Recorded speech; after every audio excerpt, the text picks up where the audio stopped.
We'll start.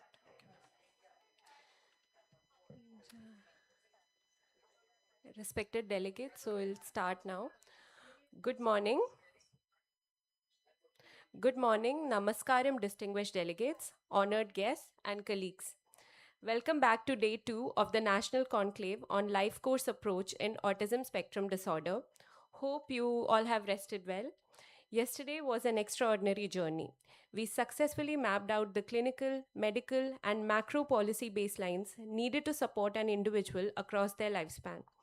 Today, our focus pivots directly towards frontline execution, delving into communication, classroom inclusion, and life transitions. We believe that true science knows no borders, and we are proving exactly that this morning. We are hitting the ground running by bridging the distance across time zones as our second day opens with an international speaker. Because of the vast time difference across continents, our next speaker has graciously recorded a highly specialized video address so she could share her life-changing insights with us directly. To guide us through session 9, Communication and Social Challenges in ASD, we are heading virtually to the United States to hear from a globally acclaimed clinician and advocate, Dr. Pamela Dixon. As the Director of Clinical Services and Inclusion at Autism Speaks, New Jersey, Dr. Dixon has spent years designing scalable, world class frameworks aimed at solving communication barriers and fostering genuine social inclusion. She brings an extraordinary international perspective to our discussion on functional independence, working tireless journeys to ensure that every individual on the spectrum is given a meaningful voice to interact with the world around them. Let us turn our attention to the main screens for this deeply anticipated presentation. Ladies and gentlemen, please welcome Dr. Pamela Dixon.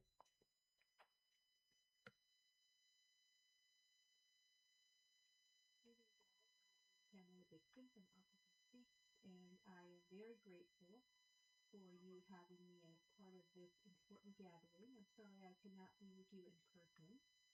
This National Conclave on Life Course Approach in Autism Spectrum Disorder is exactly the kind of conversation our field needs, and I'm honored to contribute from afar.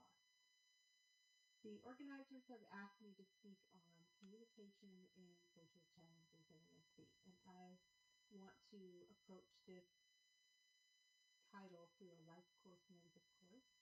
And so, through the course of my presentation, I will look at how communication and social experiences change from early childhood through adolescence, adulthood, and older age, and how our environment can either reduce or amplify the challenges that many autistic people experience. So let's get started. So this is what we will cover today. I want to be clear about the structure to help you follow along as we go through the material. We are going to explore looking at the content through reframing the lens, looking at more from rather than a deficit perspective, more of a neurodiversity and double empathy perspective. We will go across the lifespan, as is the theme of the conclave.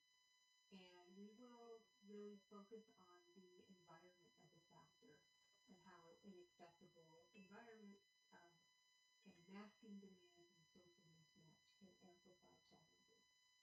And then we will spend some time looking at interventions and innovations, particularly evidence-based practices and emerging interventions across the lifespan. So before we talk about challenges, I want to spend a moment on just reframing the question. So, for most of the history of autism research, the dominant framework has been what we might call a deficit model. And so autism was defined when autistic people couldn't do or something did differently from neurotypical um, their neurotypical peers. And so the goal of intervention was largely non-linear, to make things as um, typical as possible. And so that framework, though, is shifting, and it should be. And so um, we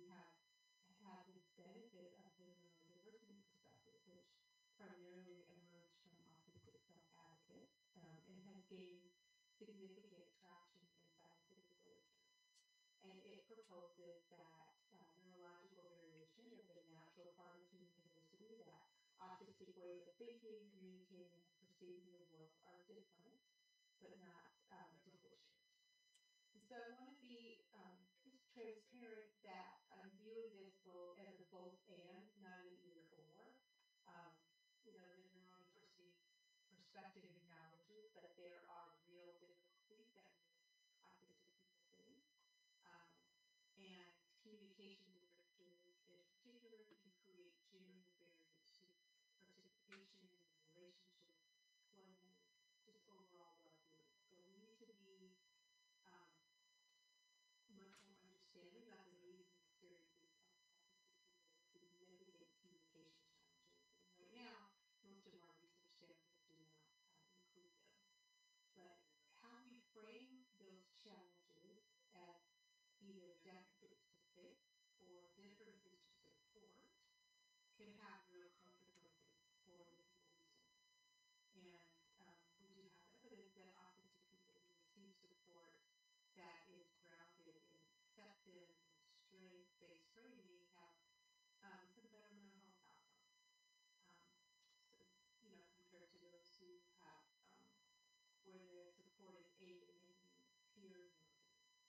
So throughout this presentation, I will try to pull both of these truths that there are definite real challenges and there are real choices about how we have to respond to them.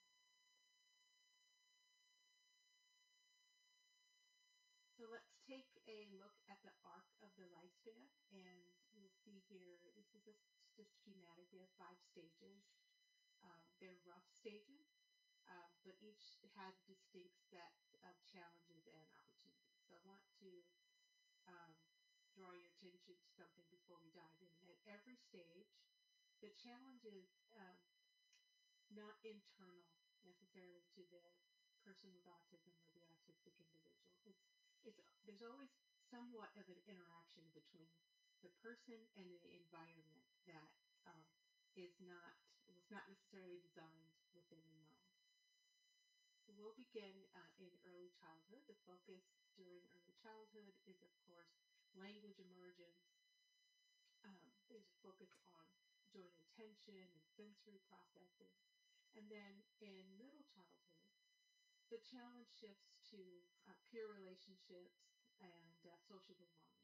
And then, of course, adolescence brings in this kind of surge of social complexity. And with it, we have some increased mental health risk for some adolescents. Adulthood introduces the challenges of employment and meaningful community participation. There's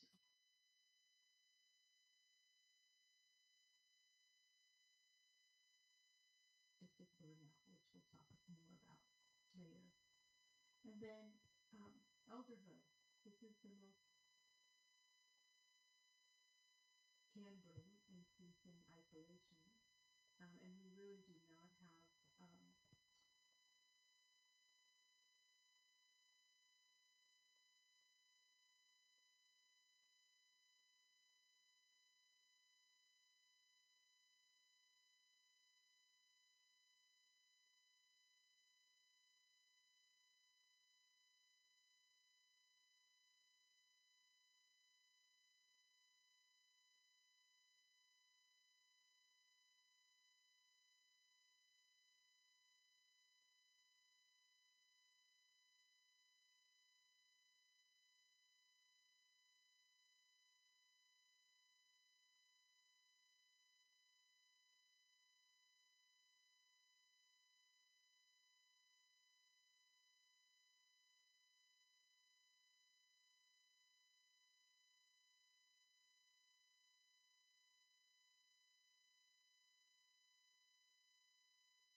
this is measured, right? Um, and also, we have to consider that access to communication supports like augmentative and assistive communication is important. So we don't want to interpret these estimates as fixed predictions, right, of a child's future communication abilities. Some characteristics of language in the early childhood phase is that you can see echolalia and scripting. And they deserve careful interpretation. So we want to be making sure that we're not assuming that repeated language is meaningless, right? We should ask ourselves what function it may be serving.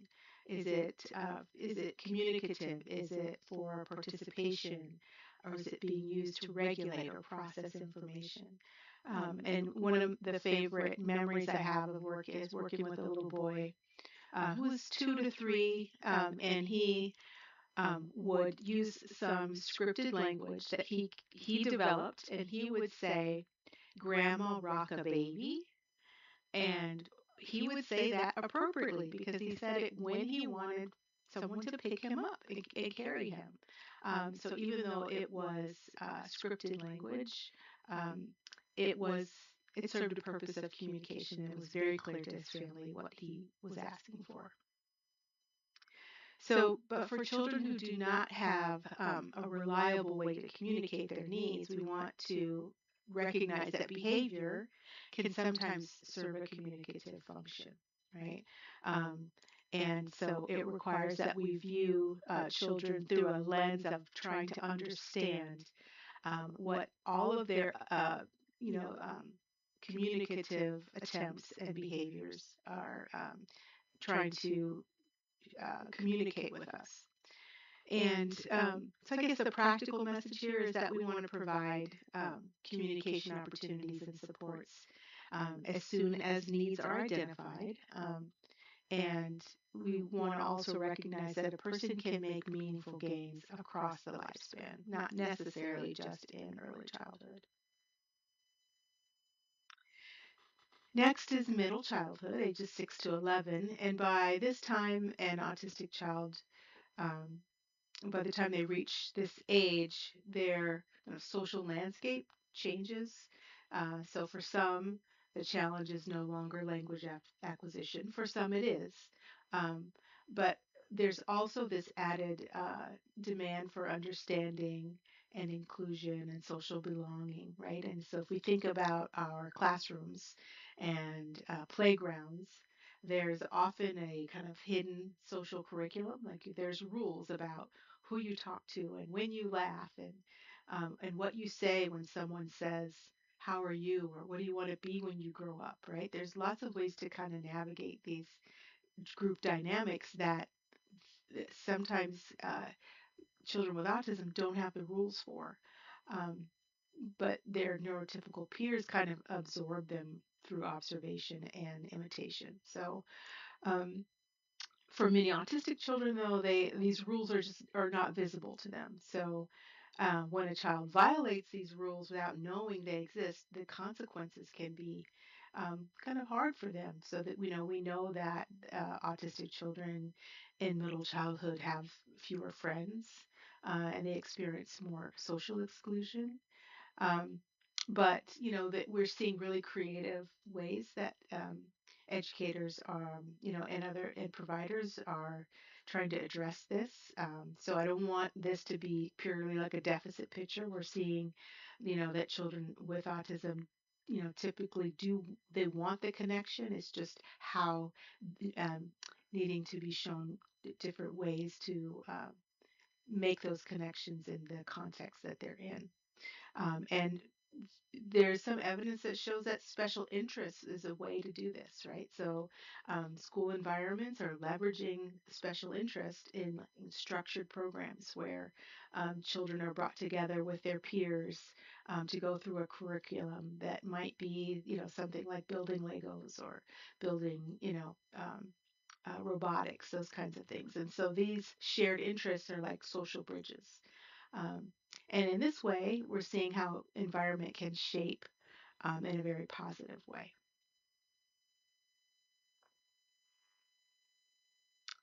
Now, adolescence, for many people, not just autistic people, it can be a really hard period of time. Um, but for adolescents with autism, this period of time also can comes for many with mental health challenges. And we have some studies that show, depending upon the sample, 40 to 70% those in studies experiencing really significant anxiety and mood disorders. And the exact estimates, of course, vary according to population. It's not representative of of the world, but it's significant enough for us to want, to be concerned about and ask ourselves, why is this happening, right? So I think we can kind of imagine that this the peer environment is a big contributor. I mean, it's becomes extraordinarily complex. um, this is where romantic attraction emerges. We have social media, and there's just it's really challenging for adolescents to kind of figure out all of this in the context of their changing and growing is what's developmentally appropriate for them is their identity development, right, at this stage. And so they're trying to kind of figure out who they are in the midst of a social world that is not necessarily giving them um, all of the cues that they need. So um, so it kind of makes sense that we see some challenges, mental health challenges in some of our adolescents with autism. Um, there's also an important intersection I want to name, and that's that gender diversity and autism frequently co-occur. We often don't have services that are gender um, diversity, identity affirming, and so it can make it really hard to reach these kids. And masking is also something that we're seeing in not just in adolescence, also in late childhood, but especially for girls and gender diverse youth. And we're going to talk about masking a little bit later, but masking of symptoms or what people might think of as autistic traits. And there's a cost to this, right? There's a cognitive and emotional cost. And a lot of times it goes unrecognized because the young person looks to the outside observer like they're coping, and so we don't know that they need the help that they need.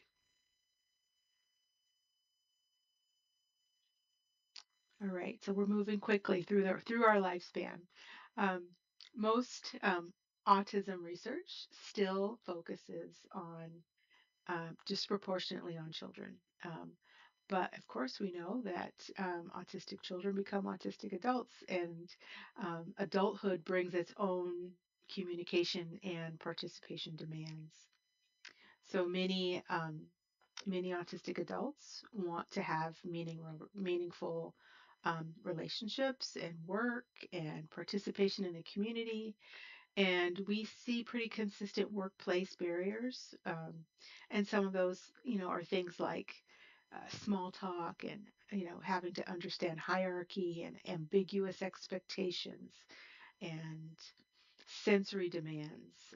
And then, there's assumptions that are there in workplaces about what's professional communication. And these barriers can really contribute to an undermining of a person's ability to participate in their employment. So there's underemployment um, as well as unemployment, even when a person has the skills that they need to do the work. Another consideration in the adulthood phase is late diagnosis. So particularly for those whose autism wasn't recognized in childhood, for some adults, diagnosis provides, it's really helpful for understanding long-standing challenges, but it also can come with grief and frustration, right? About this years of being misunderstood, and not having their needs met. Finally, there's autistic burnout, and this is an emerging area of research. It is commonly described as um, having prolonged exhaustion, reduced functioning, increased sensory sensitivity, and just an overall diminished capacity to manage demands. And so, research is still trying to kind of tease out what is autistic burnout and where it overlaps with some of the mental health challenges we see with like depression um, and fatigue. But it's a really promising area. Um, and and hopefully will yield a way for us to develop interventions that are helpful. Okay, elderhood, which again is a broad, category. It's the stage of life that we know the least about. And for this presentation, the question is not simply like about health conditions, but also how aging changes the context in which social communication happens. So, we see things happening typically in elderhood, things like um, retirement, for example, like removal from a workplace place or change in workplace or volunteer assignments. Um, and that can have a significant impact on someone's daily routine, right? We also see the parents of, there's bereavement because the parents of older adults passing, which can result in relocation, and a change in caregiving relationships. So, aging comes with also change in access to communication. So you have folks who may experience hearing loss or vision loss, mobility changes, and things like chronic illness and medication, cognitive changes. All of these things affect how someone communicates and participates socially. And um, health issues are kind of especially relevant because if we think about um, increasing medical complexity, this creates more communication demands, right? So, um, we have some research that supports that conditions such as diabetes and high cholesterol and heart disease may be more common in autistic populations. And so if we think about what that means is that if you have more health needs, there's a more need for more appointments, more unfamiliar providers in unfamiliar places, more instructions, more situations where effective communication is essential. And this is often happening in the context of someone having a change in their support system. So, it's an area that is open for study and attention. We also have uh, some research that supports that there may be an increased dementia risk. We don't understand this well. This is an area that for study, and part of what complicates this is that we don't have good tools for evaluating dementia and autism. So doing some kind of longitudinal assessment is really important, and that's something that we are focusing on at Autism Speaks. So this brings us back to the life course principle and the DSM support level discussion we had earlier. Um, Support needs are dynamic, right? So someone may need more communication support at 70 than at 50, and not because their autism has become more severe, but because health or sensory abilities or their social net or support network may have changed. So aging may change the context of communication.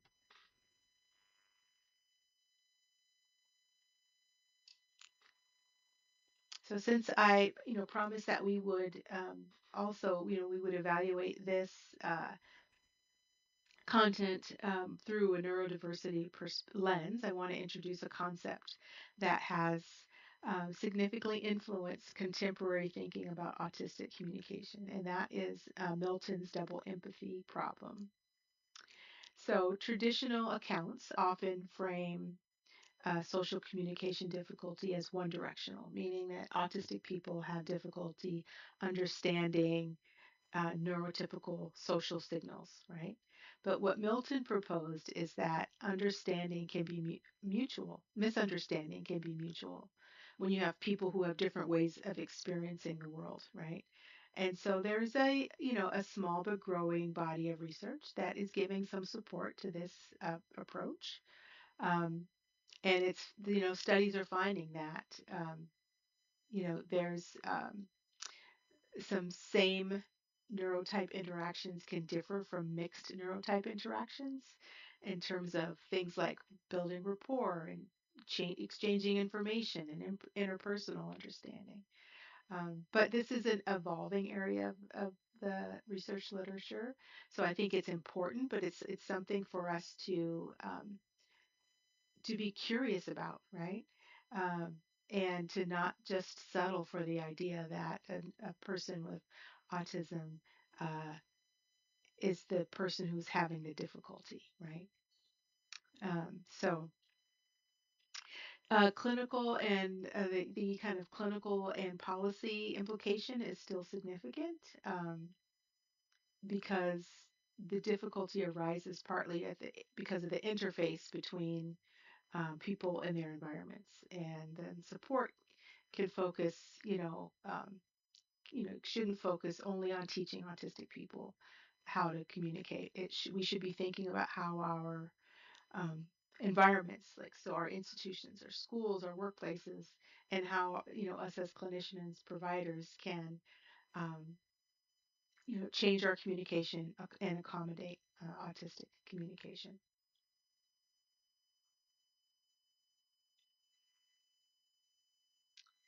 So there are those of you in the room who know much more than I do about the Indian context. So I want to focus the my comments on what I see as the opportunities. Um, India, much like other places in the world, um, experiences difficulties with um, not having workforce shortages, across, so not enough specialists to do the work, and needing for tools to be translated and adapted um, in for it to be appropriate for cultural context. And in a place like India, where you have multiple languages and cultures represented, that can be a challenge and be resource heavy thing to do. And of course, stigma, right, is challenging. We would like to live in a world where we don't have to deal with that, but it's still something that it is a challenge for us. Um, but there are some really important strengths or opportunities that we see in India. So the family mediated and community delivered approaches can really expand reach.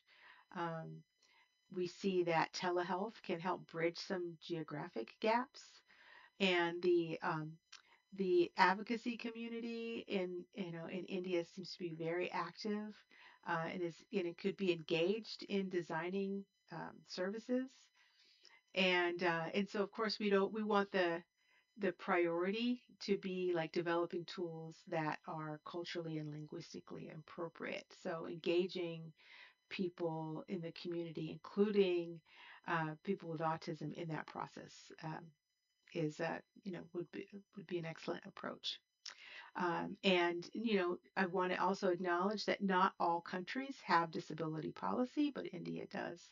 So India's Rights of Persons with Disabilities Act provides an important legislative framework for to build upon inclusion and access to services.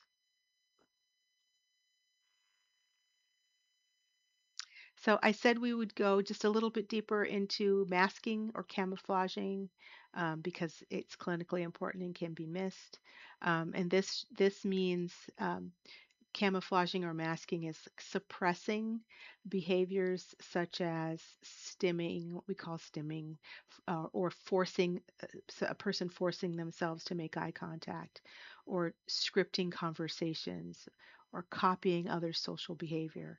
Um, and, people may adopt these strategies to, reduce things like bullying or discrimination, but it comes at a cost, right? So it can be associated with um, mental health outcomes such as anxiety and depression and stress.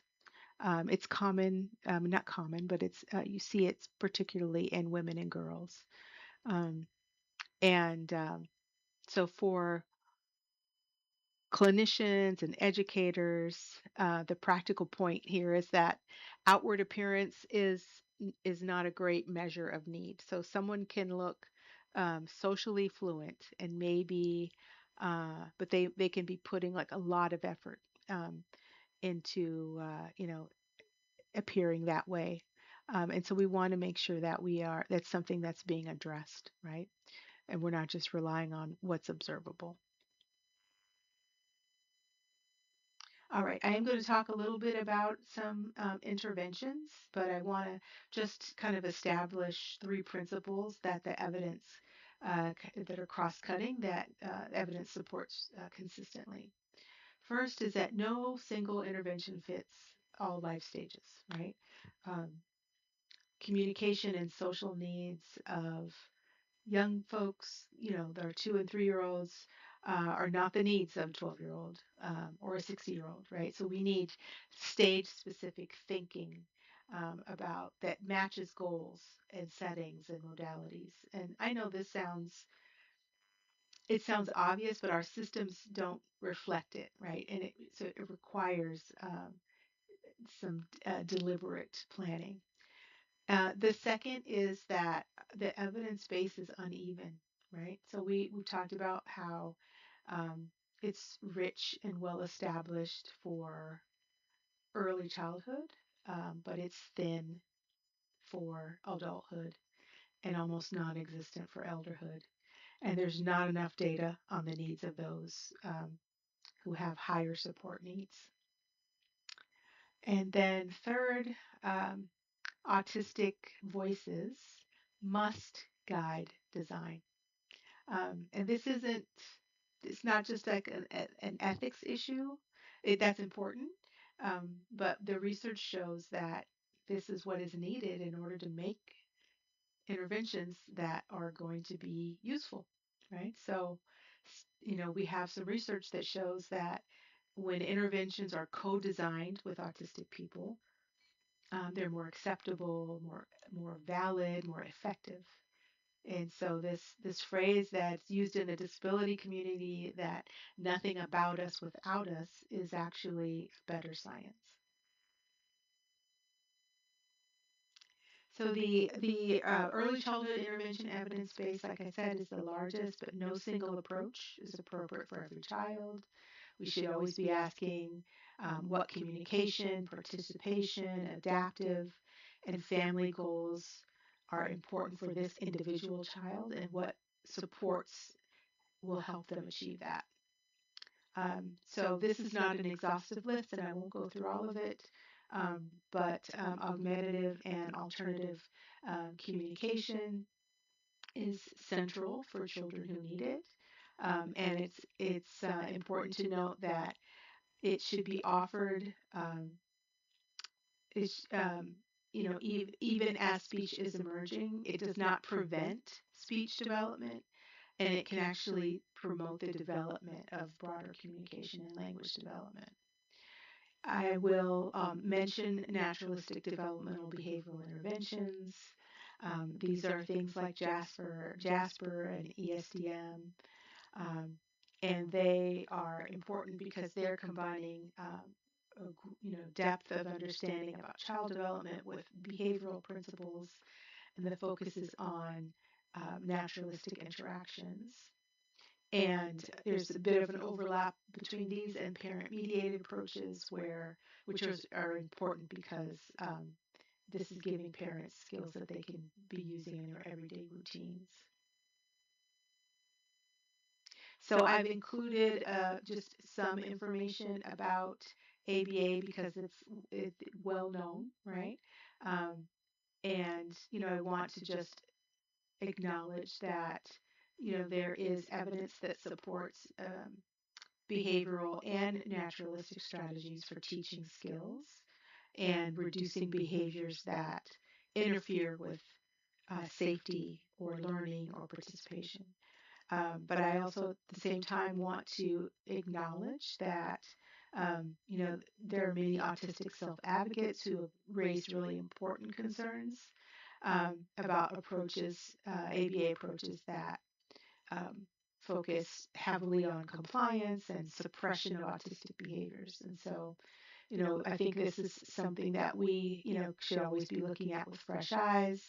Um, and we want to emphasize the use of ABA for meaningful goals, for that emphasize, in the communication and quality of life.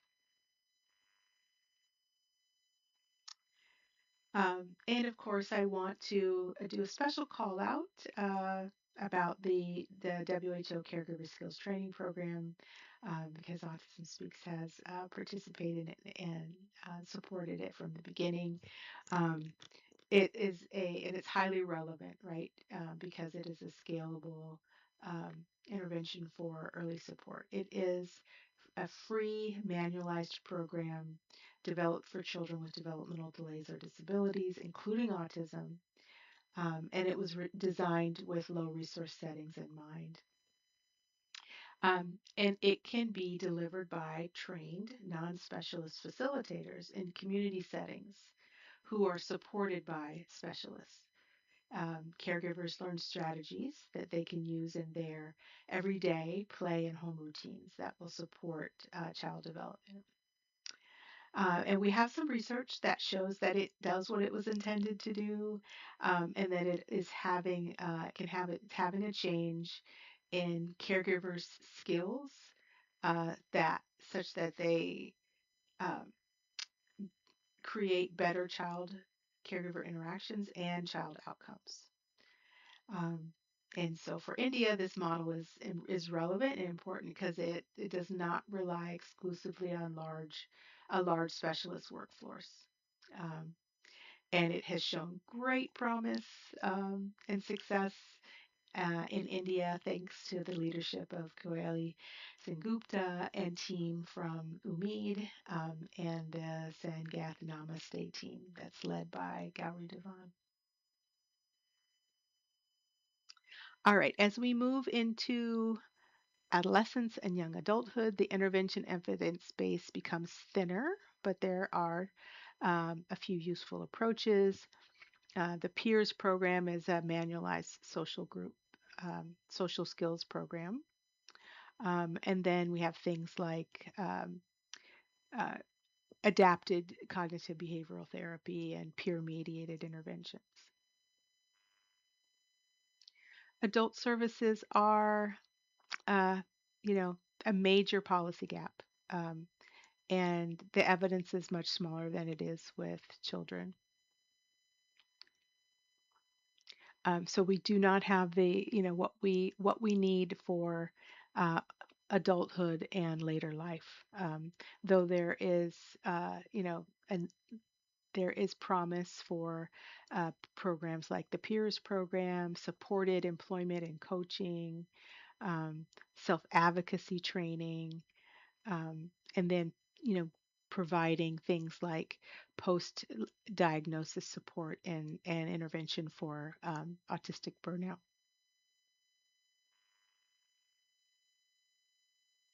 So I'm coming to a close soon here. I want to end on the note of talking about some promising innovations. We have AI powered augmentative and alternative communication um, that is showing promise. We have VR, social skills practice that is being used to practice with interviewing and dating, general social skills. Um, you know, but I think no matter the innovation, the kind of important point that I want to kind of emphasize is that um,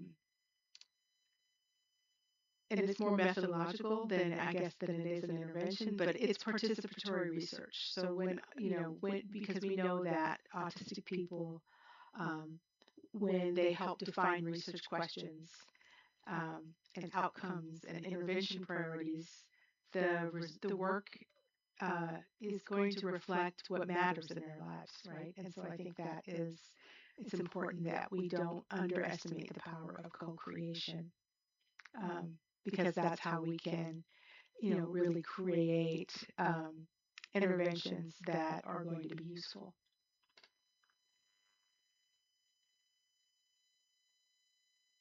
So I am pushing up against my allotted time, but I want to end with a call to action for all of us.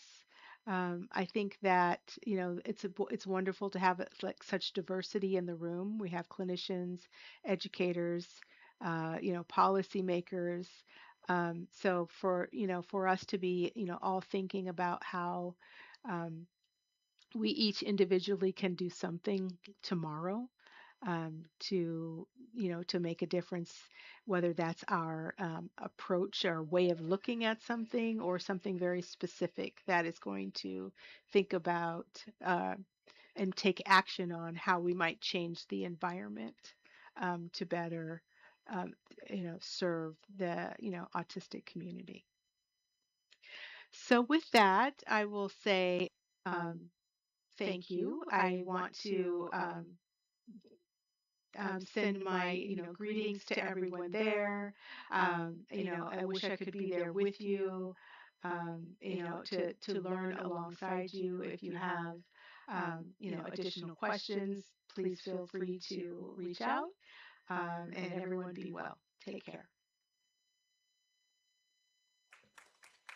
Ladies and gentlemen, please applaud for Dr. Pamela Dixon, Madam, for her wonderful session on communication and social challenges in autism.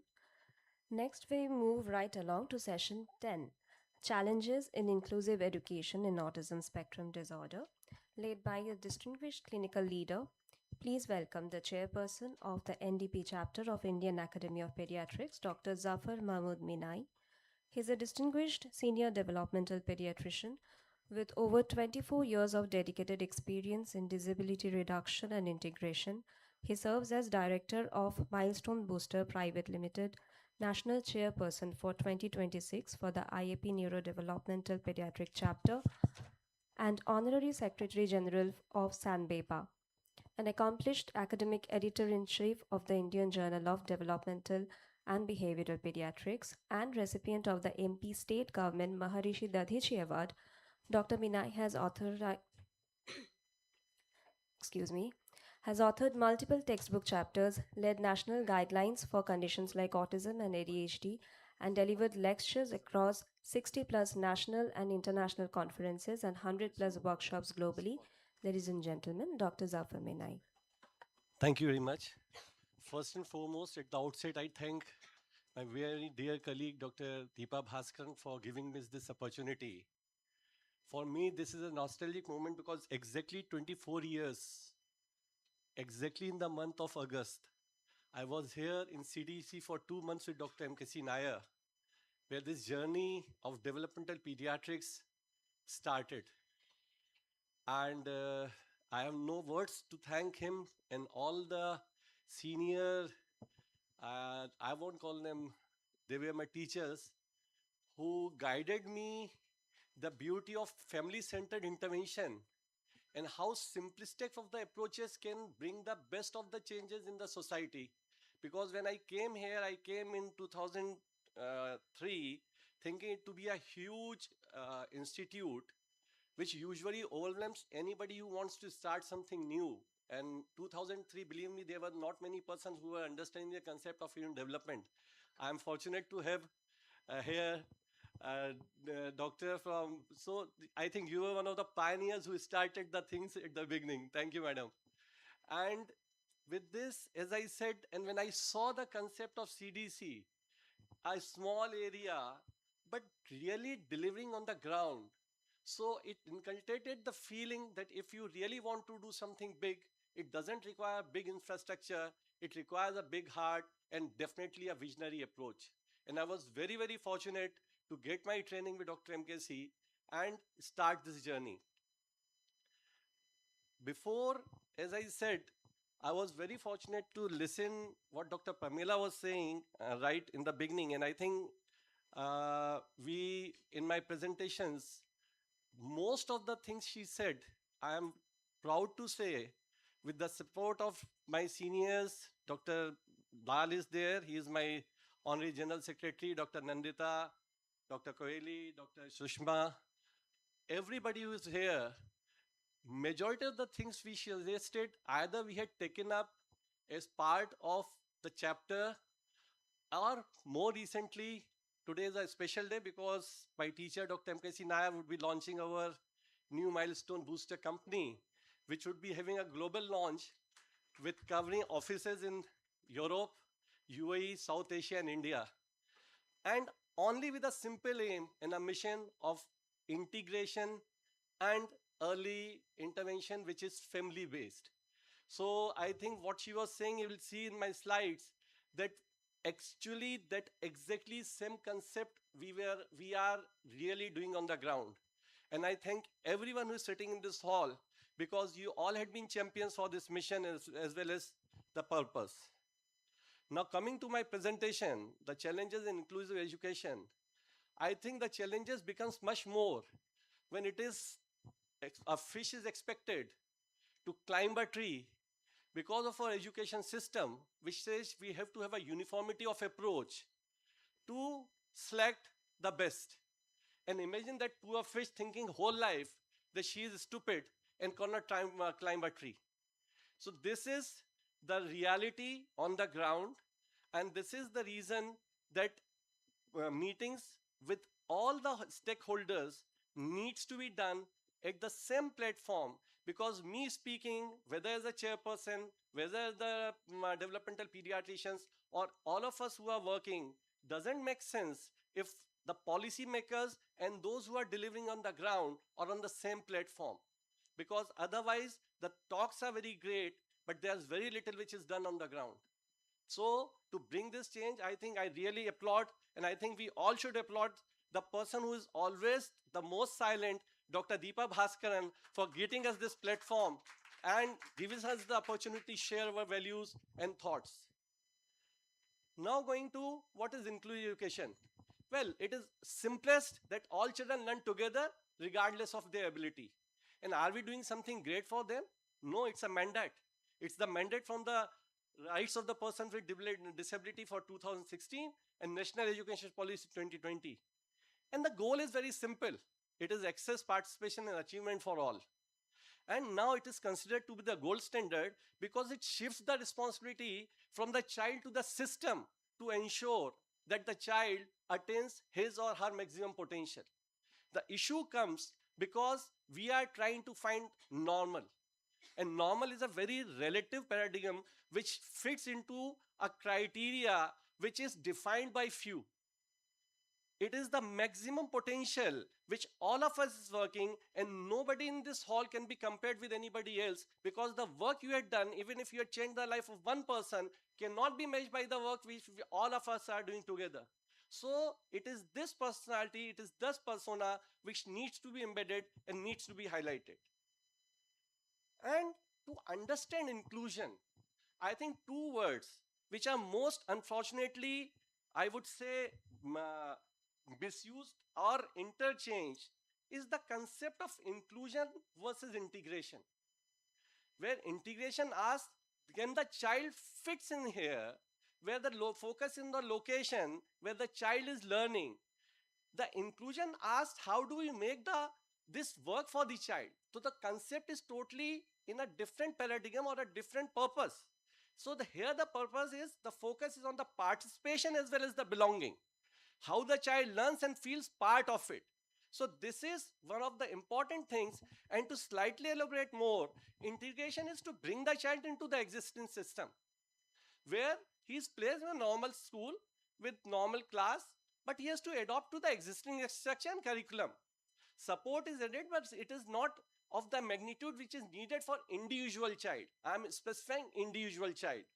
So a child sits in a normal school but follows the same teaching style, maybe with or without a helper. If they can keep up, it's fine. Otherwise, it's sad. The child is not able to do. Either we repeat the class or change him into a special school. Whereas in inclusion, the whole classroom school adopts so every child can participate meaningfully. Curriculum, teaching methods, assessments, environments are flexible, differences are valued, and just not accommodated.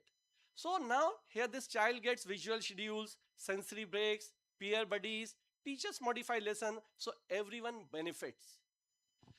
To coming now, who are the challenges? I am putting up a question. Are we the first challenge?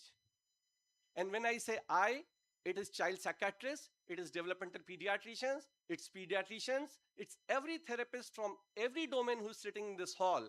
Because I say this with a purpose, if it is our responsibility not only one to bridge the gap between the policy and the practice, it is our responsibility as champions or the custodians of integration. And when I say this, it is because if we don't identify the child less than 30 months, the best of the studies by Griffin and Wiggins et al. Around one of the biggest studies has been conducted. If you identify the child less than 30 months and start specific, identified, multidisciplinary family-centered intervention, the probability of the child outgrowing the diagnosis of autism is anywhere between 13 to 18 or 20%. And more importantly, let's cite any data. We know if the first button is not tied properly, we cannot, subsequent buttons will be going total out of sync. So it is the responsibility, as I said. And where do we start integration? Well, the first and foremost is we are talking about inclusion at the school level. Imagine a child who's not integrated with the self. And how can an autistic child with autistic traits be having integrated with self with having so many hypersensitive sensory issues? The child is having difficulty. We are saying whether it is poor eye contact. No, it's not poor eye contact. The moment that child walks in, it is the vacant look which is there. And the poor eye contact is because of the lights which are hitting his fovea, and it's a hypersensitive. And that is the reason he's having a lateral vision or a lateral gaze. The child is having hyperacusis. Imagine there are drums beating because a procession of marriage is crossing by. He is uncomfortable even with the basic noises of what I should say, a pressure cooker, a mixer. And imagine that child we expect to be integrated or inclusive in the school. A child who can be hyperactive because of the touch he feels, or maybe of other reasons they are hyperactive. I'm not saying on the sensory issues are responsible for the hyperactivity of the child, but definitely they are there. And imagine a child who, because of the touch difficulties, is not having a proper pincer grasp. And then you are expecting him to be included in a normal school. So the beginning is from us to identify and help this child integrate with self, where usually we are just saying occupational provides the sensory integration. Great. The purpose of sensory integration is scientific. In the real essence of it, what we should be asking is how his activities or her activities will be helping this child to self-integrate with self, because if you are not satisfied, you are not self-integrated, obviously you're not going to learn anything new or in the future. Second comes the family. How do you expect a child who's not integrated with the family to be integrated in a school? It's the second building block which is needed. We know we can bring 10-storied buildings, 12-storied buildings. We can make a round building, a leaning building, but you cannot build a building without a foundation, or you cannot build a building in which the third, fourth, and fifth floor doesn't exist. So it has to be first the self, then comes the family. And it is the reason that I put as first challenge for us, because if we are not providing the second floor, if we are not providing the foundation, obviously this child cannot build up on the floors which comes subsequently. And what comes in the family? Well, we all know. We are just talking about screens. Obviously, it is very important to ensure that the screen is not used till 2 years of age. And what does the screen causes? Can any one of you tell me? We are always talking about screens. How does screen affect a child? Any one of you?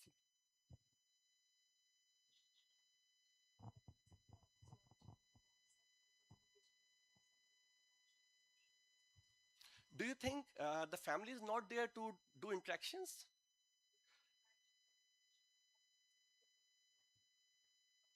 Yeah, I totally understand. But my simple question is, I'm not challenging anybody, and I know that these answers are very classical answers.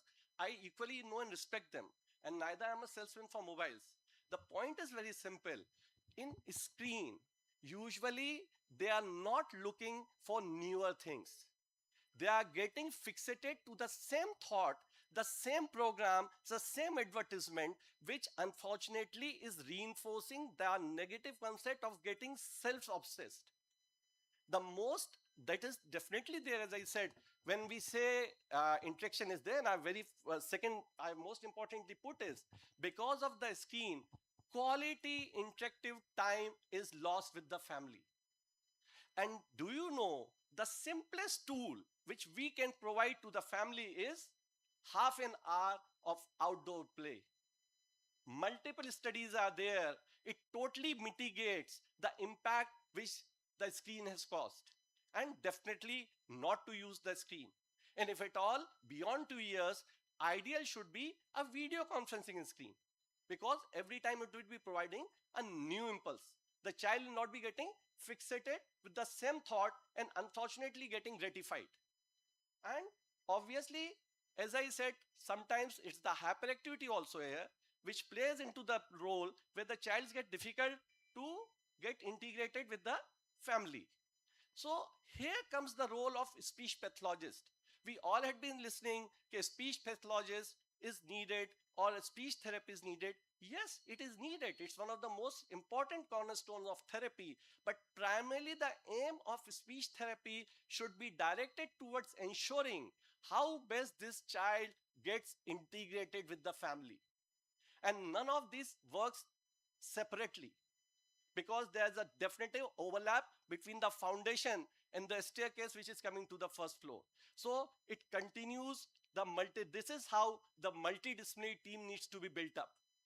So initially was there one therapist, now comes the second therapist, all having one simple role, that is maximum potential and family centered. Then comes the role of the third integration, which we call for the society. We know the children have fixated interests. They are totally engrossed in their own world. They have behavioral issues. And unfortunately, sometimes they lack interpretation of social rules.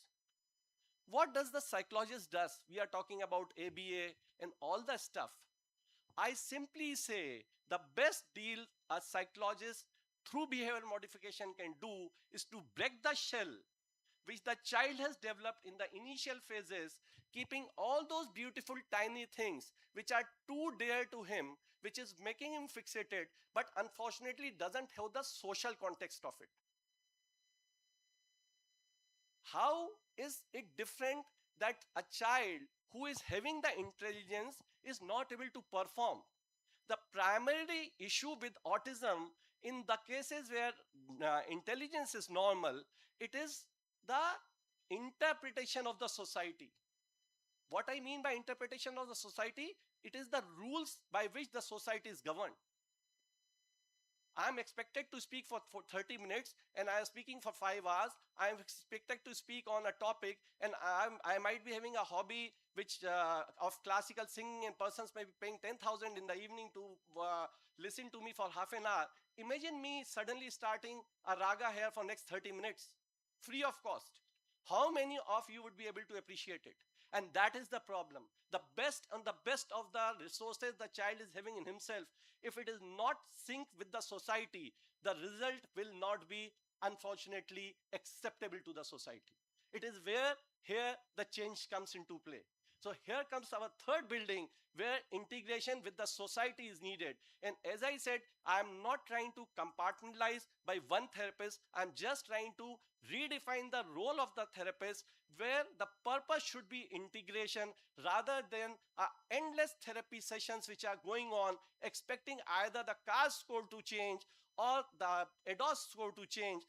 Here, if the family sees they are able to identify a child who's not following more than two instructions, suddenly the instruction rates are increasing. The child who was just having a vacant look is now looking present, he is looking in the eye contact and able to deliver. These are the changes which makes the families feel empowered. And you are the champions, we are the champions who can provide this facility. So I think that was the reason I said for these three blocks that we are responsible. And now comes the functionality. Unfortunately, yes, I'll be coming to the barriers of inclusive education. But I always feel when we talk about functionality, I don't know how come suddenly a picture of school comes into play. Whether we call it a play group, we call it a Montessori, whatever. Montessori is a great way of getting integrated. I'm not labeling it a negative sense. But the point is, functionality is much more than this. Functionality is if the family is going to a party, to a birthday party, this child jumps up, cuts the cake even before the child who has the birthday comes to participate in it. And it is an embarrassment for the society, for the family, I'm sorry. And they try to refrain from going to parties. How many times have we tried to identify? We know there are beautiful questionnaires regarding quality of family and environment at home. There are so many things. But if you just ask these simple questions, yeah, how comfortable you are with your child if you are going to a mall, by the time they enter and they enter a particular departmental store, the child is running left and right, they totally forget the list they have to purchase. Their only purpose is somehow the things don't get broken up or the child is not lost. So their primary aim is just to walk out and go home safe and secure without paying for the punishments or the penalties which unfortunately the child might have done. So it is responsible that functionality should be looked into a totality. And definitely, we know for the child who is 3 years, what are we expecting? Are we expecting him to start a business or some do household course? Or yes, we expect everyone that the child should be going to a normal learning, healthy atmosphere, playing with friends. So definitely the schooling or so-called kindergarten integration is the first step, but it would be not the only step. So the role of preschoolastic skills with the help of a special educator should be the theme of special education rather than just a shadow teacher. If we had not worked on the preschoolastic skills, yes, we'll be needing a shadow teacher for the rest of the life. And it's useless because unfortunately, it is not mental retardation. I have n number of cases where the mothers who are around the child is around the age of 5 years, they'll be coming with me for at least 5 copies or 10 copies, where 1 to 10 is written at least on 3 different copies in 50 pages or 100 pages, and A to Z is written. And in the 6 monthly exam, the child is getting a 0. And many a times the mother is feeling whether it was her mistake or blaming the teacher. What I simply ask is that you get the paper, a photo of the paper on which the child performed the task. And it was a blank white paper. And imagine this mother who is bringing a set of notebooks where the child himself has so honestly done the task. So this is not a classical mental retardation which he is not performing.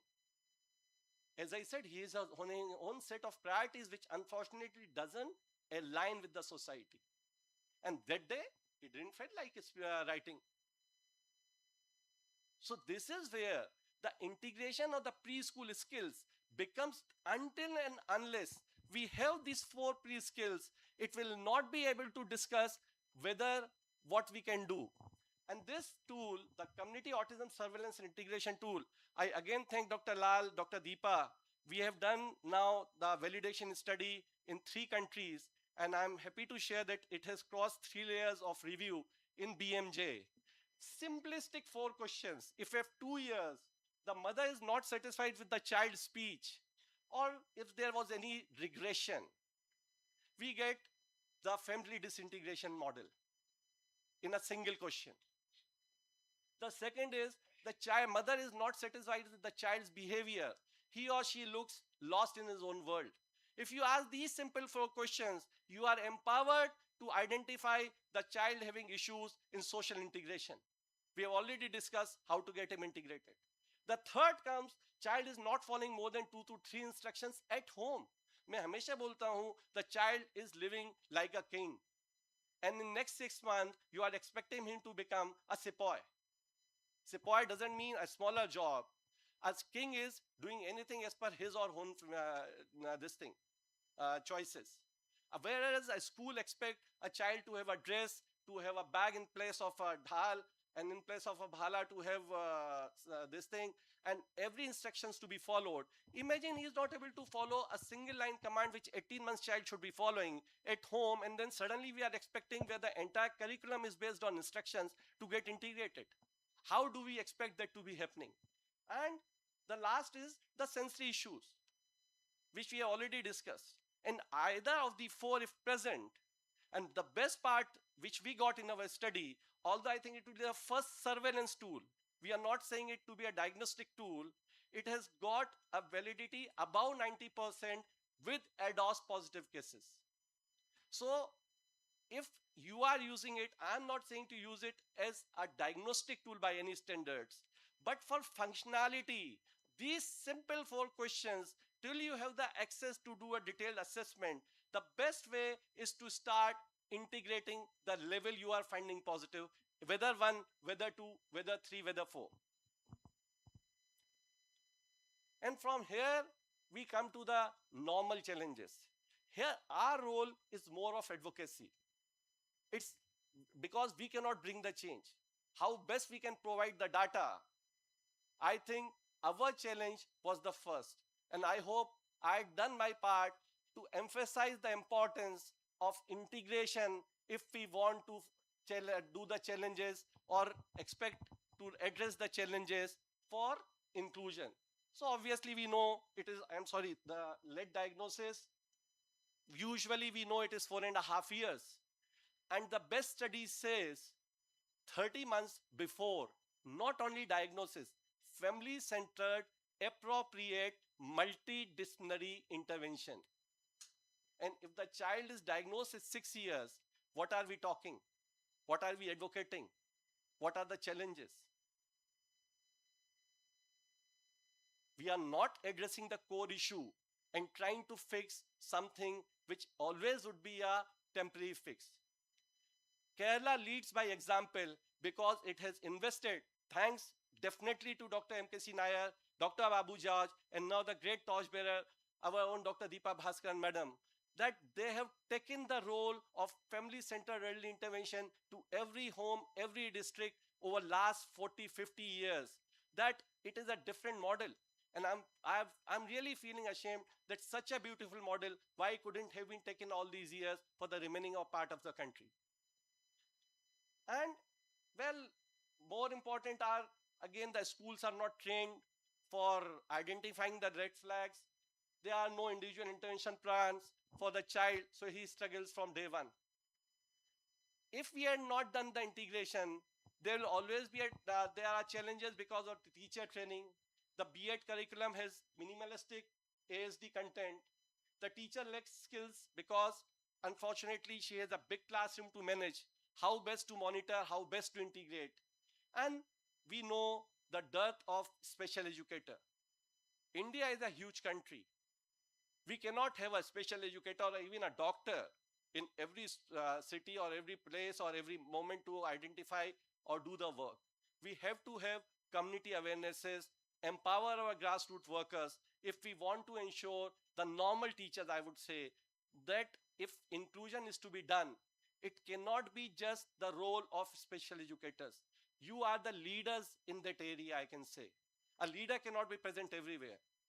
But leaders need to ensure that every normal teacher is trained to empower, to identify and help a child plan a scenario under your guidance under your support. The fourth challenge is the classrooms. We all had been talking about the sensory environments, noises, lights, crowds, and sometimes the meltdowns because of overwhelming scenarios as misbehavior. We require a more approach, composed atmosphere for these kids, ideally where there are limited number of children, normal children. Unfortunately, it has become a norm of inclusion. The worst happens, I am one of the champions for getting the child integrated in the normal school from the very beginning. And I was very happy just to ask a simple question: is your child going to a normal play school? And the parents will say yes, yes. And I was feeling, wow, great, I had done a great job. The most unfortunate part was he was sitting in the normal school for half an hour in the normal class, and the remaining part he was in a resource room. So now I have to ask a second leading question, and we cannot be just satisfied by asking whether the child is in a normal mainstream school. It should be, is he, how much is the time the child is spending with the normal kids? Our responsibility doesn't, as I said, I was really taken aback when I realized this mistake of my own. Because I thought I'm asking the most leading question and I'm getting the best answer and I'm doing a great job. Where unfortunately it was not working. So just asking will not serve. We need to ensure. Then there are communication barriers with these children, we know, because if we are not addressed in the beginning, how can you expect now this child to understand the non-verbal cues of his peers, where he was not able to understand from the family, where he is not able to understand it from the siblings. And suddenly we expect him to be in the school understanding the cues from the peers, who might be, some might be bullying. There may be other issues. So needs are there even for scenarios to ensure various techniques. We all know for sure, you all the therapists who are sitting, you are much more empowered to help in the areas which are needed to ensure communication, because communication would be definitely be one of the highest brain functions to evolve. Howsoever we try, we are able to get the child integrated, we are able to take the child with the best of the thing. We know that basic difference between speech and communication. Lot of them will be having good speech. The problem is the communication part. And if communication is not there, how do you expect this child to learn? Because until we know, we are just concerned that joint attention nahi hai. It's not just joint attention which is absent. The sharing is not there. If the child is not coming home and telling the mother somebody has hit him, how he would learn to tell that the mother would be able to tell him that these are the steps you needed if somebody is trying to hit you. Or the reverse is maybe true. The child that hits somebody, doesn't share with the family. How this child will be able to know that what behavior is to be applied, what behavior is not to be done? And then unfortunately happens so that we suddenly get a mail or a message from the school, come urgently, we need to discuss. And unfortunately the discussion is, I think it will be difficult to continue with your child. And many times this problem then come to us because the school is expecting us to say that this child would be creating trouble for the other kids, and the family expecting us to give in writing that is mandatory for him to be in a normal school. And imagine for us to balance the seesaw between these two very, very realistic scenarios. So let us not only be carried away, because when we talk on a topic, we get carried away by that topic. We don't forget that yes, there are rights for children with special needs, which I am 100% for. We also need to understand the rights of the other kids, and we need to ensure if there are major behavioral issues, they need to be addressed. Whether with medication, there's no doubt there are very expert persons sitting in this hall across the country which can help these kids come to a certain level for their behavior to be integrated. So that is another challenge which needs to understand. This is what, as I said, was social inclusion with group play, friendship. You cannot ask a group, because imagine the group is also of the same mental age.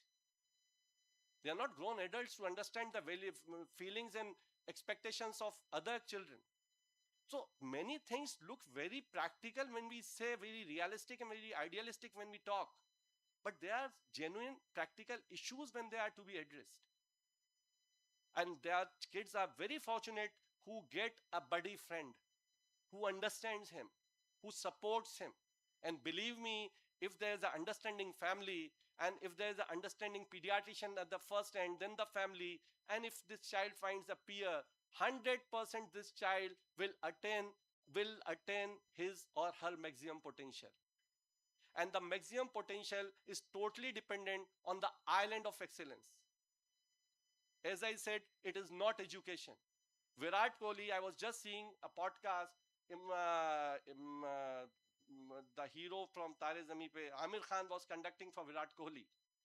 And Amir Khan asked Virat Kohli, "What is your education?" And Virat Kohli laughed and said, "I was expecting you will catch hold of me." He said, "When I was in class 9th, I was selected for under 19 Indian team. So I couldn't continue." So the best thing he had done, maybe from subsequently Open University, was class 9. So Amir Khan laughed and said, "Ki Virat, at least you were representing your country, which was great. Imagine me, I didn't appear for my 12th standard because I was too obsessed with my family members doing great on the screen and look macho the way they presented." The two biggest icons of our present generation, that is their educational level. The message is not that these children cannot read, but what I mean to say, life is much beyond it. There are a set of Paralympics, 27 modalities which are there in sports. We had such a beautiful boy yesterday who has presented all of us with memories which we'll cherish for our life. So, how this child can be, if he has not passed 10th, as iota less than anybody who's sitting in this hall? So this is where the real concept of inclusion should come, rather than just pushing somebody in the class where if the child is not able to do in the academics, the basic curriculum should be emphasized to ensure that he at least understands the basic maths, at least one language, which makes him independent. Great, wonderful. And our purpose is done. Then we know academic curriculum mismatch, rigid curriculum. We cannot change academics even for our fellow students. Somebody was calling me yesterday, and when I was trying to focus on preparing my slides, and he was forcing me so many questions. Why can't you get this thing for fellowship? Why can't you get this thing? Sir, I'm sorry, I'm not a very good chairperson. I hope you will have to wait another 4 months where the near checks person tracks up and we can address this thing. But if you have some thought process, imagine all these questions I have already raised. And unfortunately, if some organization takes a decision in which I don't have the say, I'm not going to bang my head again and again thinking that they are going to do something different. We can do best what we have in our resources. Same applies here. Talking about change in curriculum, change of everything, it needs to be done. And that is the reason, from my heart, I mean to say, having these forums where policymakers, the IAS, the IPS, the staff, the advocate groups, they all need to come up. We as doctors have our limitations. We may have very good intentions. But when it comes to the reality of the situation, we have to be practical. And again, some good parent school collaboration needs to be done. Parents usually are feeling blamed. I find I have kept 3 dustbin outside my chamber of 3 different color. It was born because of the needs as per the pollution control board.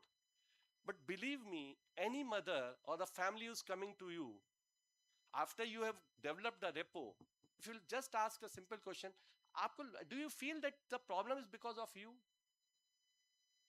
And invariably, 90% of the cases, somewhere the mother will be feeling guilt. Either she is working, either she is having the second kid or extended family to look at. And what I simply ask them, I can assure you, even a child with a single father or single mother doesn't come to me. Otherwise, had it been the case, every child would be with Dr. Zafar Minai. The entire Indian, this thing of the Gulf on the South Asia, this thing would be with me. The only thing you can give to me outside is throw this guilt in this dustbin. It is you who have brought this child here. It is you who have raised with the family, with the father to this level. The best dressed child I'm seeing in front of me, very neatly combed, who has difficulties with sensory issues, getting a haircut is difficult. And then, if everything is so well groomed, they are the source of our strength. We can never make them feel let down, whatsoever may be the reason. Even if we find a reason, we should never be the one who should be highlighting it. Because again, we get bogged down by making the diagnosis and ensuring that our diagnosis is perfect. So even if we get something there, the best way is to totally ignore it and empower the families who are the child's biggest strength. We know again, lack of support staff, no shadow teachers, resource teachers, therapists in school. They ask for one-on-one support, which is, I think, totally unaffordable. Some changes, some extra time. Yes, the government is doing great by bringing the laws. I hope they are more implemented, because there is a definitely change I see on the ground versus the reality which is there. So now comes our role. As I said, I was very fortunate to listen to Dr. Pamela. We have come up with this Saksham program, and rather than just saying, bringing it to practice, it's a program just for 3 hours, which we, and the best part of it, I think it was one of the biggest TOTs where more than 260 pediatricians joined online. And now everyone as a leader would be conducting a program. This program has 6 units of 30 minutes. One is from the district collector to highlight the services he is providing to the society or the government is providing to the society. Half an hour is for the IPS personnel to tell about cyber security, POSCO, rights of these children, as well as what best they can provide as a social support to them. The third is the media house, because positive representation of these cases needs to be done. The media creates awareness for early detection, for early intervention, and creating positivity around positive news. Everything changes the way it is presented. एक और बच्चे ने बच्चे को धक्का दिया. If the highlight is something like this, you can imagine the impact is going to cause.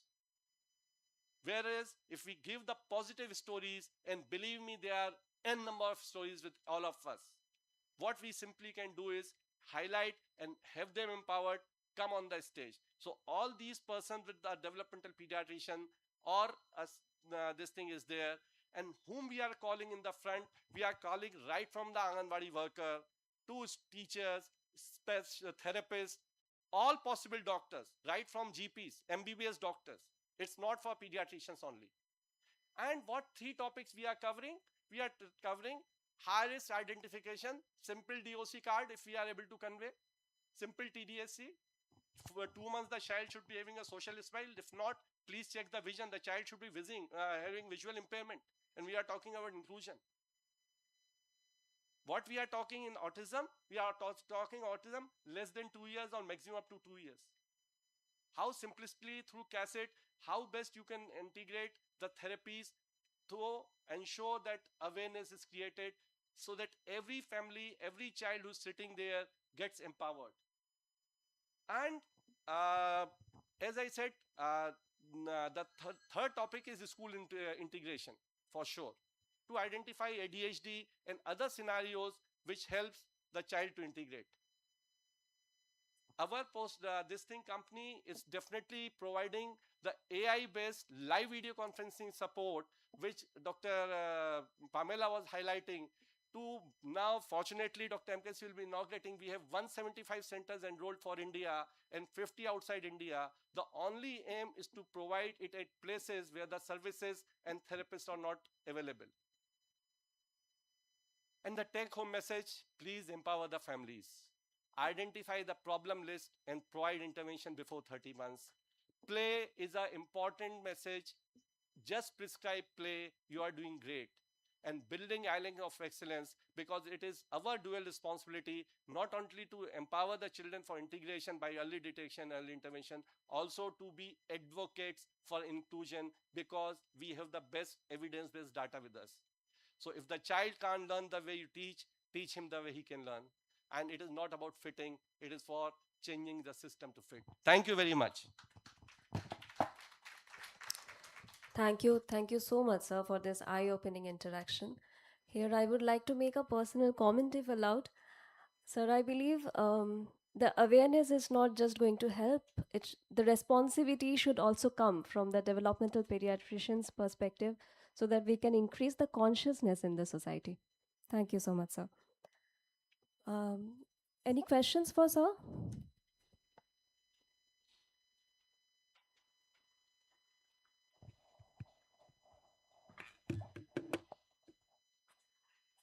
I would like to share my our experience with regard to the implementation of inclusive education. We have conducted a study in Alapi district, Mararikulam Tekku Panchayat. It is a panchayat. We have taken 4 schools under the Gram Panchayat. Totally 4 schools were there. And we have focused on upper primary students, 5th, 6th, 7th students. And we have special educators were recruited and they had given training and they attended these schools and identified the children with scholastic backwardness. Maybe multiple reasons could be there for scholastic backwardness. Then we have implemented inclusive education, like each child will be given daily 1 hour for inclusive, for the special assisted learning activity, individualized education plan, and other time they will be sitting in the general classroom. So that is a implementation that we have done, and we have at the end of the academic year we have re-evaluated the scholastic backwardness, scholastic level of the child, and it was found that 54% of the children who identified as having scholastic backwardness due to multiple reasons. Totally 24% were there in the classroom, each classroom with the scholastic backwardness. Various studies are there. And they have improved, these students improved after 1 year intervention, early individualized remedial teaching as well as the inclusive education. 54% of the students improved in the scholastic learning activity. Majority were the mild to moderate category group, they have improved. So that is one of our experience with regard to Great, the sir. implementation of the inclusive Great, sir. education. As I said, na, Kerala leads by example. And I was very fortunate that constantly I'm under guidance and learning from MKC, sir. So trying to do whatever little through the chapter we can do at the national level.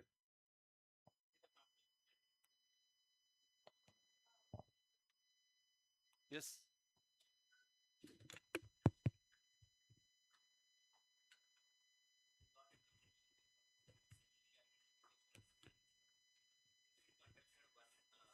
Screening and identification Vikarabad district, Telangana, for the population of 2 lakhs children. Yes. But my question is, the experts, professionals, doctors are working on xylos. There is no standard, common, uniformed kind of tool for this kind of screening and identification. Suppose if any standard operating procedures, if they implement regarding this screening, identification, intervention, then that will be a viable option to the society. So tomorrow these kind of things will be uploaded into the some kind of government of India's platform like data.gov.in. So it will be a comprehensive kind of information to most of the stakeholders. I know, sir, because our chapter is partner with NIPID, and I really congratulate Dr. Ram, sir, you and the team from NIPID who is doing great job and a great study. Uh, do you know the biggest challenge which came up when you identified the 2 lakh kids? It is what to do with those 2 lakh kids on the ground. Do we have the resources for that? And we were very fortunate that we just published our national guidelines last year on high risk newborn follow up program, where we identified the green, yellow, and the red zone, where we specifically emphasize that the green and the yellow zone covers up to 80%, which can the base grassroots worker can provide. It will be the only 10% which can be provided by which require a definitive therapist role. So if we see 2 lakhs to be implemented on the ground, it becomes overwhelming for the society and for even the resources of government. But if you see only 20,000 kids who really require that, which will bring the change, and the remaining can be managed through early intervention, it is a great study. Now coming to your second point, to have a standardized standardized tool, it would have been great. But there are very many cultural differences you try to understand. In the same country, it is there. We are a vast country and we are blessed to have a vast country. Secondly, it's not about a diagnosis, because as I said, we are doctors are obsessed with diagnosis. The moment a diagnosis is made, unfortunately, whether it is of the cancer or it is autism, we get this slight thrill. I don't know why, even I feel, I'm sorry for that. But imagine there the diagnosis affecting somebody who's sitting on opposite side of you. For them it is a devastating thing, howsoever the best the diagnosis can be. I always say, or my program always says, as I said, it was a surveillance tool. We didn't even call it a screening tool. The purpose was simple, not to label, but to enable. Because if you are enabling, you are not doing anything wrong. So many great speakers yesterday emphasized it. And I also have now 24 years of exclusively dedicated developmental pediatric service. So I can call it with confidence, not only because I am the chief author of the national consensus guidelines which were published. The best of the papers are coming, and I really thank every one of you who had contributed articles to our Indian Journal of Developmental Behavioral Pediatrics. It is now DOAJ indexed. I think the first journal in South Asia. I congratulate each one of you for making this successful. It's not easy to get DOAJ. But it was only because of continuous support of all the senior members. Thank you, Dr. Nandita, Dr. Gauli, Dr. Deepa ma'am, Dr.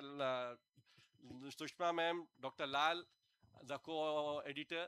So what I mean to say, this is the importance of, rather than focusing on just to make the diagnosis, because here the issue is not okay, I diagnosed a case, I didn't diagnose the case, so I started antifungal for somebody which was requiring antibiotics. Here, if you identify a kid who is having issues with the sensory part, having issues with the communication part, we are having issues with the interaction part, obviously if you provide therapy, there's no side effect to it. So I think as a cumulative team, our focus should come to enable the child at least 0 to 3 years, rather than fighting, because it's a very, very big area. We can go on discussing. I'm the worst who's facing the biggest bread, because there are multiple groups which have their own tools and they want it to be implemented. I respect everyone who had developed the tool. They have done a great cause for the society. Every tool is great. We need to respect each other, but the most important, the child should not suffer because of it. So let's start the Thank journey. you so Thank you. much, sir. Thank you so much. We'll ask Dr. Deepa Bhaskaran, madam, to come onto the stage and felicitate Dr. Zafar Minai, sir.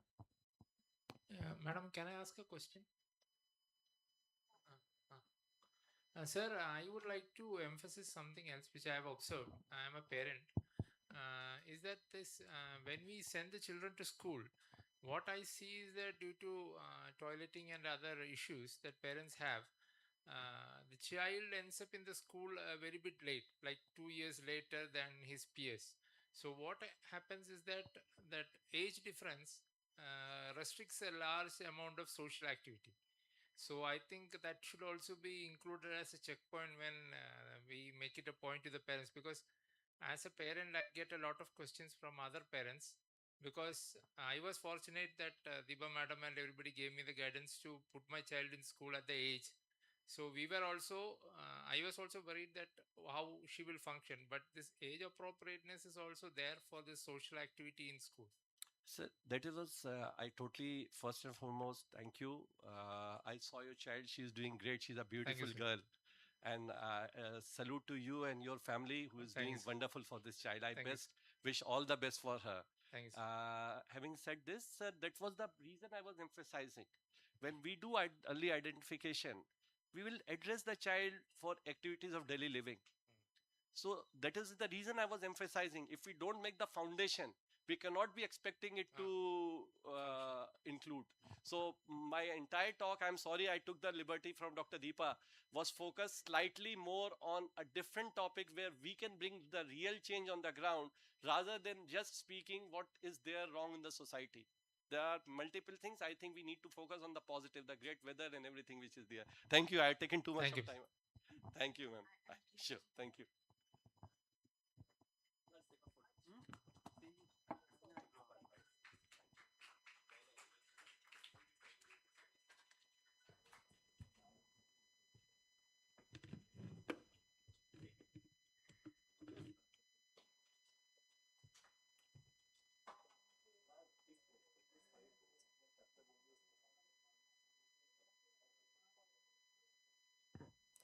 Ladies and gentlemen, we'll break for a very short coffee break for about 10 minutes.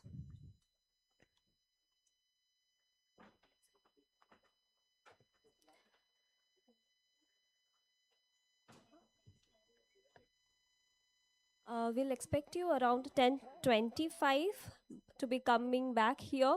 While you're at it, as you head out, please take a moment to visit the Chila rehabilitation stall just outside. It is proudly run by children on the spectrum. So if you can make a small little purchase, that will be very helpful to them.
I request all the panelists to gather back inside the auditorium, please.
Welcome back, everyone.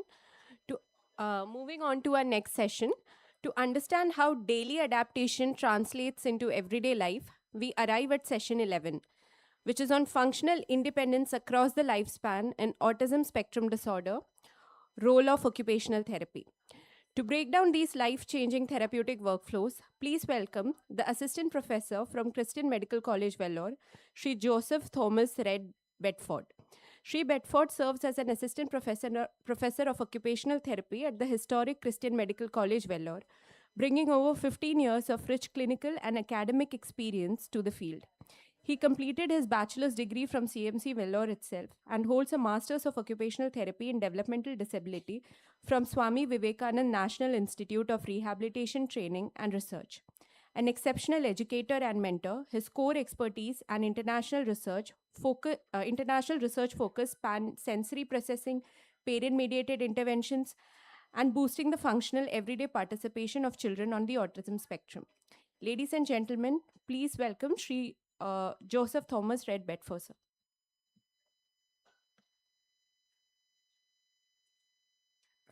I'll just check my slides.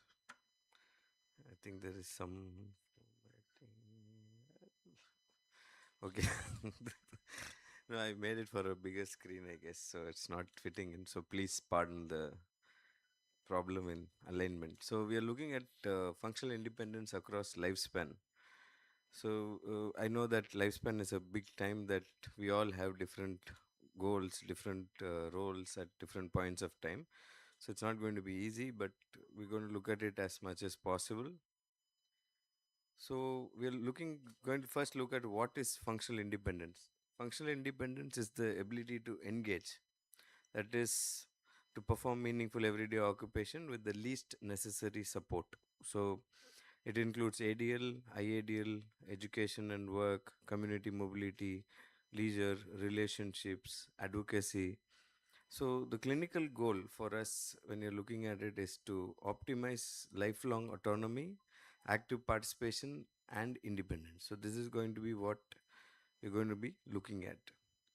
So what is independence? Independence doesn't mean doing everything alone. Can I do everything alone every day? No. I had to come from the hotel. I have to depend on either a taxi or a auto.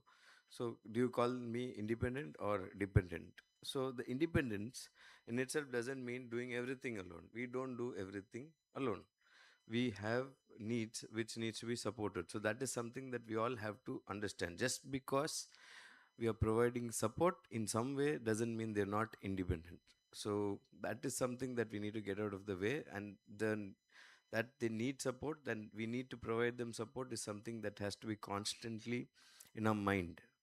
So the clinical goal is to optimize autonomy, that is, um, to support meaningful outcomes, not to eliminate all support. And so we are going to look at completing an occupation without assistance, having choice, control, and self directions. We're going to look at how engaging in meaningful group situations and achieving meaningful outcomes with appropriate people, technology, or environmental support. So, this is what we're going to be looking at. So, what is a lifespan perspective? So, core principle is functional expectations change with age, like everyday roles and routines and occupational demands. So, something that I didn't need help with now, I might need help with later on. So, for example, when in 2000 before 2008, I can drive wherever I wanted. I met with an accident. I can't see in my left eye because of a nerve injury.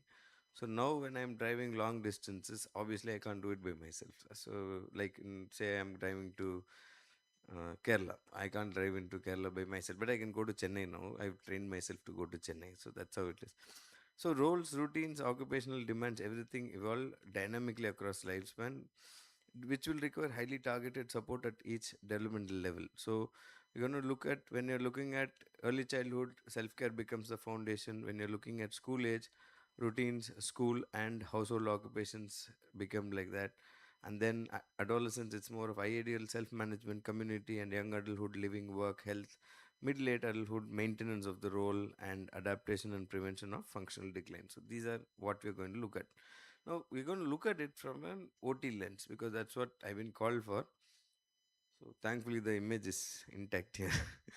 So the person, occupation, environment. So when you bring them together, there is a fit that happens. That is what we always look at in OT. So the functional independence is always produced by the fit between all three domains.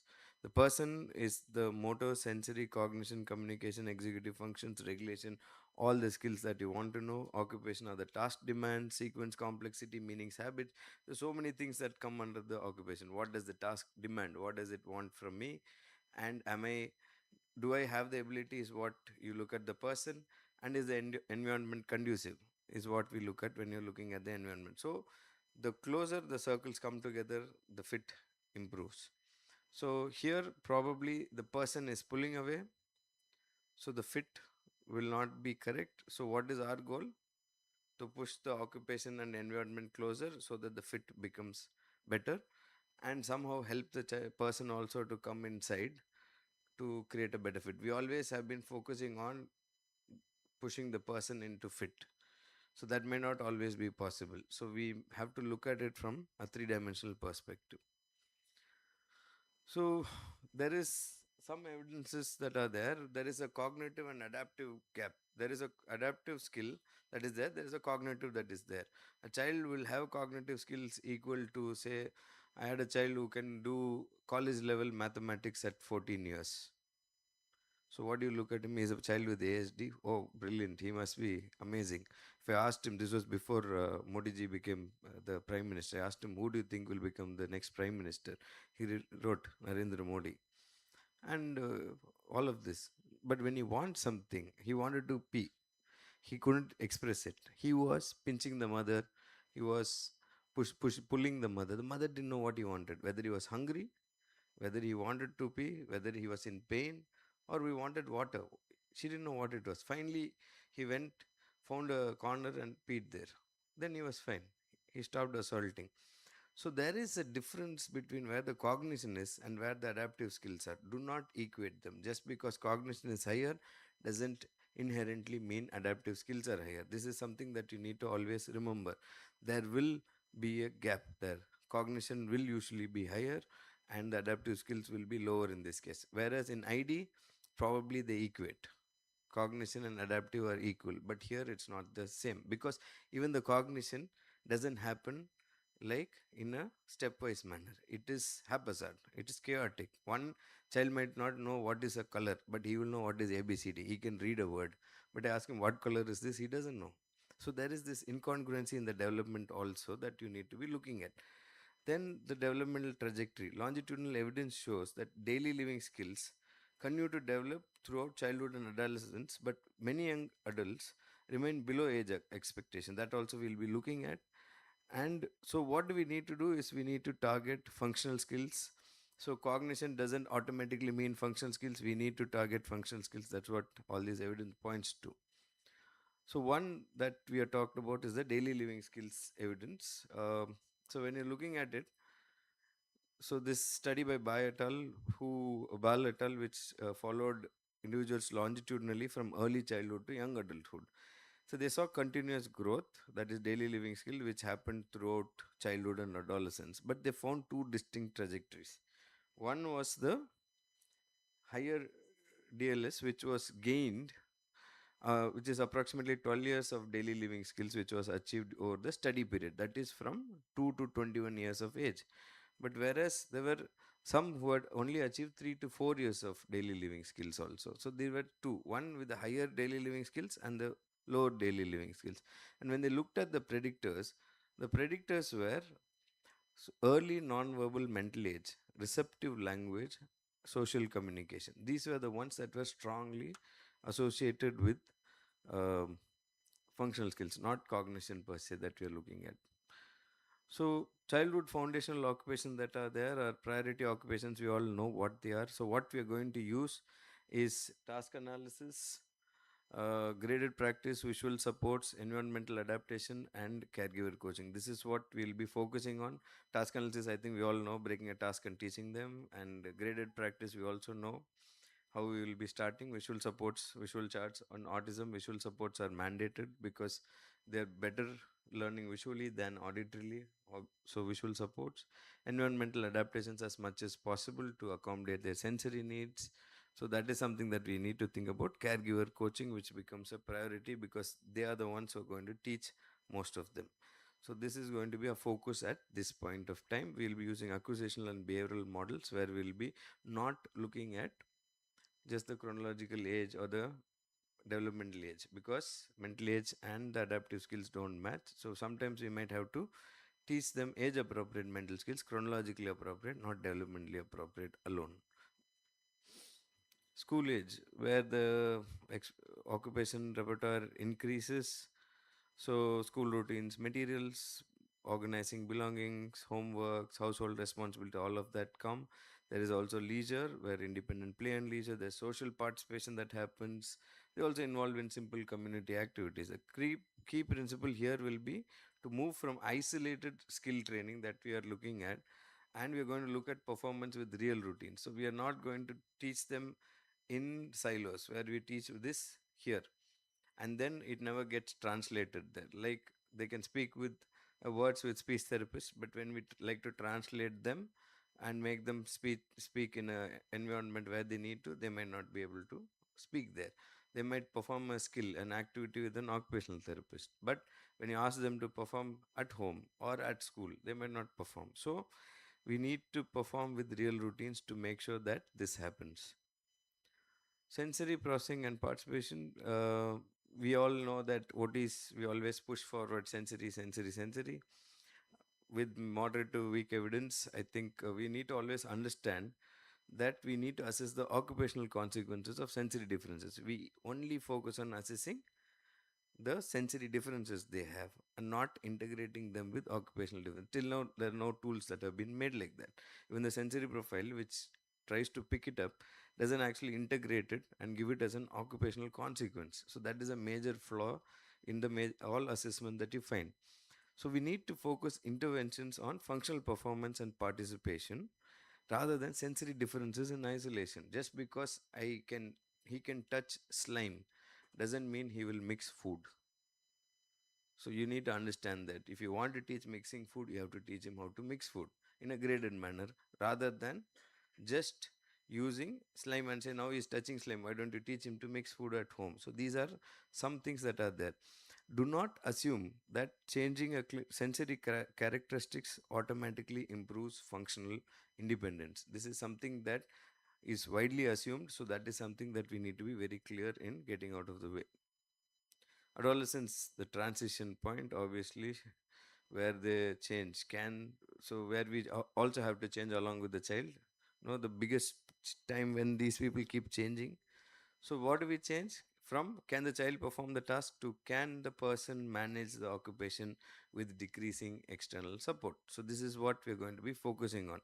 So can the child perform alone doesn't answer it, because now they are looking at different situations.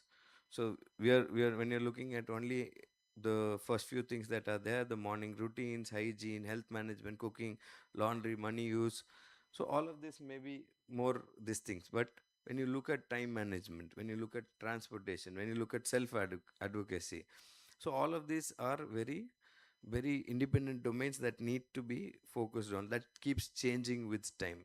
Will you allow an adolescent to go to a nearby shop? Yes. Will you allow them to travel to next town by themselves to buy something? Probably no. So but as they become older, you will probably allow. So it's a huge transition from our side, from our expectations on the adolescent, and from what they have to also understand that this is changing, which is a very difficult concept for children with ASD. They are okay with childhood where everything is done by the parent, supervised by the parent. We just have to follow along commands. Go get it, go keep it, done. But now we need to enter a stage where they need to have some autonomy, and they find it very difficult. So most of the autonomy they'll try to push it on somebody, or they'll not want to do that, so they'll move from situations that require autonomy. So self advocacy is something that needs to be trained, that is never being focused on adequately in, especially even in India. And vocational preparation, as people are talking about the vocational preparation, there are varying ideas, the varying differing ideas about what is there, what is required. I think finally what we had a presentation yesterday evening. He said that obviously it has to be tailor made for the environment. He also talked about the environment, he also talked about the person fit. So that is what, and we also enter the task like the occasion, environment, person. So the environment includes the family where they live, everything included into that. So that is your occasional preparation. So what, there are some pilot studies that have been done on focusing on 4 critical daily living domains, that is morning routine, cooking, laundry, money management. They used Vineland's goal attainment outcome, and they found that the gains were maintained at 6-month follow up. So that was quite good. So direct intervention in real life daily living skills is feasible and clinically relevant. So when you do it with a life skill, okay, that is when it becomes relevant. So even cognition, now neurologists have been shifting from cognition to functional cognition. Cognition is a separate domain. How do they apply that cognition? So even now there are so many tools that are being designed for Indian population for functional cognition. So when you go through that, I think you will also understand how these skills also have to become very cognitively inclined. So this was also a study done in 2018. So domestic, I mean, in IADL, obviously, till ADL, I think we have a set. Like, I take this dressing, buttoning, then I know when I have to teach buttoning. I know when I have to teach wearing his pants, when I have to teach him to remove pants, and all these things. But IADLs, what happens is, because we trained ADL, we think that they will automatically apply them to IADL in most of the things, but doesn't happen. Like planning a meal, they might know how to eat, they might know how to cook, but planning a meal is a completely different task in itself. So that has to be separate. That should not be automatically known. These are not just known. Planning meal, managing laundry, like whites, like if you're using a washing machine, it has to be whites and colors. Or even if you're washing by hand, you cannot soak them together, then the colors will come off. So these things, so managing medications, responding to unexpected problems, all of these come into there. In community, obviously shopping and comparing prices. I know women are better, right, in comparing prices. Like when I'm trying to buy something, I'll just go find the first thing comes, order. And they, what did you order? I said this. No, no, cancel. No, see, the same product in this site is cheaper. So I have maybe 10 products which I never, 10 sites in my phone which I never use. But I found out recently there is an app which compares prices across shopping sites, which I didn't even know existed. Some buy Hatke or something like that. I don't know. I don't know even if that is there. So anyway, So I think comparing, I think this is something that has to be taught, maybe for men also a little bit. Women can contribute in training. So using banking payment systems, you think that you become an adult, you know how to do banking. The first time you go to a bank, you yourself are not sure where to go, what to do, what to fill, what to write. Sir, is this the right? Sir, you don't even know this. What have you studied? Sir, occupational therapy. So you don't even know how to fill up a form. How did you study? And all these things. These are things because they are also like all of India. Banks are also overwhelmed. Too much of crowd. Will be like 45. You would have seen 44 people before tea, and you will be like, how many do you have to do before I have tea? So obviously they'll be very irritated. So we need to train all of this, arranging appointments. So we can't just barge into and a doctor and say, see me now, or barge into some salon and say, cut my hair. Sir, do you have an appointment? I don't have an appointment. Then you have to wait for 1 hour. No, I want it cut now. Like, no, these are issues that even a small appointment, how to arrange, these are things that I think which come in very difficult. These are things that we take for granted. We think, oh, we know that's how you do it.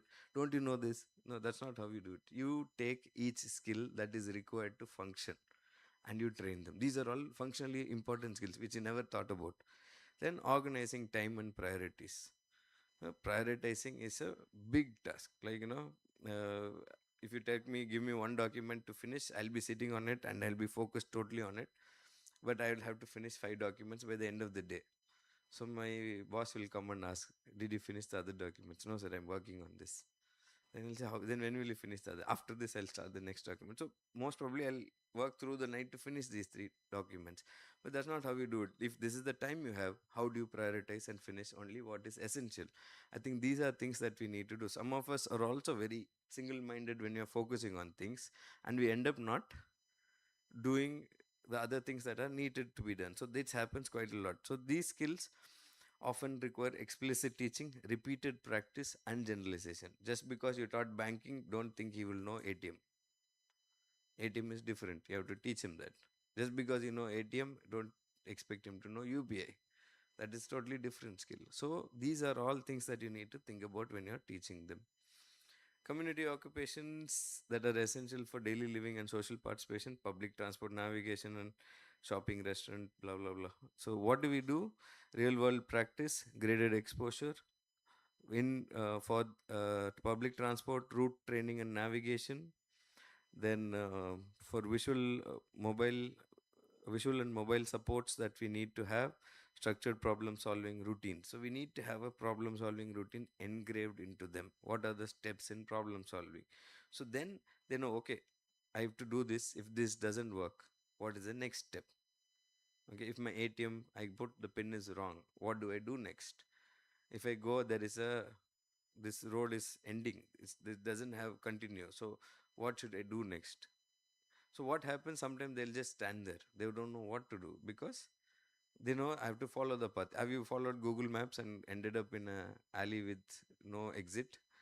I know one of my friends ended up almost in a river. I think there have been cases where they've entered rivers with cars also. So I think when you're looking at it, you cannot trust only I have a map, I'm fine, I'm safe, I can reach wherever I want. Not true. So you need to have a problem solving in place. What happens when you teach them maps are there, they'll just follow the map and say map is going, wherever it goes, I keep going. I was studying in Bhubaneswar, new place, and COVID, so nobody on the roads. And I had to go somewhere, and I took my friend's bike because transportation was difficult and I was traveling. Google Maps was showing me the way. And then finally I realized I've been going round and round and round 4 times, and I have very bad topographical memory. Like, I didn't know that I've gone through the same place. Fourth time I realized I'm in the same place again. When I realized something I saw repeat, then I thought first time it is an ad that has been posted in many places. Then by the fourth time I realized that it's not an ad, I'm coming to the same place again and again. So I think problem solving, otherwise they'll keep going in circles. They'll never reach where they want to because your supports are not, you cannot say that your support is perfect. One road closed, Google Map doesn't know, you're caught. So that's what happens. So structured problem solving routines have to be there. So how does the clinical training go? Active. It should be scaffolded with support in natural community settings. So this is very important for building independence. Otherwise, independence will not happen.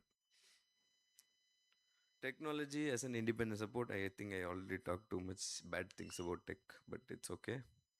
It assists with structure, memory, and routines. So I was asking ChatGPT, uh, how's last week was floods in Kerala, so I asked, is it okay, safe for me to travel? Then it said, can I intimate you? I was like, what? Okay. Then it kept sending after every 3 times a day it'll send me a notification saying no new improvements, it's safe to travel. For the last 1 week I was surprised that it could do that. I didn't know ChatGPT could do that. So AI, which is not even has been integrated into support software, can be used. So is it safe for me to travel by train? Is there any expected delays? Because I didn't want to end up in the station early. And that day was crazy. The day I traveled, I was at work till 7. My train was at 9. So it was a crazy day. So what happened was, obviously, if that didn't tell me, I would have train was on time, thankfully. But if it was late, I would have went to the station at 9 o'clock and I was waiting for the train for 2 hours. So I think we have a lot of tech that can help us, but teaching them how to use, when to use, like all, like I went for an AI medical education conference where they said AI, how to use AI is you have brain, then you have AI, then you have brain. So that means you use your brain first, then use AI, then use your brain first. So I used my brain and made this slide, and I gave it to AI to make it better. Then I didn't use my brain again. And you can see these circles there. That was because I didn't use my brain again. I didn't come back and check. I was just telling ma'am, oh, I have to go check my slides. But I never came back and checked the slides. So I think that's where the problem happened. So forgive my brain for this. So anyway, so I think we need to start teaching them how to use it safely also, because very unsafe. Like recently there was a girl who had come who had learned about sexuality. We teach sexuality to adolescents, right? She wanted sex. That's all. So she will go be not a very technical term, promiscuous with men to get what she wants. I don't know how many times she has been abused. And then uh, we had taught her how to, this is not right, this is how you should be. Then she said, okay, so what will you do now when you feel like having sex? I'll watch porn.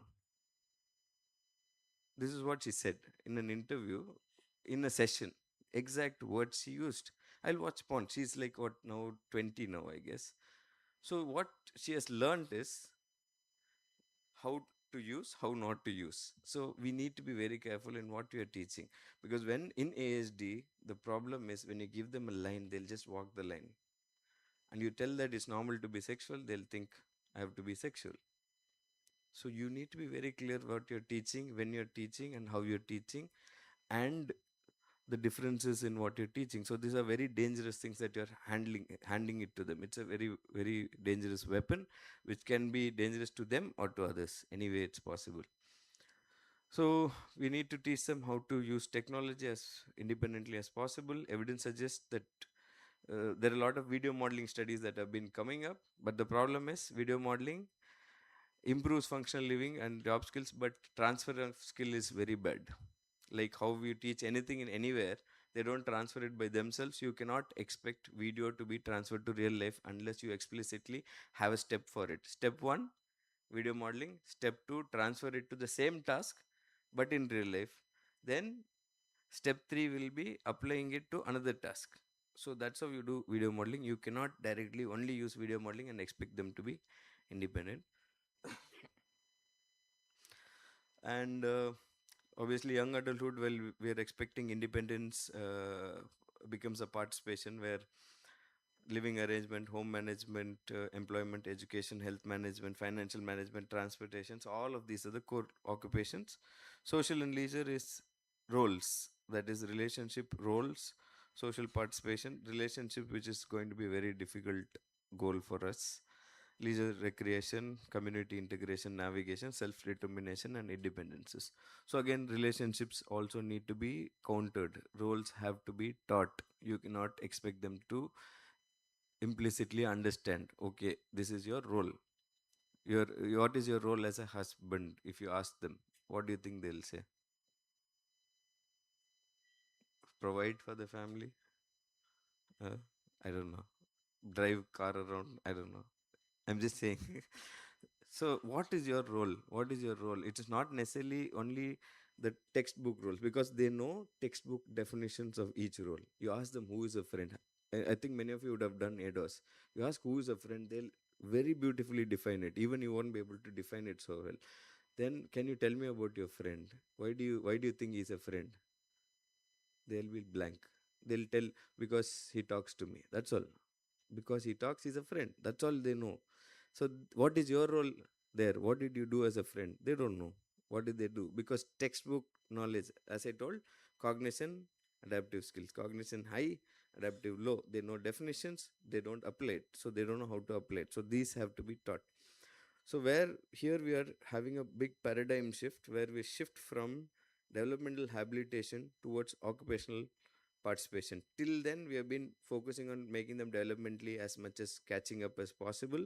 Now we are looking at occupational participation, environmental fit, and self determination. So our role drastically changes here to that.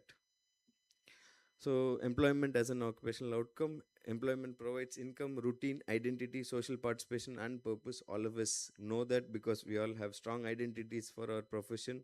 It becomes our identity routine, and our social participation hugely depends on it. I think most friends we make from there carry over as personal friends also, and it gives us a purpose. Like without that, we'll be like, we don't know what to do throughout the day. In a holiday now, we don't do anything, we've left everything, laptop, phones, everything, and we don't know what to do. So that has become our whole thing. What we are become, employment becomes that. So we need to do assessment and matching. So we need to do the clinical preparation, vocational assessment, job task analysis, job matching, work routine, executive function supports. This we can contribute through assessments, and also adaptation and education. So we can provide with sensory environment modification, workplace accommodations, assistive tech, and also employer work education. So sustainable participation is not simply a job placement. That is something that you need to understand. We had a college student who came. He came in because he assaulted his teacher. Why do you think he assaulted his teacher? Because he joined mechanical engineering. He has auditory hypersensitivity. So there were some machines running. He was already hypersensitive, but he has learned to mask it. So it's there. And then on top of that, his teacher told him something in a loud voice, shouted at him. He went and assaulted him because he could not tolerate it anymore. So you need to understand that these are things that can happen. How much, as the first presentation in the morning was going on, she talked about masking. Masking is a burden. Masking is not easy. Masking has been something that the environment imposed on them, not what they wanted. So when they mask, actually they're already burdened, and excessive burden can cause externalizing behaviors, assault, self injury. Maybe safer things are running away from the place and not coming back to college and stuff like that, which might be a little safer. But aggression is the first thing that comes out. Where do they learn that from? From themselves, from the environment, from movies. Every time you get angry, you can throw something at somebody, then you'll start throwing. So these are things that they start learning. So we are going to work on that. So video modeling, there's a meta-analysis on employment and job skills, which was a systematic review. They did a video modeling meta-analysis. 20 studies were included, and there was a strong overall effect, that is about 0.91, that was showed that video modeling helps. Most research occurred in school or contrived settings only, not in actual workplaces. So sustainable, there is substantial barriers for autistic adults. There's strong evidence for targeted interventions and need for competitive integrated employment focus. So we are not looking at video modeling per se, but we look at it from, there's a targeted intervention and that works, and how do we integrate it. So that is going to be our goal. So we just because it's video modeling, we don't actually take video modeling alone. We take their principles and we apply it, like how most Indians do our interventions. We take some principles and we make it our own. We never follow one school of thought because it never works. So that is what is important. So ecological validity matters. So it's not about what works there, but how can we translate it and integrate it into our system. That is where we need to look at. 8 minutes, okay. So health management, self advocacy, I think healthcare routines, that is appointments, I already talked about, medications, maintaining sleep and exercise routines. I think these are things that we need to start training them and give explicit things on it. And self advocacy, that is communicating symptoms and preferences. They don't say preferences. If somebody says, where do you want to go, where do you want to go, we'll go there. Okay, they may not like it, but they'll go, because I has already told, decision making is a major flaw for them. Recognizing when professional help is needed. So when they know I need help, they might say, I'm fine, I'm fine, I'm fine, because going to a professional is a change in routine. So these are all things that can be trained. So this training, where we need to give communication support, which is essential for autonomy. So we can include ASC where appropriate, not necessary that it has to be used only for communicating basic needs, but this also is something, autonomy also should be something that needs to be included into the ASC charts. Most ASC charts focus, because it's all children and probably some adolescent focus, which will all focus on need expression only. So I think we need to bring in autonomy also. Midlife, maintaining occupational roles, that is roles and routines, productivity, work, household roles, and all these things. Health and support, again the same thing that we talked about. Maintaining relationships comes here, because here it's not about creating. Before that it was creating relationships. Here it's maintaining, because they can create relationships. So I can say, hi, how are you? Yesterday I was with Mr. Srinivaslu, we were talking on the car. Then after I got done, I said, okay, bye. After that I never talked to him. Then again today, car together we were.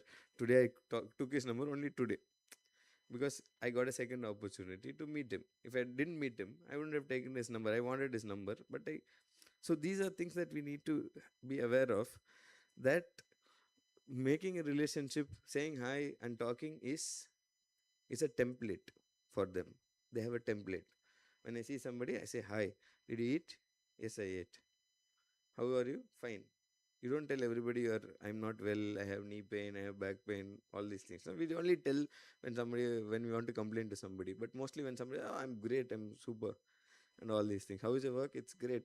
And we'll be crying when we go to work. That's different. So that's how it is. So that template is what they hold on to. Relationships are templates based relationship don't succeed. So we need to teach them how to maintain relationships. So that's something that we need to be working on. And we also need to update environmental supports for midlife. So we are now going to shift from acquisition of skill to adaptation and maintenance. Why adaptation now? They've already been doing, because now they might not be able to do something. They're burnt out with the relationship. So we might have to do some adaptation in that area. They are not able to maintain it. Do we need to send them for counseling? Do we need to actually tell them, yes, this is important? Or does the spouse know that this person has ASD and is having these difficulties? That might make them understand, oh, now I understand why he's doing all that. Oh, then it's fine. I thought he's intentionally harming me. So sometimes it's as simple as that. Giving a diagnosis to the spouse would clear so many major confusion that they have. So I think that is where we need to go on. Later adulthood obviously moves to uh, working on the daily living environment, how we can maintain the ideal, prevent decline, adapt home environment, support health management. These are what we also want in our old age, but probably we need to teach them, because they don't transition well. They fix into one level and they keep doing in that level. So I was able to carry 2 water cans in my shoulder and walk. So now I'm 75.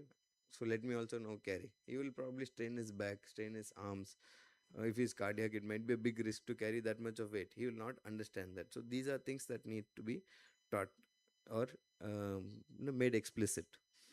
And preserve meaningful leisure and social roles. There is a shift from in roles that also you need to tell them. Previously it was acquisition, maintaining. Now what do? Nurture. right? They have to start nurturing. Now we all become older, we all take some juniors and nurture them like that. Then we have planned for changing support needs and also educate whoever is there, caregiver or support worker, on what they need to do. So there is a research gap here. There is no longitudinal evidence in older autistic adults. So we have gone till, I think this was something that everybody had told about. So even in OT there is no evidence on what we do with older autistic adults. So till adulthood, yes, somewhat is there, but after that, yes, we are losing out majorly. Adulthood is now, I think, the primary focus. Everybody is going through adulthood based research. So I think that's what we have to look at. So, what are the influences on functional independence? Individual factors that we talked about, person, occupation factors, that's what we talked about in occupation, and environmental factors. We also now look at service factors. Initially, it's early intervention, then it's transition planning, then it's continuity. So we also look at how then it's transition planning, then we also look at continuity and multidisciplinary care that has to be constantly in place. Like um, Mr. Srinivaslu pointed out some time back that we all work in silos. What I do, you should not know. What you do, I should not do. That is something that has been there, which is breaking down quite well now. But I think this is something that has to work on. So, what is OT intervention across lifespan, evaluation and goals? Access actual occupational performance, healthy, meaningful goals with the person and identify meaningful goals with the person and family, unless key person, that is the task environment barrier. Where is the barrier that exists? Then the skill and task adaptation that we need to do, and how do we support maintenance? That's train and support caregivers and support persons, practice skill across diverse natural contexts, and systematically measure generalization and maintenance. So, what is current OT evidence support? Okay. Goal oriented care, context participation, adaptation and coaching, autistic perspectives. So, these are what we are going to look, what we are going to do. And evidence gap is that ideal participation in autistic youth remains an important gap in literature. I think that is something we all know that there is a problem, but as a literature, it's very less. So, I think that's something we can do. So, what should we measure? This is also from a study that was published in 24. Performance and progress, actual ADL, IADL performance, level of assistance and prompting, goal attainment, generalization across settings. These are things that we need to measure. Participation and autonomy, maintenance over time, community participation, employment, education, quality of life, and autonomy. So these are things that we need to measure. I think quality of life is something that we tend to skip out when it comes to ASD. Some of the useful assessment approaches that they've talked about was VABS, PEDICAT, COPUM, goal attainment scaling. Goal attainment scaling is a wonderful scale but not being used widely. And occupation specific performance measures like routine task inventories. So these are some things that we can use. Okay, so traditional focus, how can we make the person independent? Better question.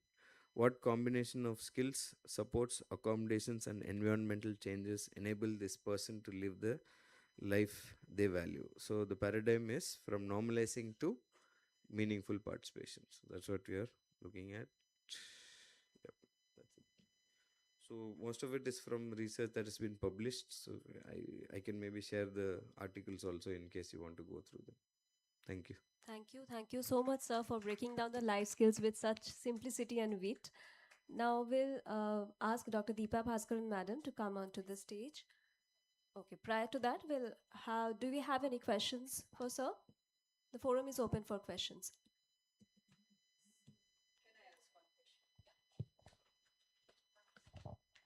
Yeah. So that was a really insightful discussion, I would say. Sir, you very rightly pointed out they work on template, right? This template, creates the biggest hindrance when it comes to the interpersonal relationship. Now, as you very rightly pointed out, how do inculcate in them? What are the steps and how can you manage?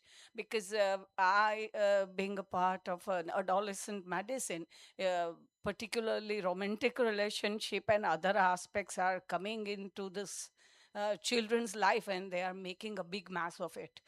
So, can you throw some light on it? I think I already told you about this person, occupation, and environment fit. So when you look at it, uh, we need to see whether the occupation is fitting or how do we adjust the occupation is first thing. But here there's a lot of input that has to go into the person. Let's say you trained a person how to button a shirt first. You would have given them bigger buttons. Then you would have taught them with smaller buttons. By maybe 4 5 years that they've been dressing themselves, now you give them anything, they'll manage. So the whole point is that how much of the variance are you preparing and training? One of the common things that they found is social stories is one way of getting through them how to understand many social concepts, because it's visual and it helps them go through the process. And how do you do that is you don't tell them like a movie based template. You need to give them the variations. You need to have role plays, and that is how you as I said, video modeling doesn't automatically translate to real life. So you do a social story, then you move on to how to apply that in a role play. And I don't think it has to be exactly a romantic, any relationship for that matter, I'm just saying. So I'm just saying there is I think in India also it's quite evident there's a relationship development intervention that happens also, which is very parent centered, caregiver centered intervention that happens. But you can go through that also, that they also run regular courses. They have an assessment for relationships and stuff like that. But I think it's more to do with how well can you help them translate that into a relationship, any relationship, and then you add the problem solving strategy to that. When there is a problem, what are the steps in solving this problem in relationships? And then you help them, like whom do you go to get help when there is a problem? Don't we all go and talk to somebody when we have a problem at home? Yes, we do. We get their help, then we go back and apply it. So I think that is something that we need to teach them. Nobody here can say that I don't have any problems in relationship. Everybody has problems. So we need to teach them this thing. Safety, yes. Social stories are best for teaching safety and for managing the basis of relationship. The complexities, role playing, then the problem solving strategies. I think that should make the package right.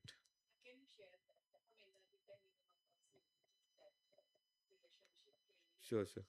I think this.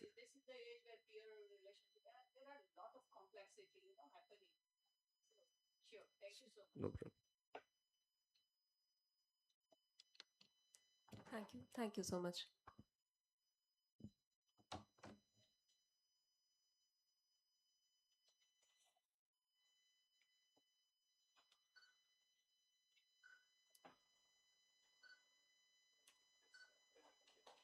Ladies and gentlemen, please, big round of applause.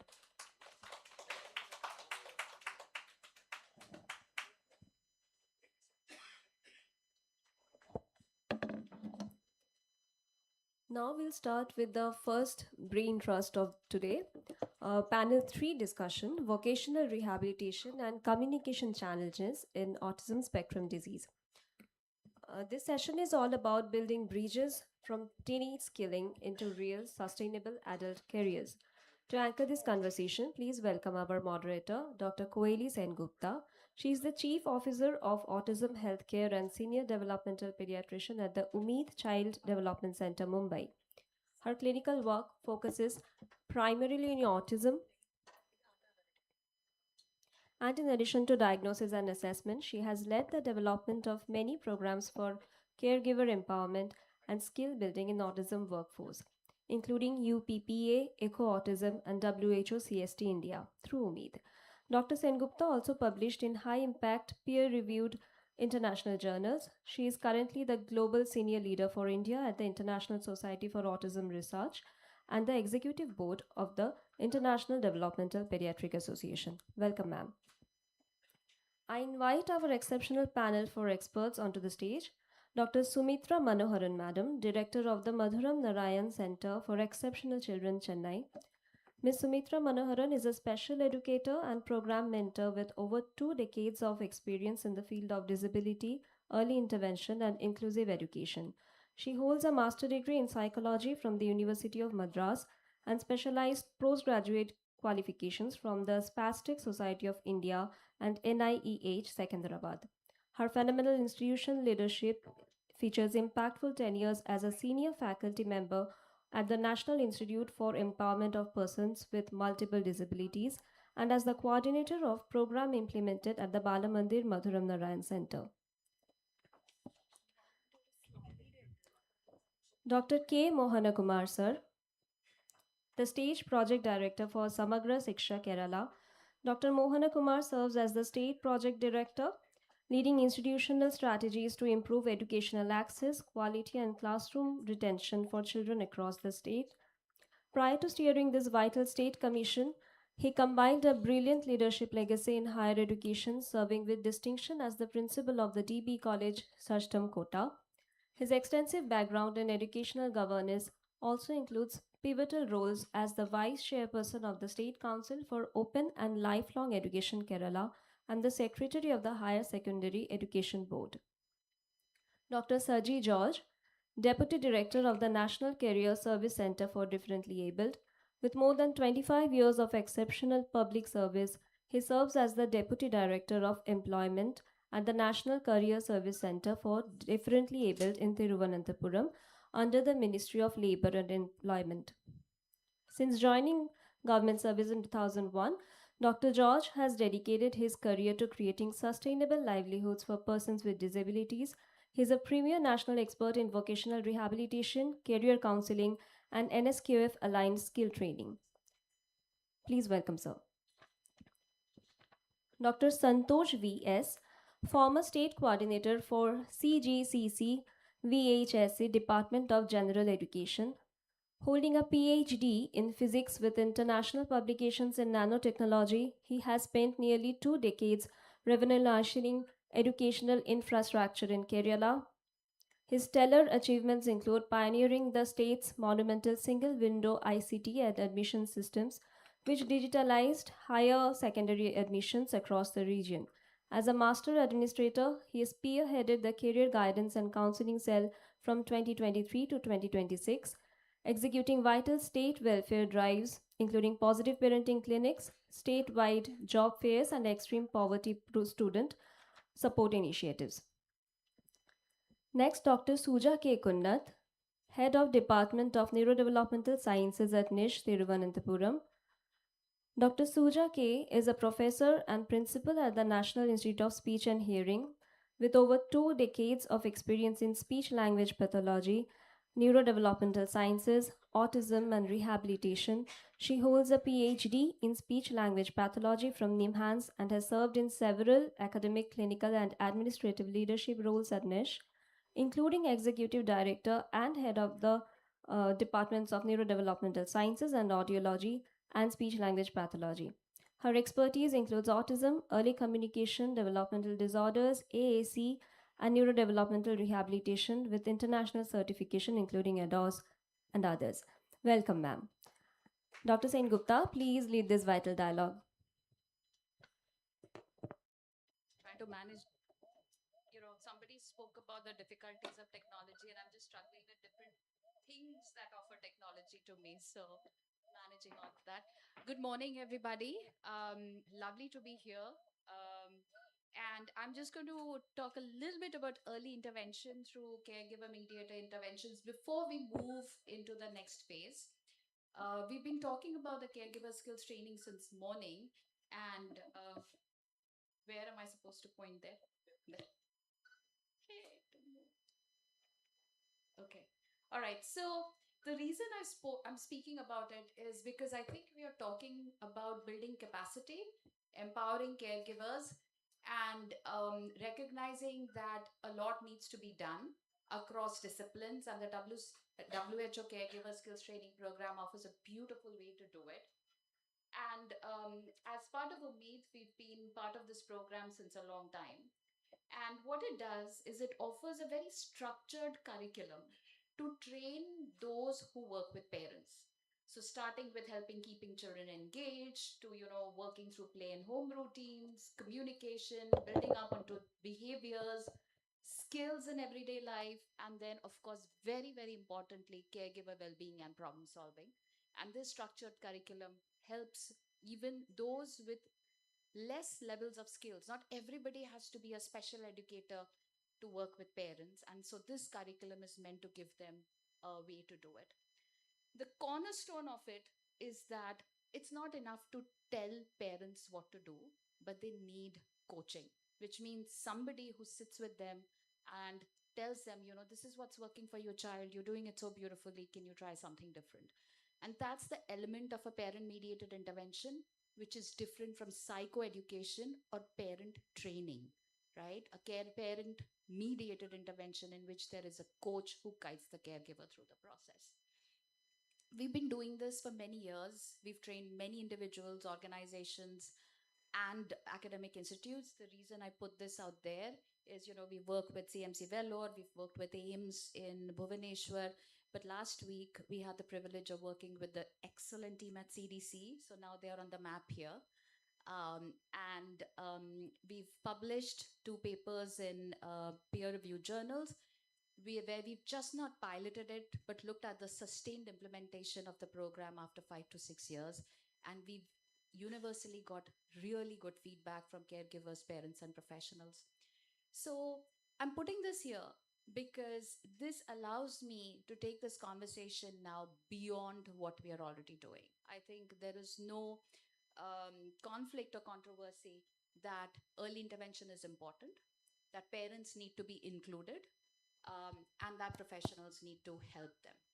So I'm going to turn to my wonderful group of colleagues here today who are representing different systems that make things work. I'm going to turn to you first, if that's okay, and start because I often hear this is that, parents are not really doing enough. They should be doing enough to support or stimulate the children. They should be doing more when they are older. And I lean on to you, Sumitra. How can we, as professionals, support caregivers as they make the transition from early intervention to the years beyond? Over to you. Um, Thank you, madam. Thank you all, and good morning. If you all know that yesterday we were there, that I'm also a parent who turned into a professional. So this question, I can do it in both the perspectives. So what happens is every time we think that parents are not, doing enough.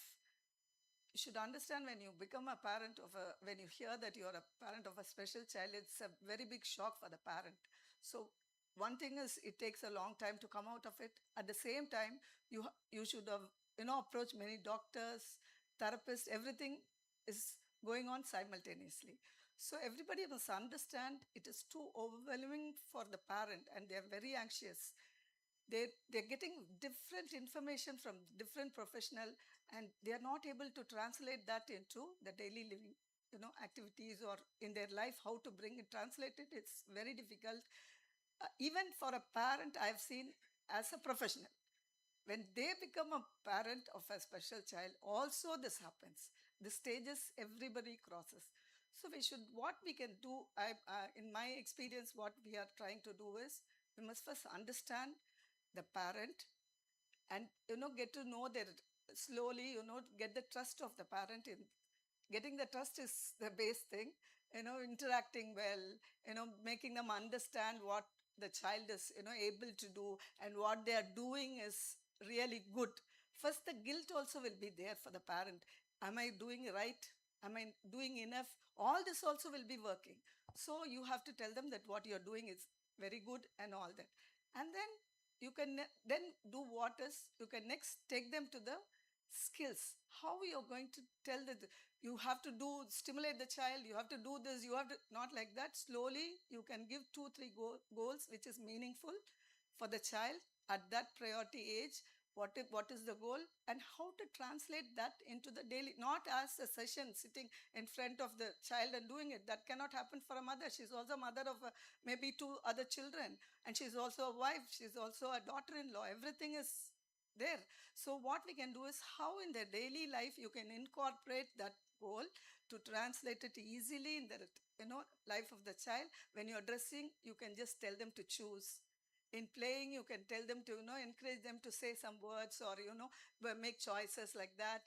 While eating, you can tell what you want or what you like, how to express this. All the small goals, you can tell them to do it in the daily life.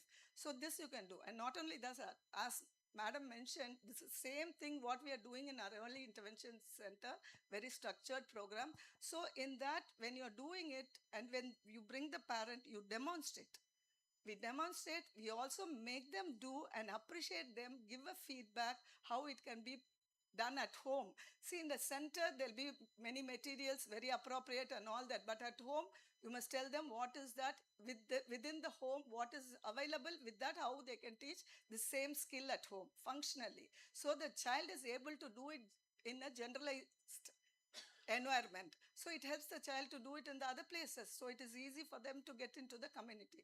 So all this I will see, and then again give a feedback, and then the therapist will see it, demonstrate it, then make the parent do, and then appreciate them and give a feedback. So this will help the mother or parent to understand and give the good training for the child.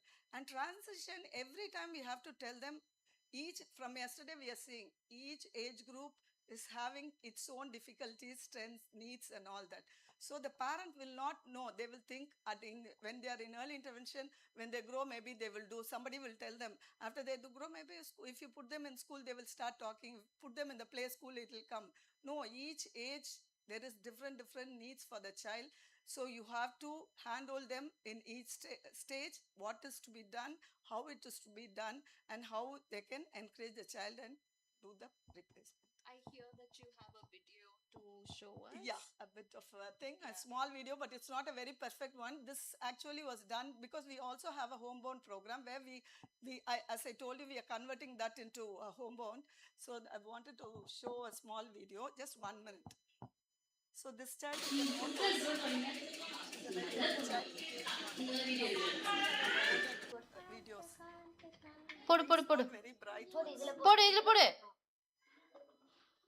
The mother has captured it. This is that household environment. தள்ளு தள்ளு தள்ளு தள்ளு ஹே அக்கா பாரு அண்ணா தள்ளுக்கு பாரு அங்க பாரு அண்ணா நீ அங்க பாக்காத அங்க பாரு நீ விக்கி பாப்பா தள்ளு Vicky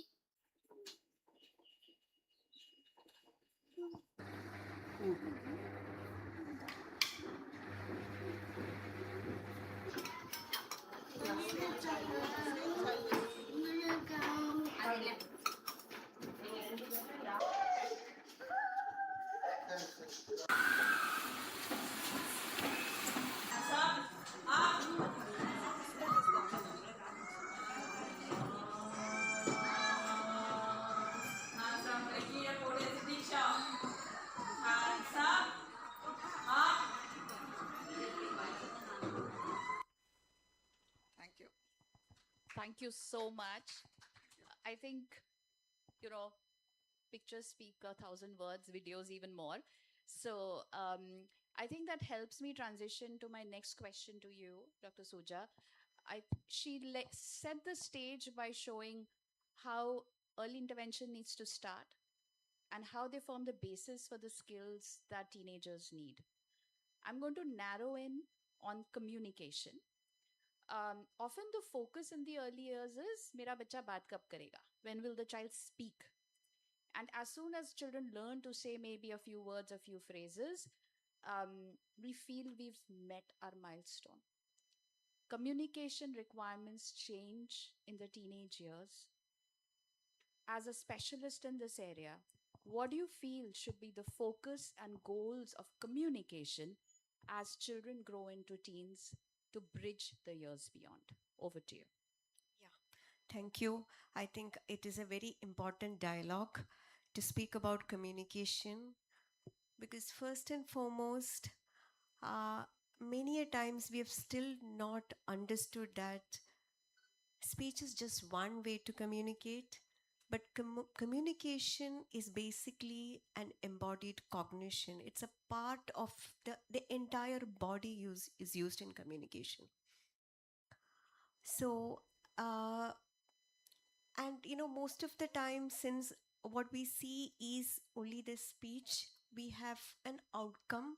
We think about an outcome. A parent think about an outcome, or a professional think about an outcome that should come out as speech.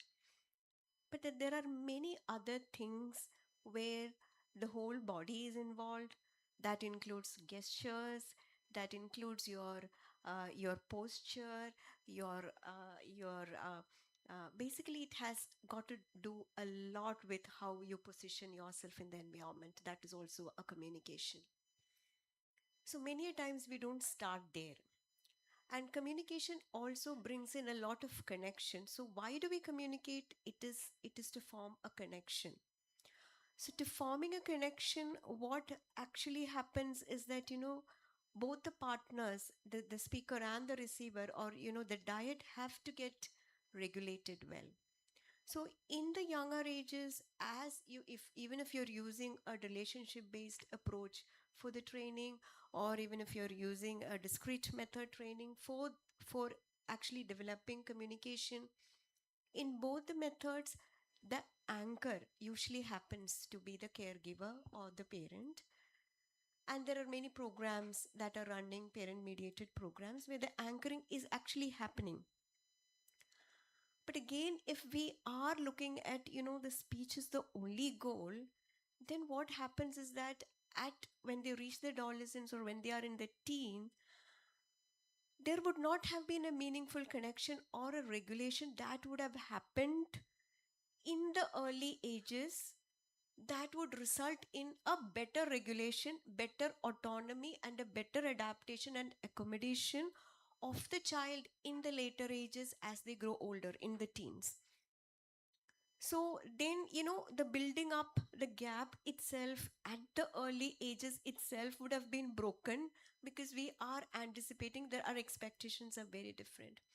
So then moving on the teenage, it becomes even more a complex, and adolescent communication becomes an entirely complex structure there, wherein the parent would never be able to so much capable to promote, because the early intervention scenario have changed so much over the years. There are so much of facilities. At least now people can go and ask questions. Something is happening. But when it comes to the adult age, there is nothing. And I think at this point of time, we have to find out, there should be programs that are specifically uh, tailored, developed, researched, so that there is an anchor that develops even at that age. Now, for example, this is one area where probably we can integrate technology to it, a meaningful use of technology, brain, AI, and brain, as Sir said, wherein the use of social robots.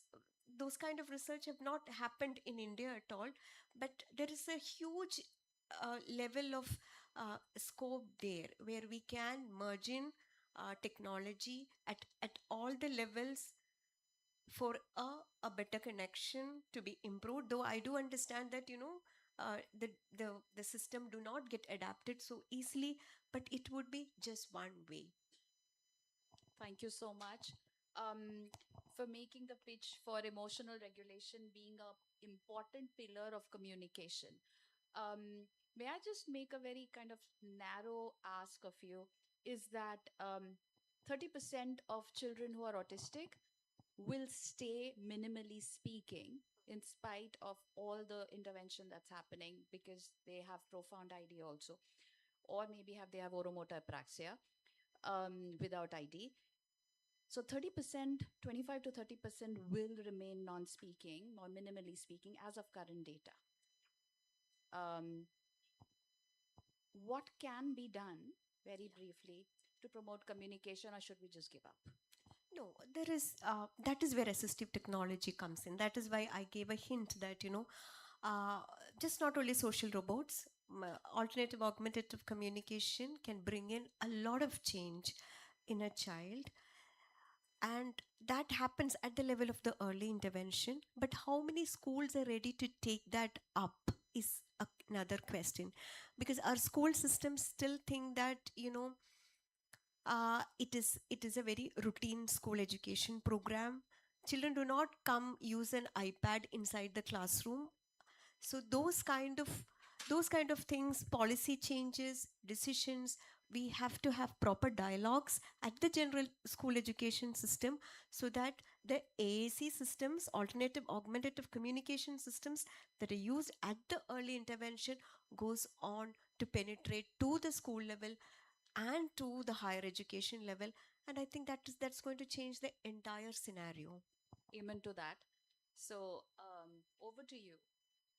Dr. Santosh, you are involved with career guidance and, Yes. systems to support that.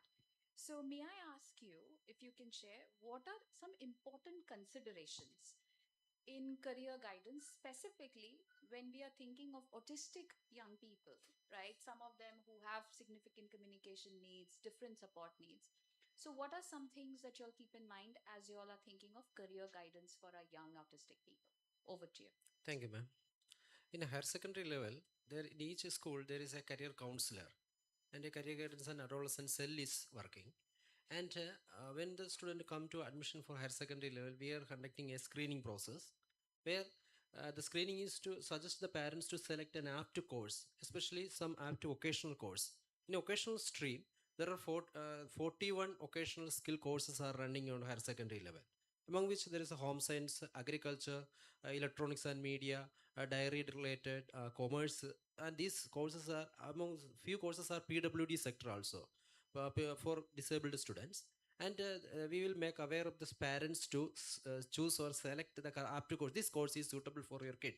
And sometimes parents themselves come to us and ask that my child has some skill in beautician or some skill in self embroidery. So my kid wants to admit in that course. So we reserve seats for that children and they will be directly admitted. And some age relaxation selections are also there.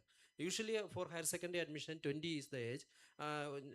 Recent years, so a few years back, a parents came to our office at a housing board building.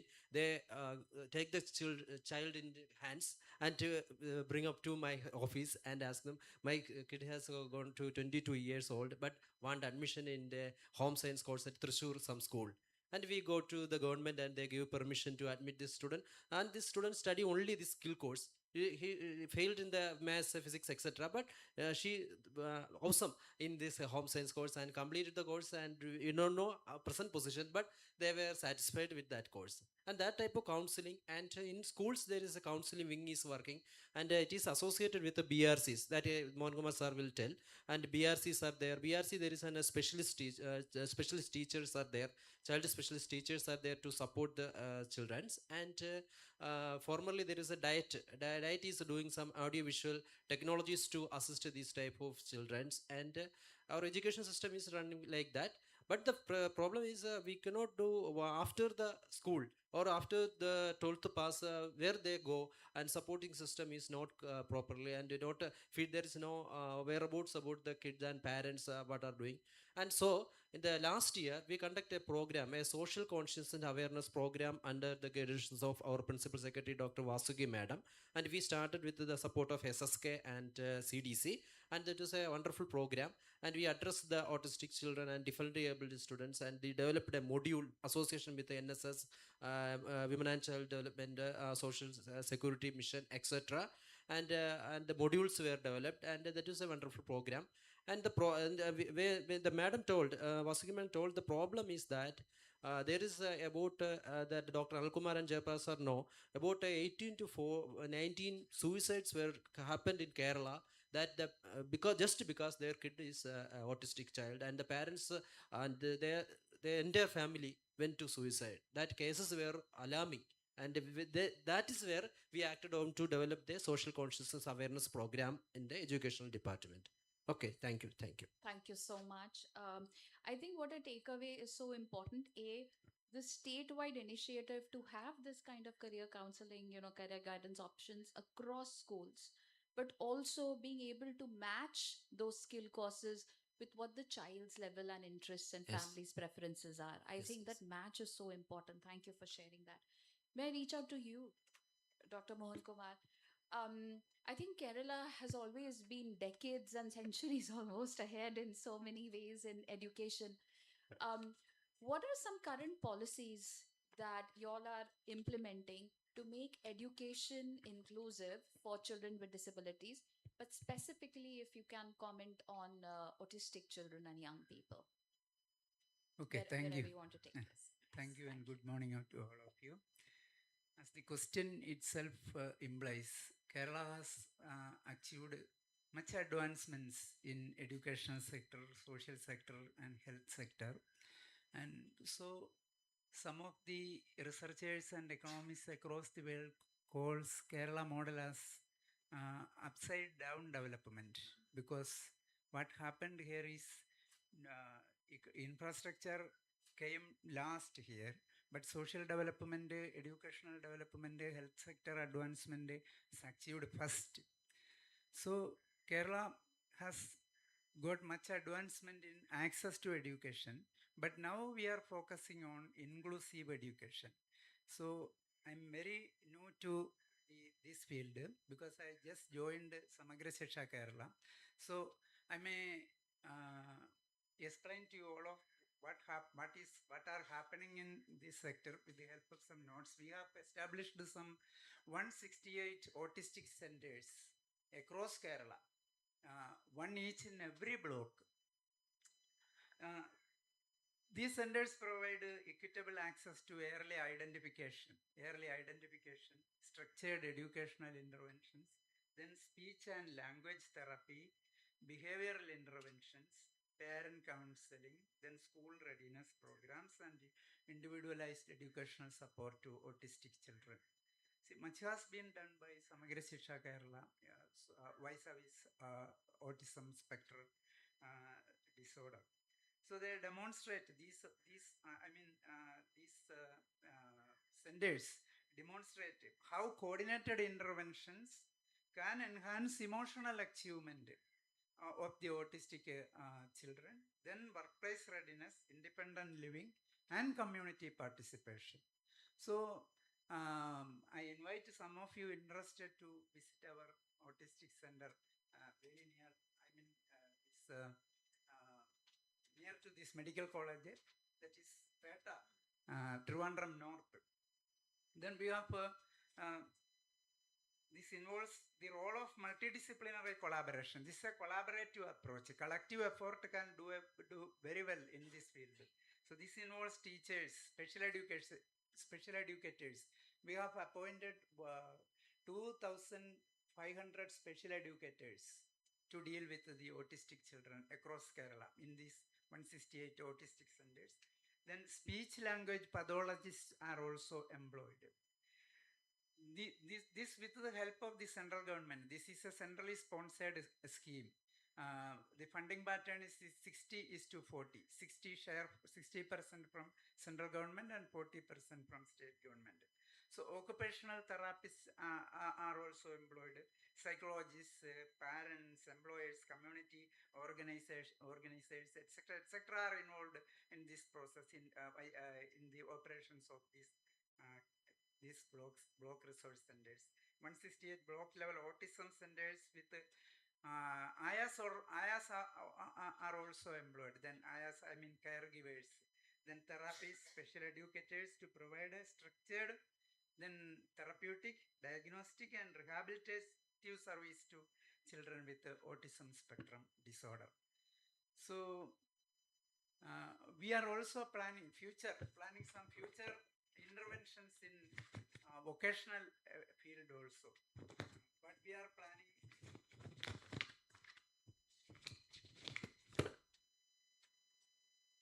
I have just recently joined Samagra Shiksha. That's why.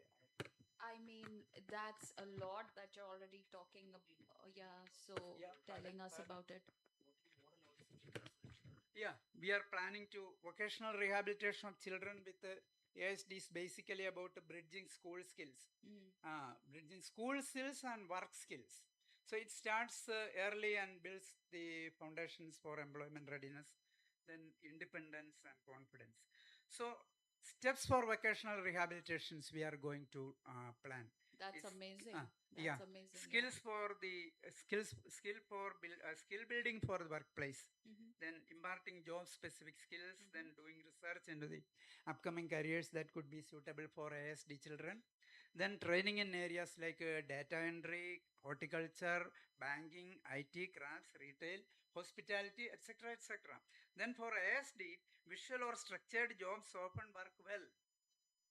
From our experience, it can be seen that visual or structured jobs often best suited for these ASD children for getting employed, developing pre-vocational skills like sorting, filing, then packaging, then following sequence, quality checking, etc. can help, can be very helpful to these children. Then assistive tech training and building soft skills for developing better workplace behavior are also we are planning to impart very soon. Thank you, Dr. Mohan Kumar. That's a Welcome. very comprehensive list, and more power to you and your yeah. system. So I think once again it bridges over to the next, system and department very beautifully. So Dr. Saji George, tell us a little bit more about what you all are already doing in terms of processes, practices, or policies to enable young autistic people's engagement in employment. It could be supported, sheltered, vocational. So over to you. Thank you, madam. Actually, I am really appreciate the CDC team to engage on mother. I used to tell these mothers, these parents, they are better, having better knowledge about this problem, their children's problem. They are really daily. I used to get number of mothers, especially mothers. Fathers are not that much interested to take care. It is my experience. Mothers used to come. See, at least you can afford. You have financially, you may be well off. But when they are not financially, they are not well off. What will be their situation? See, actually, we are from Government of India. We have a center here in Nalanjara called the National Career Service Center for Differently Abled. See, actually, these two experts, they were talking about the school, what they are doing in the school. Really, they are doing good thing in the school. After school, what these people will do, where they will go. See, they have limited follow-up process is there. Actually, we are associating this BRC also. We are associating. We are conducting all over Kerala, throughout Kerala, camps we are conducting. This assessment camp we are conducting. So we will identify persons with disability who are capable of doing occasional training, occasional skills. At our center, we have 10 trades are there, occasional trades are there. It is not suitable for severe type of autistic people. It is mild and moderate people can do it. Today morning when I was there in the office, a boy came with his parent. Just he is undergoing his evaluation. Actually, our admission is based on purely on evaluation. 1 month evaluation we will give. Based on that, we will admit them for training. This boy is going on evaluation. 1 week evaluation is over. His parent, he came with his parent. His complaint is he's autistic boy, moderate category.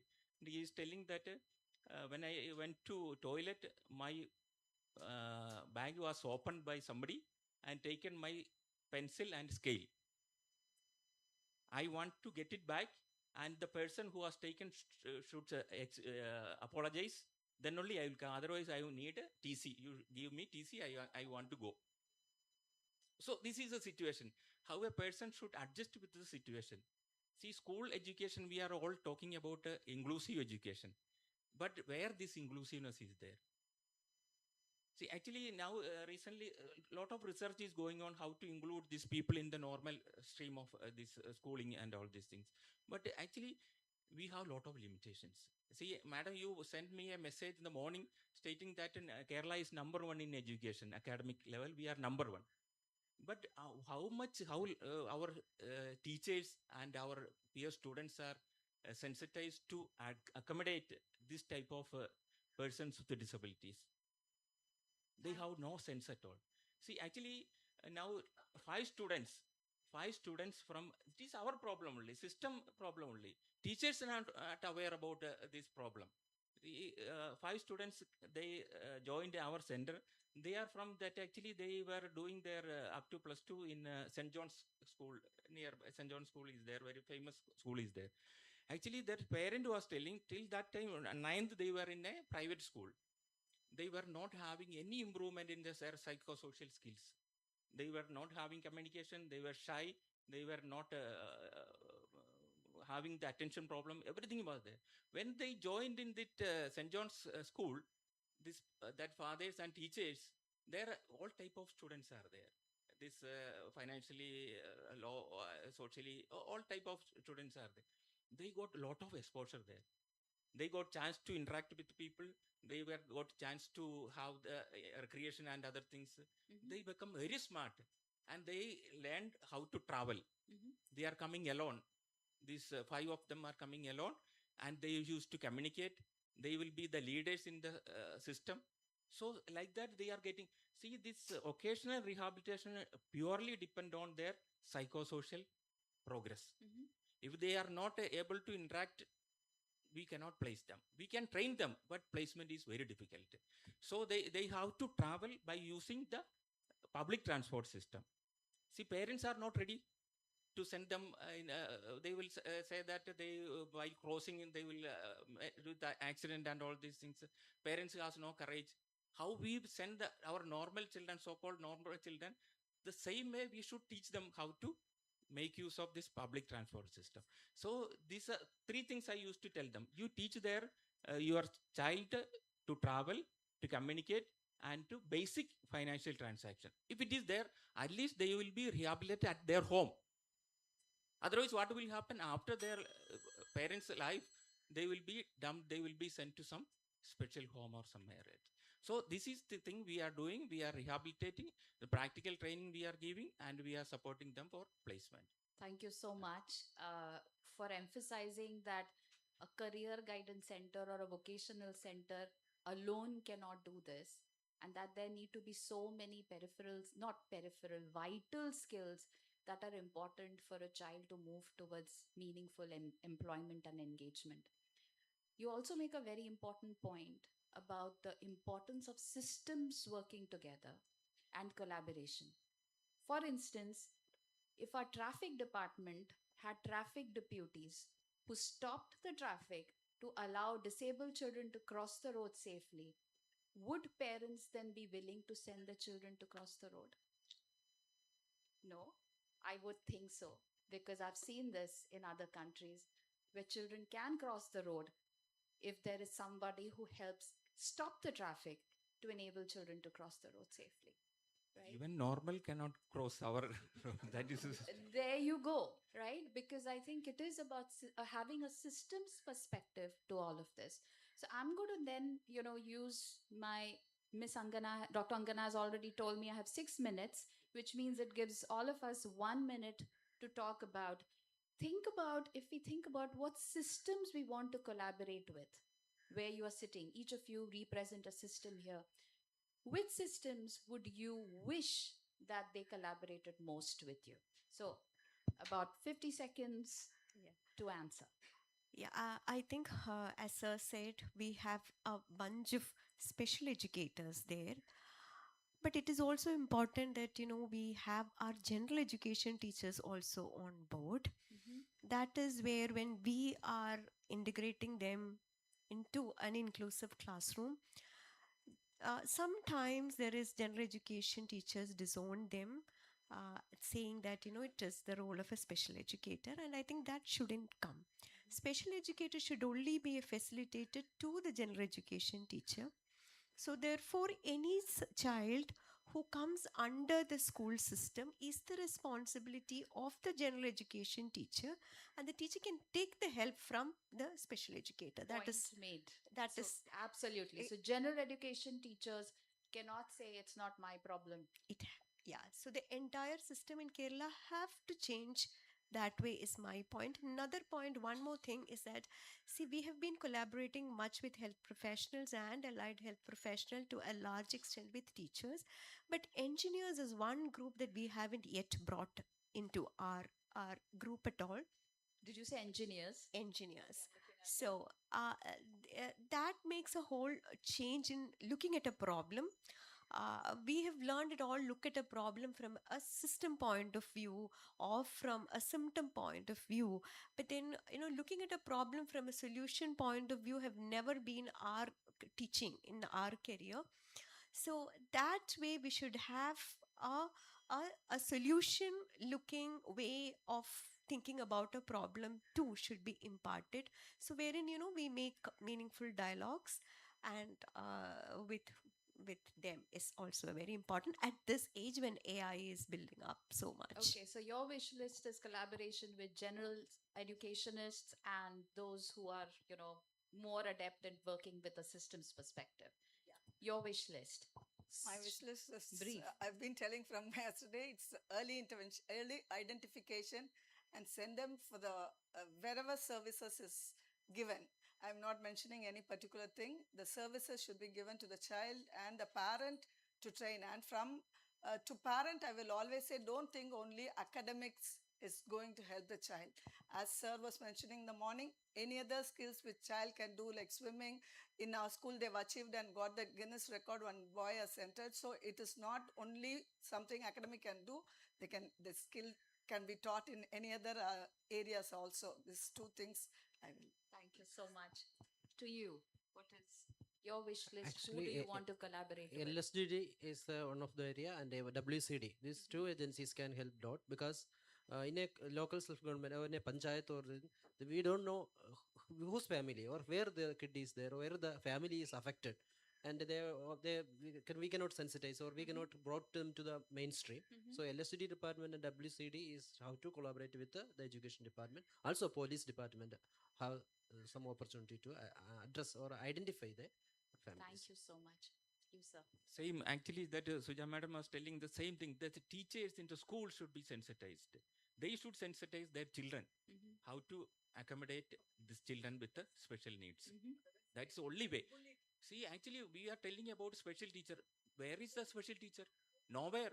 Theoretically, special teacher is there in school, but nobody, they are not getting salary. For 6 months, they will leave that job.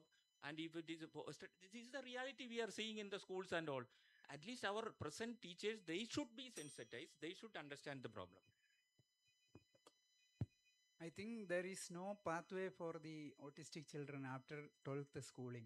So we should develop a skill development center or something. We have to associate them with a vocational session.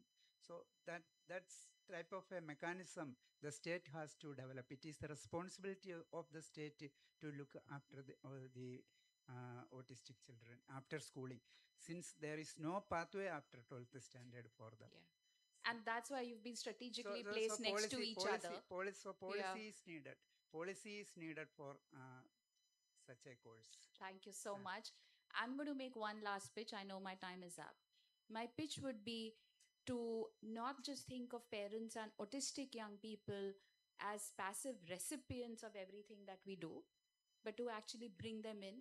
When you think about policies and what to do, it would be really important that parents, and there are many able autistic young people who can be part of committees who support thinking through policies and practices. So with that, thank you. You've been a very kind audience. And if we have time, free to take questions, or we can do it during lunch. Over to you all to tell us what to do. Thank you. Thank you so much for our esteemed panel for such a clear, actionable vision. We'll take a few questions. The forum is now open for 2 questions, preferably.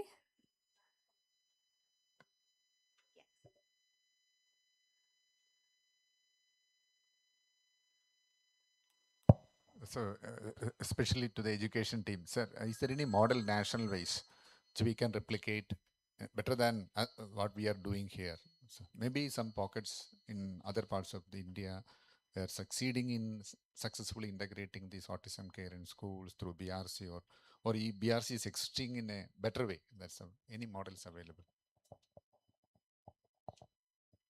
I think BRC is a very new concept as far as India is concerned. So it is part and parcel of Samagra Shiksha scheme of the central government. So we are the first Indian state to start autism centers in India.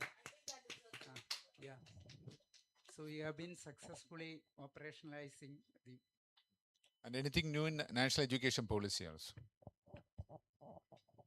Actually, Sir is a newcomer. Last year, the government of Kerala has planned to start 14 model autism centers across each district under STAR project. And I think this is in the constructional way. It's under construction. So we have envisioned to change 14 model autism centers in Kerala. Already we have established 168 autism centers, and we have plans to change, convert one among each district as model autism centers. Difference of opinion in that instead of going for what we call the exclusive training for autistic, let it at least in the disability field. Why should we think about inclusiveness? We have a model. Our government of India center is a model where we have all type of persons with a disability, including autistic. That will improve their psychosocial skills. Yeah. Now also we are thinking about only autism or mentally challenged or hearing impaired or visually. At least in that disability we can integrate. Exactly. They get socialized. Yeah. The others, they will get some other thing from them. Socialization is the prime thing. If somebody is interested, they can visit our center also. It is in Nalanjara. It is there. It is. I will give brochure to this. Thank you so much. Thank you. Thank you so much to our panelists. I'll now request Dr. Kwaili Sengupta Madam to felicitate our esteemed panelists.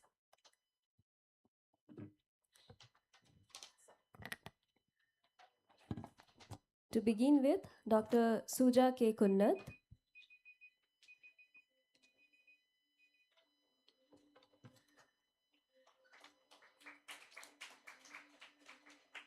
Ms. Sumitra Manoharan,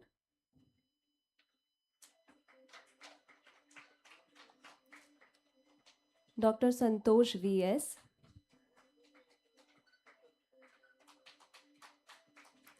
Dr. Saji George,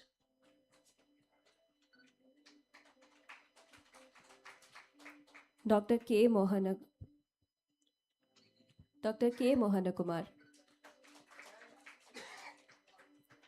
I'll now request Dr. T.V. Anil Kumar sir to come to the stage and felicitate Dr. Kwaili Sengupta Madam.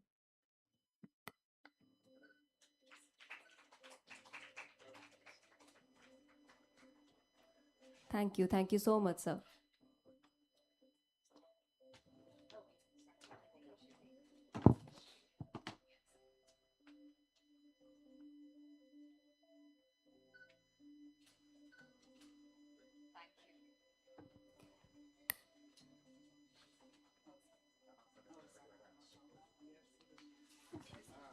We really appreciate your presence here and your opinions. Thank you so much, our esteemed panelists. To guide us through the next session, that is session 11, Policy and System Strengthening. I beg your pardon. We'll move to the session number 12, Social Security for Children with Autism Spectrum Disorder. Let us introduce a brilliant dynamic leader who seamlessly bridges medical science with national administration, Dr. Arun S. Nair, IAS. Do we have sir in the room?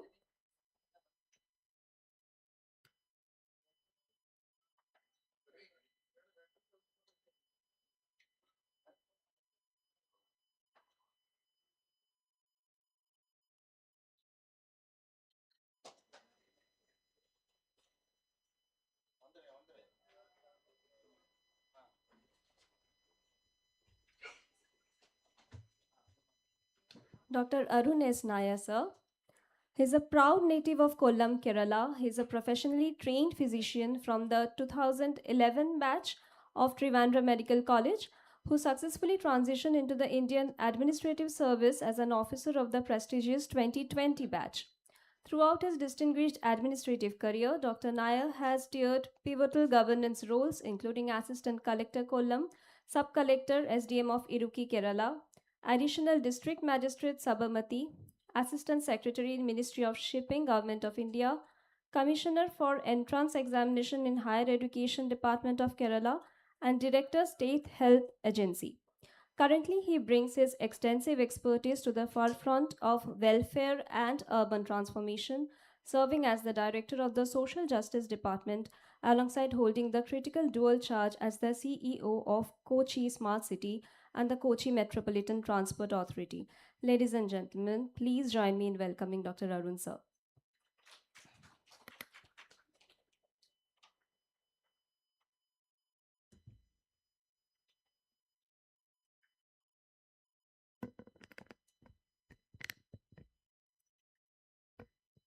എല്ലാവർക്കും നമസ്കാരം. I hope Malayalam is fine, or should I go with English? Okay. Okay.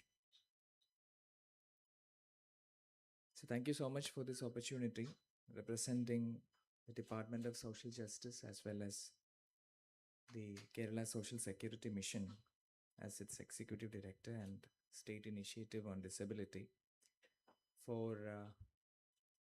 sharing some of our insights regarding the social security that we are offering to the children with autism spectrum disorders. I think when I went through the brochure, the eminent panelists who were here, who talked about autism spectrum disorders, are having much knowledge base than me to discuss about the medical aspect of autism spectrum disorder. Even though I have a medical graduation background, even my teachers are here. As an MBBS graduate, we are coming shortfall of the information about autism spectrum disorders, because rather than some information for attending questions for psychiatry, still diagnosing an autism spectrum child with very minor signs and symptoms, I don't think like an MBBS graduate can catch an autism spectrum child in an OPD. So I'm not going to narrate anything on the medical aspect. What I'm going to share is just about the social security aspect that the government of Kerala is offering through different channels. When we are talking about social security, I believe that autism spectrum is still considered under the field of disability, persons with a disability. So majority of the time we may use the social security, the term social security, in synonym with welfare of children with autism spectrum disorders. But I think till last 1 decade, the welfare means giving them some financial support, giving them some opportunity for diagnosis, some kind of treatment. So we were struck around this particular aspect of welfare.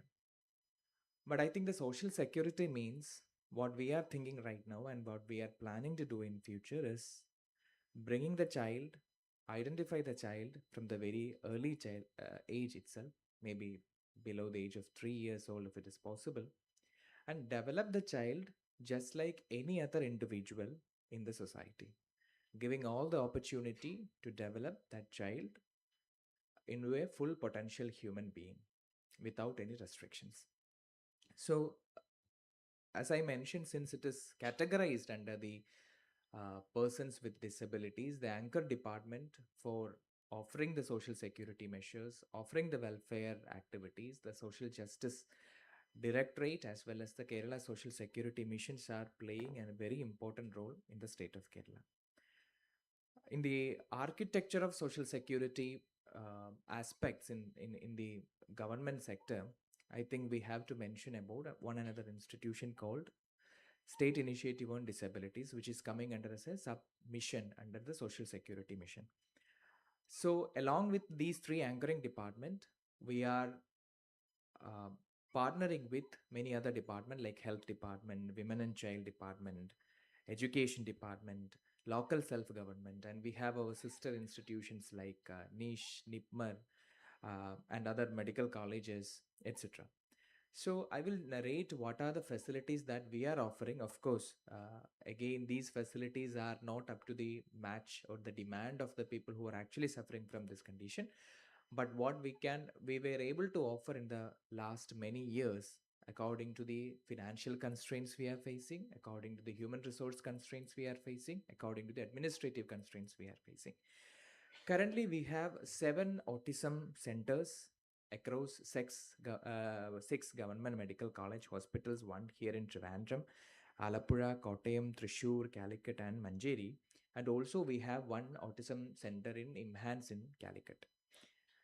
Along with the NIPMER, you might have know about the institution which is called NIPMER, National Institute of Physical Medicine and Rehabilitation. Coincidentally, currently I am handling the charge of executive director of NIPMER as well. We have a couple of projects along with SID, but implemented through NIPMER. One is Regional Autism Research Center, RARC, that is in NIPMER, and CDRC, Child Development and Research Center, and Cerebral Palsy Rehabilitation and Research Center. So all these programs in one way or another enable these institutions to identify the children in their very early childhood and empower both the children as well as their parents and guide them what to do and what not to do. But along with this, as a mass communication program, as an awareness program, we are doing 2 programs. One is parental empowerment program by the SID, which is actually try to equip the parents who have a child with autism spectrum disorders, like how to take care of them, what they have to do in their life to improve the condition and quality of life of that child. Along with that, we started a program called SPEED, which is specifically focusing on the specialized human resources like medical and paramedical staffs, and also the parent community, to create we are trying to create an archive of resource which enable these people, both human resources like specialists as well as the parents, to know more about the autism spectrum disorder as well as for empowering these children. But as you know, these are the things what we are doing right now. Along with that, there are some isolated events that is happening here and there, but we cannot say it is like in a properly streamlined fashion for managing the autism spectrum disorders. But even then, with these very small number of initiatives that is happening in the state, Kerala is leading than the other states. I mean, the panelists and guests from the other states might know what is the condition that is happening in the other state. So that means the conditions in the other state, we have to say with a worry that it is pathetic in a country like India, where we are focusing on demographic dividend, where we are focusing on the empowerment of child, where we are focusing on all the constitutional right we need to offer to the every individual child. These kind of activities that is happening in Kerala is not happening in other state. Some good examples might be there, but again, it is like a case-to-case manner. It may be there in Bengaluru, it may be there in Mumbai, it may be there in Delhi. But whether we are able to offer such kind of a service to a child who is living in a rural area of UP or Rajasthan or in Maharashtra, no. So in Government of India also, from the Ministry of Social Justice, they have started a number of programs with various names. I'm not going to narrate those programs, but again, the issue is like the number of benefits and the outreach of these programs are very, very limited. So here we need to start thinking about what we need to plan and execute for the social security measure in an angle that we need to go beyond the welfare part. It is not just about the welfare measure alone. It is like, it is not based on the sympathy that we need to offer to these children, but we need to approach this in a scientific manner. We need to approach this on an evidence-based manner, on a data-based manner, to identify these children like in an early identification, and we need to plan accordingly to bring these children to the full potential of this child. When we were discussing about autism social security, we have some good examples outside the country. Of course, we have to look west for these kind of models. I think UK has got a very good model of autism spectrum management, I think UK was the first country to declare a national strategy for autism, which then followed by many other European nations, including the Scandinavian nations. This national strategy, when I was also not aware about this national strategy. So after inviting this program, I have searched in web for whether we have any good models outside the country. This national strategy is actually a wonderfully written document where we always say about life cycle approach, like from the birth or even before birth itself, what we can do to reduce the risk till the death of that particular person. So this national strategy is actually focusing on the life cycle approach of an individual where an autism spectrum disorder can be identified very soon, in the sense like even we have debates like whether we can identify this before 3 years old or after 3 year only. So as early as possible, that is what the documents say, as early as possible we need to identify this autism spectrum disorder and what kind of rehabilitations we can offer. So another important thing about this document is these are, most of them are actionable points, unlike our vision documents. In India, we have a very good number of vision documents in most of the subjects, but unfortunately, these vision documents remains only in paper, because we have very utopian or very idealistic documents which can never be or never get implemented. So even I am also part of that bureaucratic system. So whenever I talk with my colleagues while preparing such kind of documents, I usually tell them to prepare a document which we can implement. Like we can have excellent visions for next 50 years or 100 years, but at the same time we need to have grassroots level plausible mechanism which can be implemented. Otherwise what happens is these vision documents will remain only in paper, and after 10 years we will have another committee or subcommittee to study on this vision document to create an action plan. So this process will continue like a vicious cycle. There will not be any benefit at all. So this national document on autism spectrum, this management of autism spectrum, can be replicated. Whether we can replicate it in India, it will be quite difficult, because the infrastructure, the basic human resources, the fund they are using in UK, all these things are quite different from our country. But at least in Kerala scenario, we can have many points in these kind of documents which we can imbibe into our own documents. And some other good initiatives, I think Singapore has got a early identification of autism spectrum, and also United States, even though when I was looking, it is quite expensive to implement, but even United States has got the CDC kind of initiative where this autism spectrum disorder can be identified very early. They are focusing on the early identification, learn the science, act early. That is their slogan. So these kind of working models are there. So what we can learn from these working models should be discussed in these kind of platforms, because you people are the experts and who can act as a think tank and recommend to the government for implementation of such kind of policies and such kind of practices which is there available throughout the world. So in this regard, I need to tell you, like, since this is kind of a conclave where I hope that some kind of recommendation will come to us, rather than we all meeting, discussing the same points again and again, and saying goodbye till until we meet next time. So I hope that CDC will compile this and give us a recommendation like what we can do. What I felt in the last 1 year when I worked in social justice department, some of the shortfalls where the Kerala governance and Kerala social justice department or the Kerala social security missions are actually facing hurdles. One is, most of the time our institutions are geographically concentrated.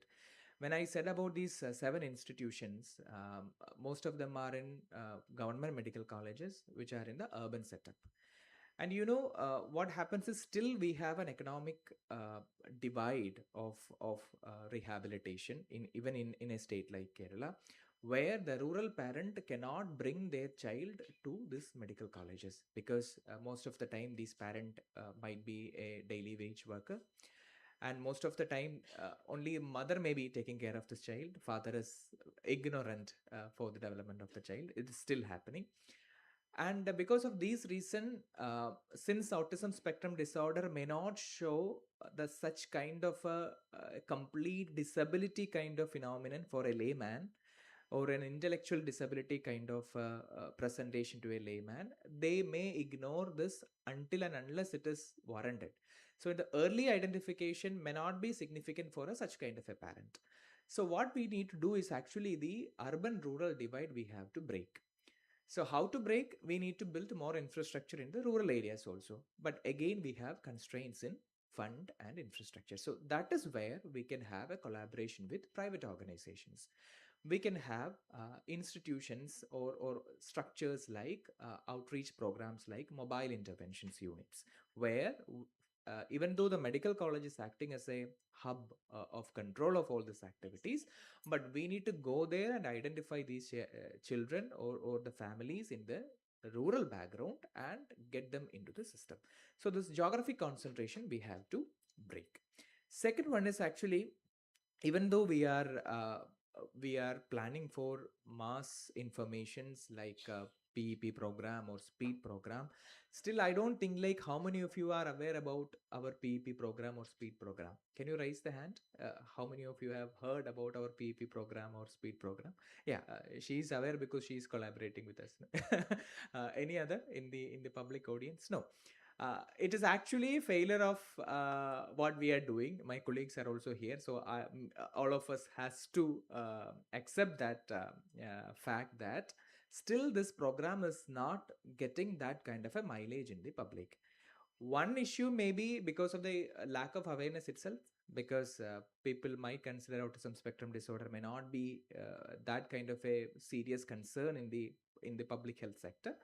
But at the same time, even in a parental group where the autism spectrum disorders are discussed and being managed, these kind of activities are still falling short in the wider to get the attention of the wider masses. So that we need to, how we can bridge that gap. Again, the first point where we can get hold is actually the medical practitioner itself. How many of the doctors are aware about this kind of educational activities are happening? I mean, the number will be very less. Maybe the people who are treating with autism spectrum disorder, like psychiatric department or some other specialized institution, are the only people who are aware about these kind of activities. So the human resources which are specialized in these kind of rehabilitation activities should be brought into the ambit of these awareness programs to get it more audience and wider acceptance in the society. Another issue is like the early screening is actually still a myth in Kerala. We have our own this autism centers in 6 medical colleges and other institutions.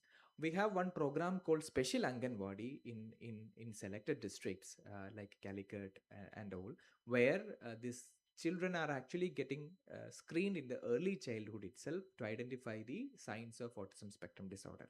But again, these are limited to a very small areas, so early identification is not happening. So we have a system like Anganwadi, we have a system like Asha workers in our state who are actually proactive in the field of public health activities, but still the early identification we cannot streamline through these people because of the various red tapeism and other hurdles that is happening between the department, because these institutions or human resources are scattered over different departments, something with women and child, something with health department, something with social justice department. So collaborating all those activities that is happening within various department is not happening. The early identification is not getting done in a practical sense in the ground. Another issue is actually the shortfall of workforce. You know how many HR we are having available in the professional workspace, like the number of specialists who can actually deal with this autism spectrum disorders or any other kind of similar issues. The numbers are very less, the professional workforce. And even if we try to increase the number of professional workforce through various measures, the number of people who are willing to work in government sector is also very less, because of various, they will ask like the payment is very less, that is why we are not working. But at the same time, even if the payment is getting increased, the number of people who are coming to the government sector for working in these kind of activities are very less.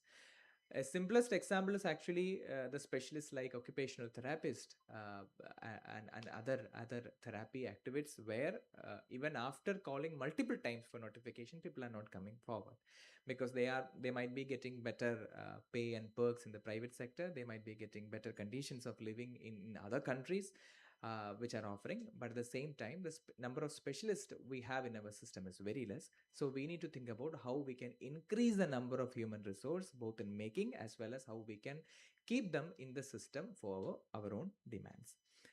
Another issue is like, even though we are telling like this life cycle approach, early identification, if even if it happens well and good, the treatment part, the rehabilitation part is happening in the early childhood itself. But once these children become an adolescent age group or an early adult age group, we usually they usually get out of the system. They won't get much attention. Like what is happening in their early adulthood stage or in the late adolescent stage, we are not following them up. So a unified registry kind of system is there in our system of social security, where even if we catch these children in the early stage itself, even if we give the treatment in the early stage itself, at the time of a young adult age, they actually get out of the system, and then their rehabilitation will be very difficult.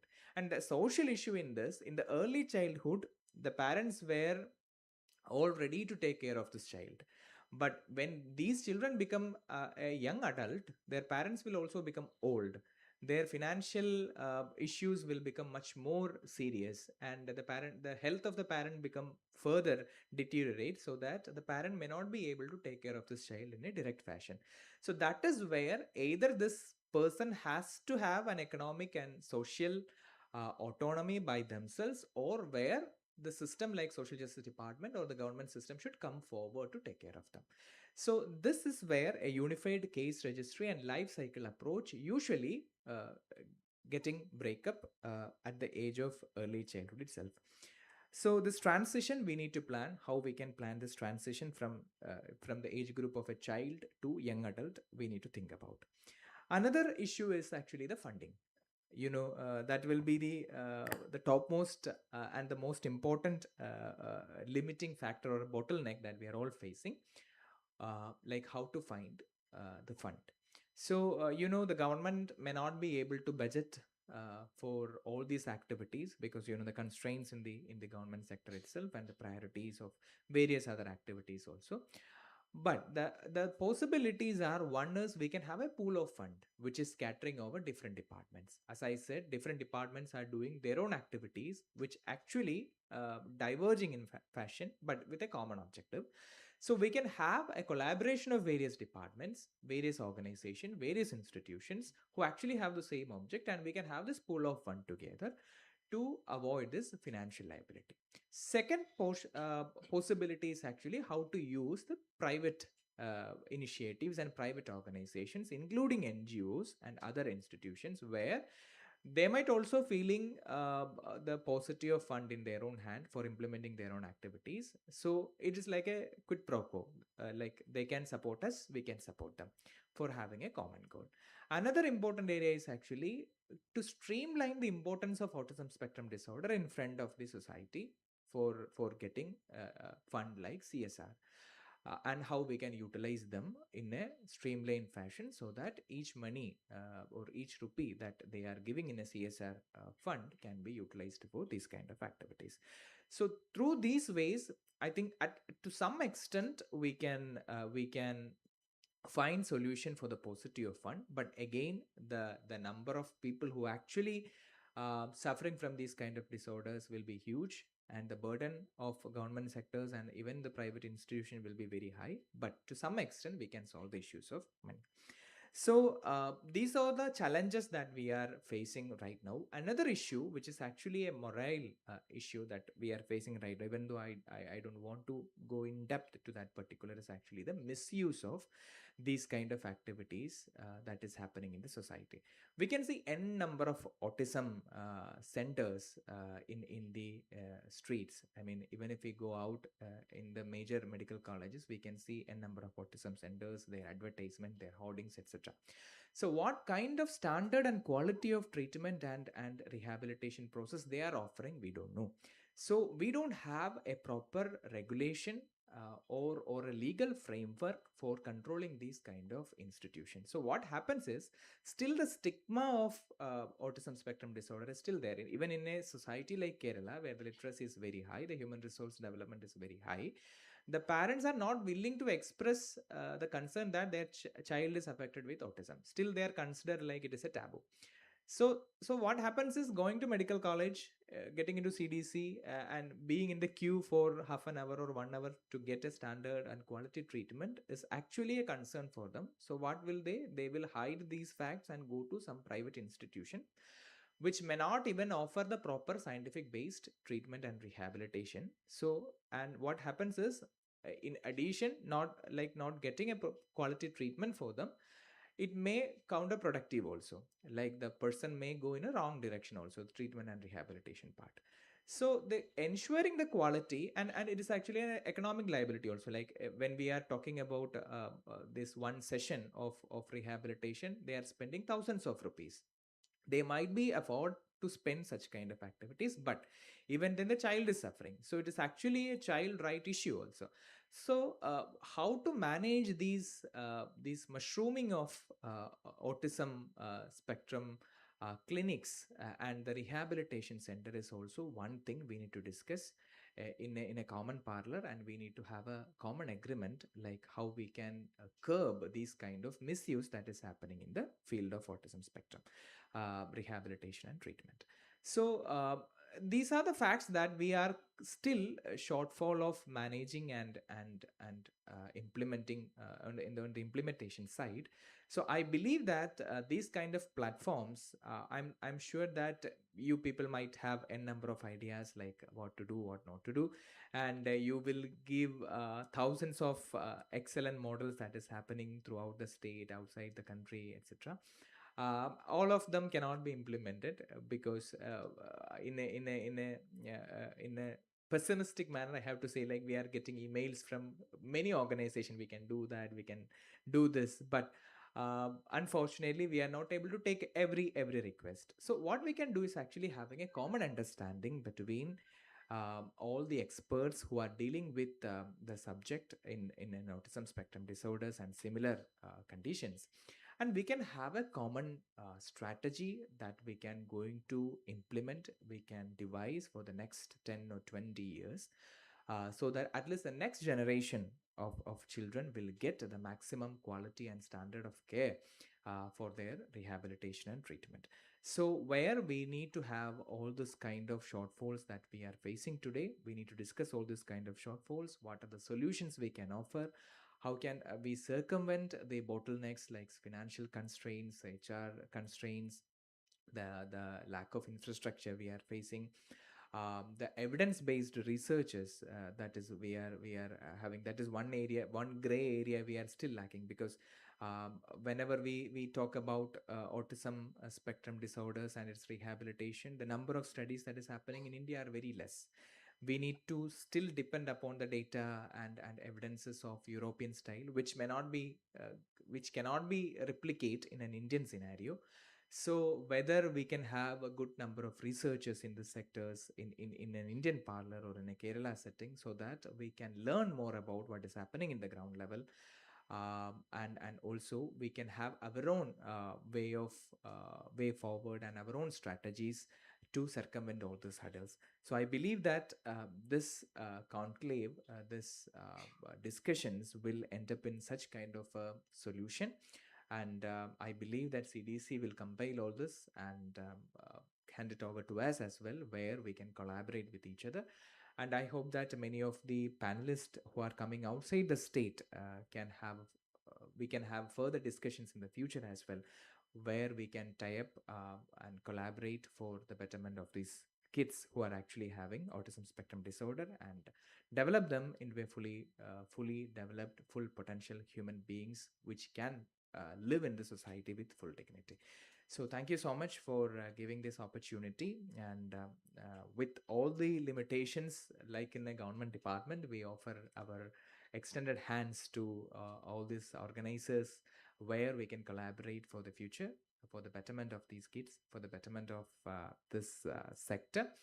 At the same time, we need to understand that whatever we are currently implementing, it is happy to point out what are the shortfalls, what we are doing right now, even in CDC or in autism centers or in our parental empowerment program, so that it will be a chance, it will be an opportunity for us to correct it and go forward.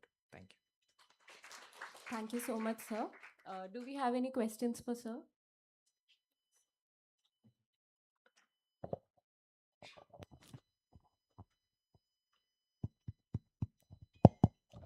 Thank you, Dr. Aaron, for excellent presentation. You studied the topic well and presented well. And 2 points I want to highlight. One is regarding this National Trust Act, which is very useful, including the autism provisions and all, but it is not very much translated. So what should be our process regarding this rule? The rules are there, I think, in the acts, rules, and then implementation, regulations should be there. And regarding the care, how to continue the care after 18 years and all that, guardianship issue, insurance, awareness is very less. So that, how can we implement in the system? The National Trust Act is actually currently implemented throughout our state. I would like to say, like, district collectors are the nodal points and the authorized officers in every district, and we have the empaneled NGO for coordinating all those activities in the district. But what happened with the National Trust Act, 2 areas, since I have worked as sub-collector, where we have some kind of an exposure where the district administration is doing this National Trust Act. One is still the National Trust Act is, people believe that this is mainly for persons with disability, the so-called common disability issues like intellectual disabilities or other kind of disabilities where this legal guardianship can be instituted. So the awareness issue is the one gray area where people may not come with applications or the demand for the National Trust Act and its provisions and its outcomes for these kind of areas. Second issue is actually the pendency of case and the time that is taken for completion of this process. Because many of the time, National Trust Act, whenever we are giving an application for the National Trust Act to appoint a local guardian or a legal guardian for this persons, it will take huge time. We need to have a ground level inquiry, field inspections, then we need to have a hearing. So many of the time, people may not have that kind of what I would say that importance. I mean, even in the government sector, they will take it very lightly. I would have to say, like the urgency of requirement of this legal guardianship may not be identified by our system. So it will take some 6 months, 9 months, 1 year for completion of the process. But usually all this requests coming for a quick disposal of cases, so that trust issue, like even if we go with an application for the National Trust Act, it will take huge amount of time. Then why should we go? That is the concern in many of the parents and legal guardians' mind. So in order to avoid that, we are now trying to build, currently it is completely doing in a manual system. We are trying to devise a portal where we can have a very quick and reducing the time of disposal of cases.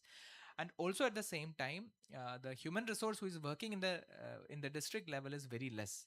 So we are trying to give one person in addition to the existing mechanism in every district to take care of this national trust related activities, so that the link with social justice directorate and the district administration can be established very easily. So these two activities we are trying to do in the coming in this financial year itself. So once this portal has come up where we can streamline all the activities, and second thing is like more human resource for following up these activities, I think we can reduce that red tapeism part. But on the other side, we need to improve the awareness Even the common people might not know what is National Trust Act, what are the provisions there. So we need to improve the awareness among the parents, among the caregivers who are actually taking care of these children. One more request to empower our doctors, pediatricians, and even psychiatrists. The Kerala Social Security Mission, can you take some measures or recommendation so that we can start special courses or fellowship? In Kerala, there is no fellowship program in child psychiatry or DM. In other states, it's there. So we need more HR to train these people on identification, intervention. That is mainly lacking. That is why the quality is diluted, and the standardization is not happening. That we can consider on a positive note. I mean, short courses, what we are like, we can devise short courses, maybe online and hybrid model, etc., where we can implement for improving the quality and skill of these medical professionals. Yes. Thank you, sir. Any more questions? Thank you. It was lovely to hear about what y'all are doing. I don't think I have a question. I have a comment. I'm a developmental pediatrician. I work with a premier not for profit organization. One of the biggest barriers of working with the government is that we don't even know who we should be working with. Should we be working with the Social Security Department or the Ministry of Women and Child or, health? And I'm not just sharing our concern, but I think it's a concern that even parents and caregivers face. And it's a request, if those of you who are in positions of advocacy, to recognize that this kind of constantly being, sent from one department to another is not helpful. So, a comment and nothing more at this point. So, thank you. I fully agree with that. Even we are facing that issue because when we are devising a program, for example, to establish an autism center in a government medical college or in a similar institution, see, even currently this autism center which is working in this particular building, so we are like an outsourced agency, to work here. So again, so many hurdles we have to face. We need to identify the space. We need to get the sanction from health department, from medical education department, from the principal here, from the superin here. So this divergence is actually a burden. Even to work within government, we need to discuss. So many of hurdles are there, but unfortunately, it is I think like a inborn error inside government system, but we are trying to bridge those. So to some extent, of course, we can have collaborations, but still that divide, I would say, is visible within the government. I'm not saying it is just in Kerala, or it is there in other states, even in central government also. But we are trying to minimize that bridge between departments. So, thank you so much for your talk. I'm Nandita D'Souza. Hello. Is there any monitoring system and a third-party evaluation regarding the schemes, provisions from the state government? But why I am asking this question? Certain provisions, there are some kind of gap between state to state. Suppose skill development schemes, in the sense there are various schemes. For example, NIOS provision is there, Janashiksha Samsthan is there, PM Daksh, Prime Minister Kaushal Vikas Yojana is there, free coaching, employability skills. But state to state, these schemes are not implementing. So what is the issue from state to state? Why they don't want to undertake? Is there any monitoring system? Is there any third party evaluations undertaken by the government? So most of the programs, there are third party evaluation and social audits we actually insist. But regarding the central government schemes which is happening, like skill development and vocational training, it actually differs a lot between state to state, because again, that is one reason behind this is actually the barrier between various department. So even if the central government devise a program, for example, the skill development program, they give this authority to the skill development department in Kerala or in the state. Unfortunately, the skill development department will never understand the requirement of skill development for persons with disabilities, because for them they have to show, since there is a social audit, they have to get maximum number of students, they have to get maximum number of placement. For a person with disability, I'm not just saying about the autism spectrum disorder alone. For a person with disability, getting a placement is quite difficult. We need to follow up like anything, because in a market, when the private organizations are thinking in a business model, they have to get a person with highest efficiency to work. In their working atmosphere, very less payment, maximum output. That is their business model. But for the person with disability, this may not happen every time. So even in our skill training and skill development programs that is implemented by the Social Justice Directorate, we need to have multiple round of discussions with various employers to give the employability of these young adults who are actually suffering from various kind of disabilities. So this may not be a priority point for these nodal departments like skill development or labor department, etc., who are actually empowered by the central government for the implementation of these schemes.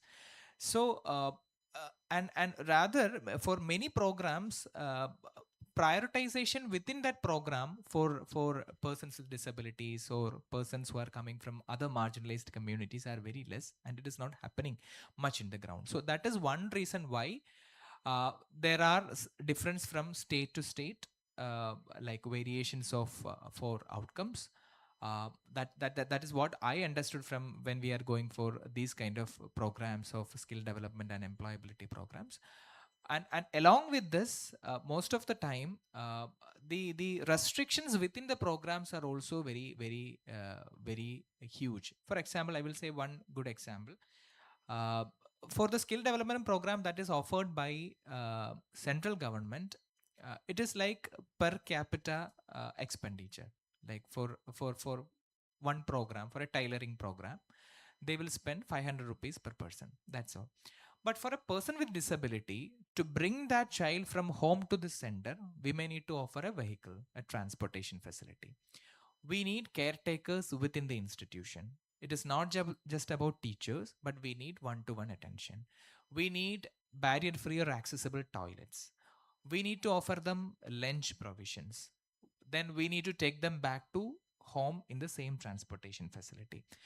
So when we try to implement this program, this transportation facility, we don't have any support in the program. For the lunch, we don't have any support in the program. For creating accessible toilet, we don't have any support in the program. For appointing a caretaker, we don't have any support in the program. So in such kind of a bottlenecks, when we try to implement for these special schemes, nobody will try to, because we also don't have funds for implementing. They're only giving this amount only for creating the skill development, just for that. So what will happen is we will never go ahead with this kind of program. So that is one issue. We have raised it to the platforms and forums multiple times. I hope that one issue, since I am very young to this bureaucratic system, one issue where we are facing is this, because when we plan the program, it is always from top to bottom approach. We actually devise the reverse, from bottom to top approach. What is happening in the ground level should be imbibed in the planning of the program itself. We need to discuss with the concerned stakeholders before completing the planning of the program. Otherwise, we will face bottlenecks like this.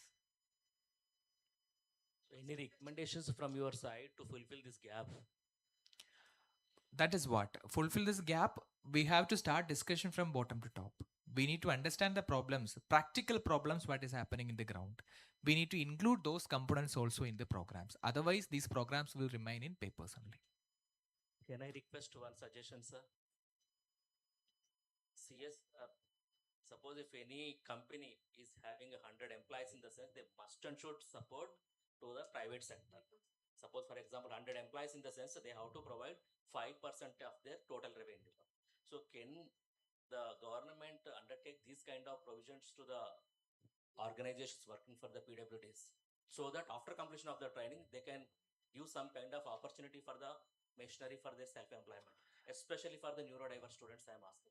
Legally, it might be a difficult thing, because we are not in a position to create a law or an act for private employees for reservations. it is still a challenged questions in various codes. And in the new labor code also, now the state governments are having less power to implement or devise any act and rules for this label for under this new labor code. But the thing is, like, we can have informal discussions with various organizations. One excellent example is what I saw personally is, most of you might know Studio, right? The Tata outlets, the cheap clothing outlet. So in one outlet in Kochi, closer to the Kochi Ernakulam Junction railway station, most of the salesmen and saleswomen are actually having disability, either intellectual disabilities or hard of hearing, etc. So when I was there in the outlet, so they are all communicating through sign languages. They are very happy in doing their work also.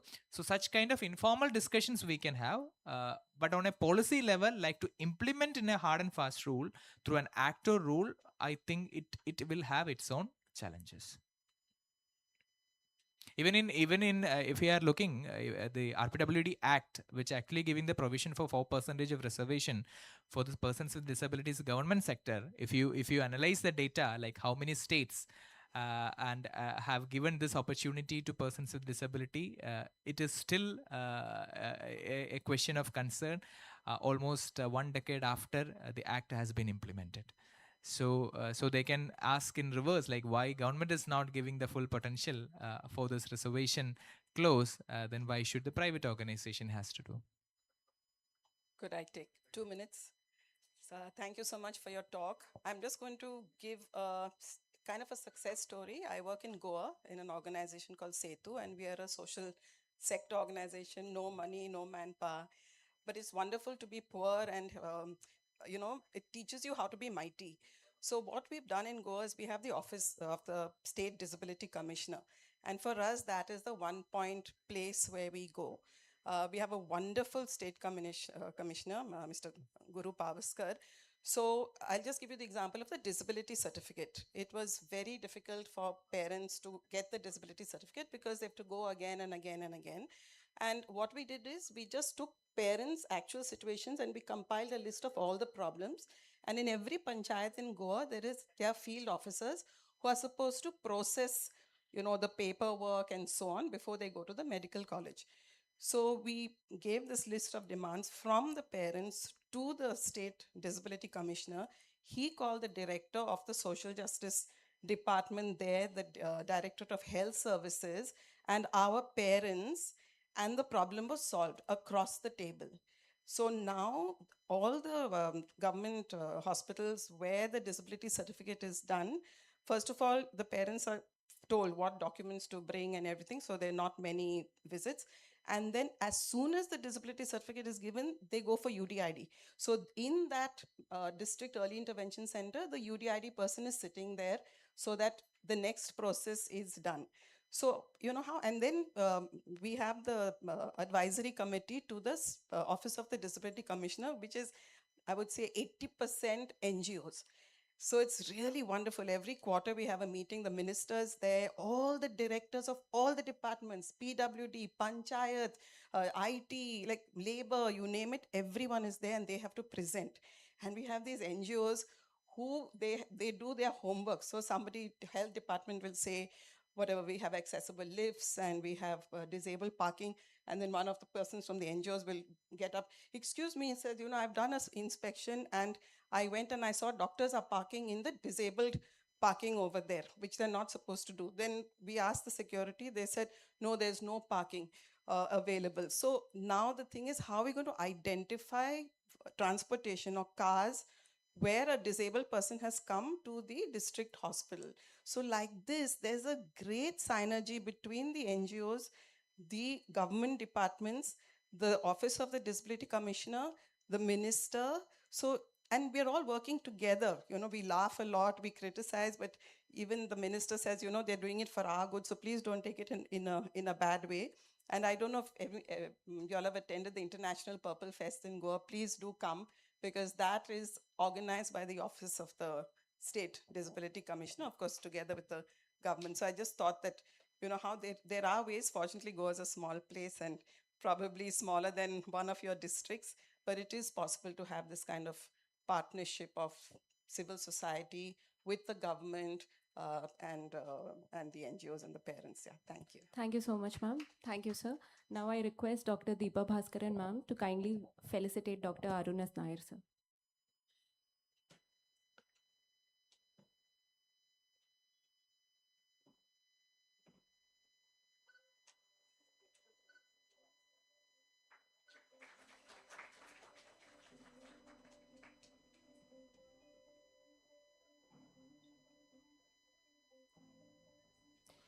To guide us through our next session, Policy and Systems Strengthening in ASD, it is my absolute privilege to introduce a highly accomplished academic leader and psychiatrist, Dr. T.V. Anil Kumar, sir. Dr. Anil Kumar serves as the professor and head of the Department of Psychiatry at the Government Medical College, Trivandrum.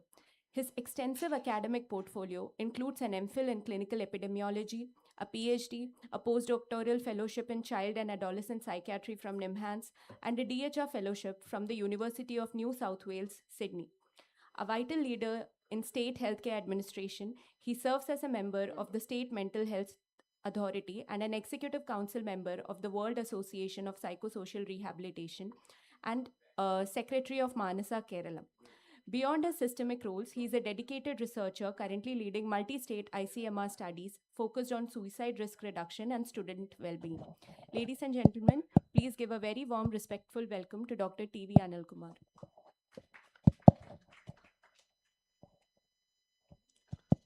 Good morning. Time is reduced to 20 minutes, so I'll try to stop in 10 minutes. Okay.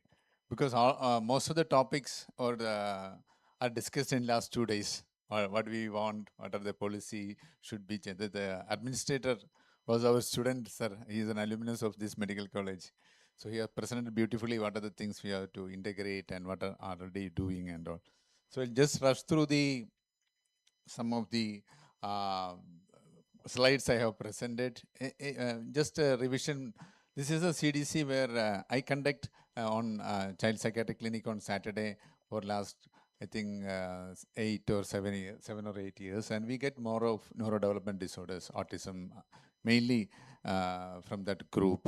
And because of the system available, other specialists, I am able to do the service in a better way compared to medical college, where I have been working for last 25 years, running a child psychiatric clinic. Our postgraduates, two postgraduates are there. They are helping us in working up the cases and presenting. So they are from psychiatry field. Here we get psychology trainees, fellows. They are after pediatrics, they are doing fellowships. So they are working, doing a great, beautiful work, assessment, presentation, and also holistic assessment of pediatric inputs also. So neurological assessment, treatment.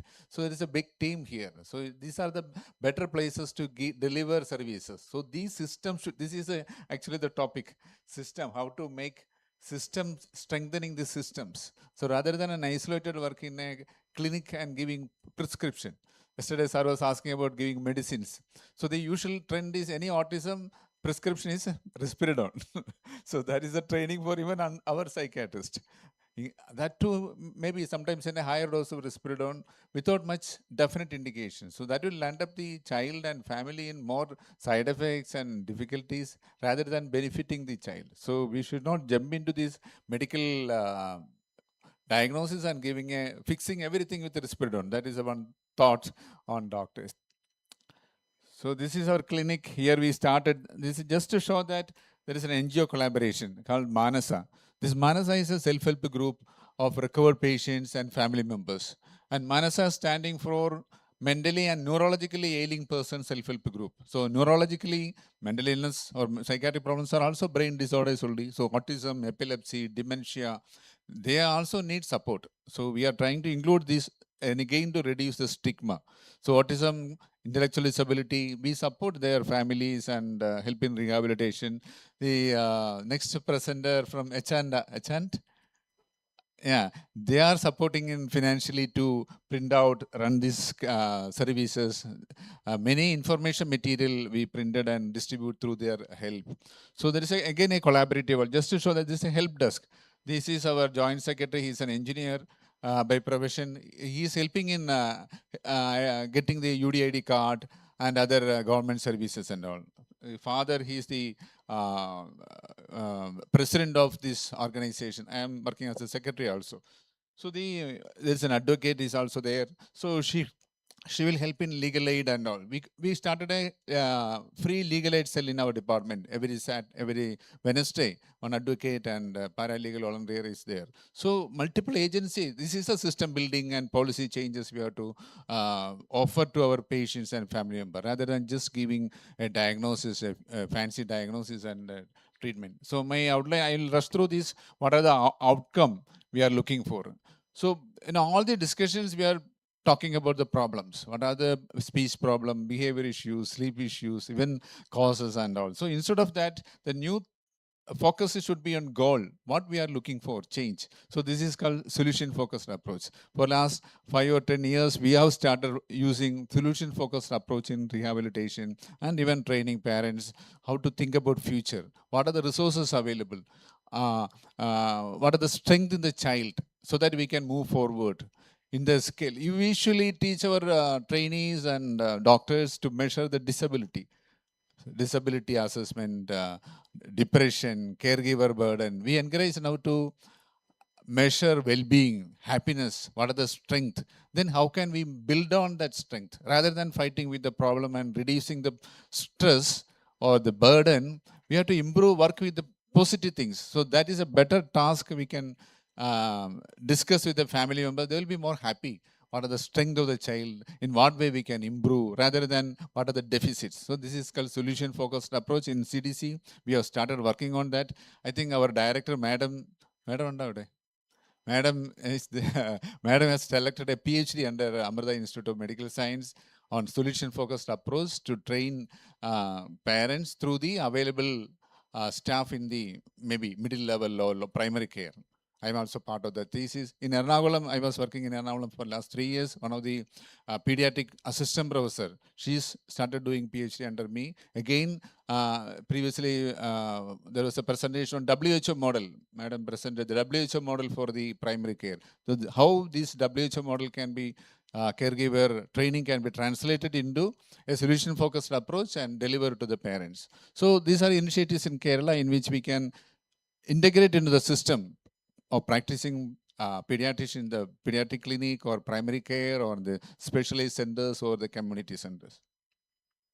So policy, there are very good framework. We were discussing about this RPW Act, National Trust Act, for our postgraduates, and this is a usual question. What are the provisions, theory, and all? But how to translate? How the patient get the benefit? We need rules, regulations, and into policies.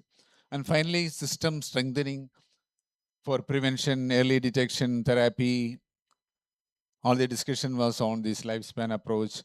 And I'm really worried about the adult. I was in Sydney for a short period in ICMR fellowship.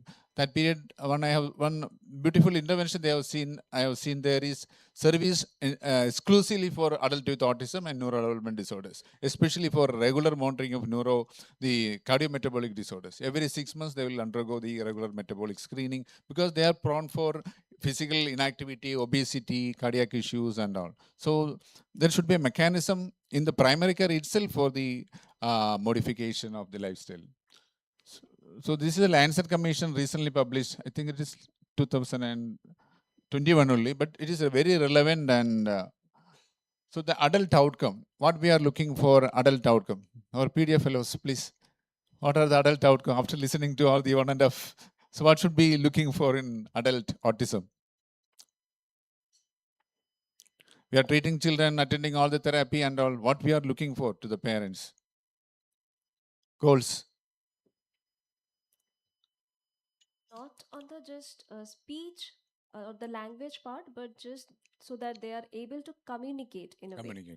Communication is one of the main things that we are looking for.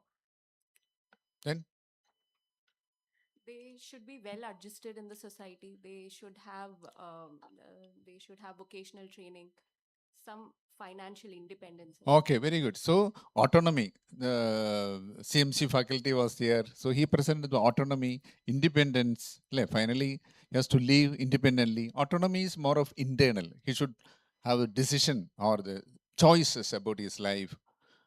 Then independence is more of external, that barriers are taken away. Then community participation. He should be able to participate. The family should also participate. Usually the child and family are isolated. And finally, we usually forget this fourth one, happiness and well-being of the child and family. So even with autism, we have to finally communicate that it's a neurodevelopment disorder. We may not be able to cure the autism per se, but there is a possibility. I usually use the brain model and I'll tell them that the brain will continue to grow up to 25 years. Some parts of the brain have some problems. But even with training from as early as possible, continuous training, opportunities, there is a scope for improvement. Child will be in a better position to communicate, travel, this sort of independence, and he will be able to have some job depending on his IQ level and all. So that happiness and well-being within that, even they have to accept that disability and move forward. That should also be our aim. So these are some of the recommendations in that Lancet Commission.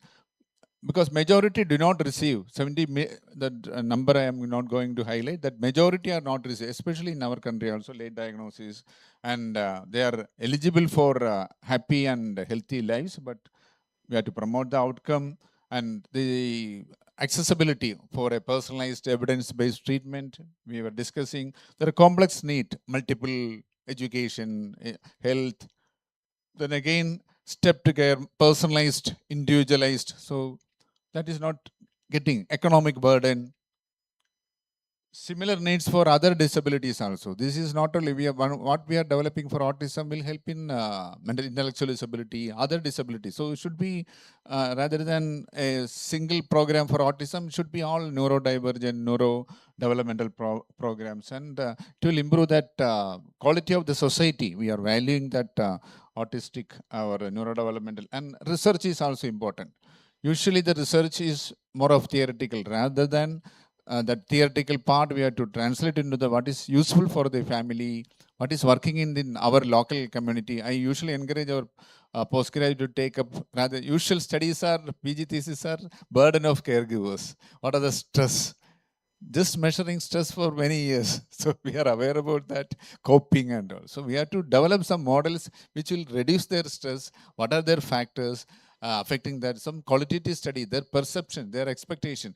One thesis I was suggested to one PG last this week is understand the perception by qualitative study on the caregivers of adult intellectual disability. So he has started visiting BUDS rehab centers and all. So that way, local research we have to encourage in our youth on the which is relevant. These are the I'm not going to the detail. This step care model, which will different stages, which will determine the outcome. So for a better outcome, we have to provide all the services that is integrated into all the system, education, healthcare, and all.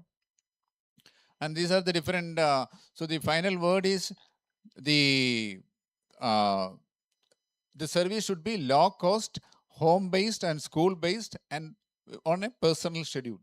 The person should not travel. Usually they are traveling to CDC or distant places for speech therapy, occupation. They go to niche for speech therapy, occupational therapy here. For a psychiatric consultation, they may go to another place for a private.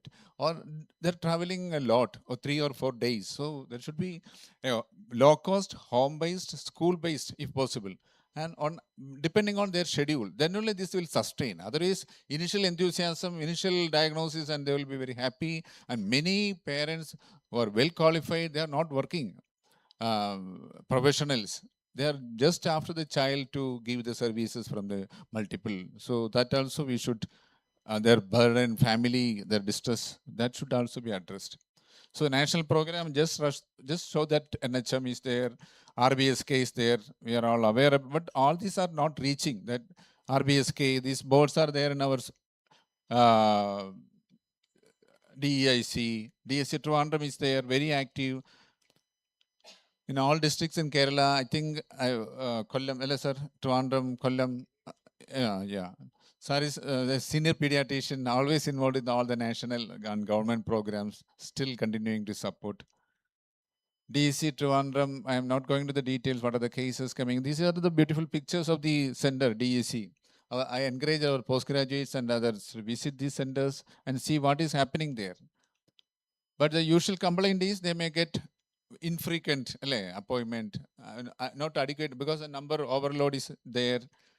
And there are some published papers on DEC, the HR qualified people are not there, continuum of care, these are issues. But still there is a place uniformly present in the government system. So we have to strengthen, these are the systems we have to strengthen free of cost. All the therapies are very costly, 1,500 rupees per speech and all. So these are free services available through the government system. Only thing is we have to improve the quality of the services. Ayushman Bharat, health and wellness. Here also, the screening for common illness, disability, health screening is a major component. So in our place also, we have to implement and make sure that these cases are identified early and give. And intervention also, health, growth and development. This is one target in the primary school, Ayushman Bharat. And they recommend wellness ambassadors. So well-being of the child in the different stages through the SCRT and program. NMSP, DMSP, there is a school mental health component in mental health program. In Kerala, we started 5 years ago when Shailaja teacher was the CM, we started a parenting clinic in the community. Along with the nutrition clinic, 167 parenting clinics were still going on by the counselors, parenting clinics. Resources, many resources on Kerala, Medical College Psychiatry, CDC, ICONS, Srijitra, Dr. Soumya was here, NIMBR, madam, okay, your center, National Institute of Speech, Nish is there, Behavior Period, Dr. Jayaprakash is heading, Enhanced Calicut, RBSK, and other DESC centers. Nalanjara Center is also there. So many center community resources in Kerala. This is a one beautiful model in Kerala, started many years back, Bud School. We were also involved for the community-based rehabilitation near the even Panchayat by the local self-government. Initially it was for children, now it is for BRC, for autism and intellectual disability above 18 years. Now there are 359 Bud schools and total centers, and BRCs 192. So these are in every block panchayat, I think one BRCs are there. Very useful for the family member. Free of cost, the child will be taken to the center, and evening they will come back. And there are facility for occupational therapy and all. So education department, they described about that all the autism park, autism centers in the disability studies. Recently, government declared the assisted living village. I think it's in the process of developing. There is a private initiative, Nishchint, madam, Nishchinta. Yesterday only I learned that 93 families are, anybody from Nishchinta here?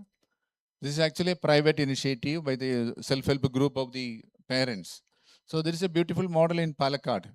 But how many of us or our patients can afford? Still, it is a model we can, similar things should be there in the government. That was the government's proposal, assisted village in every district. So the families of children with autism can stay there for a long period. And even one parent is not there, then the community will look after the child or the adult till their the long period. So that's a good model. There are many programs by the Social Justice Department. These are in Malayalam, but many of these schemes are not aware.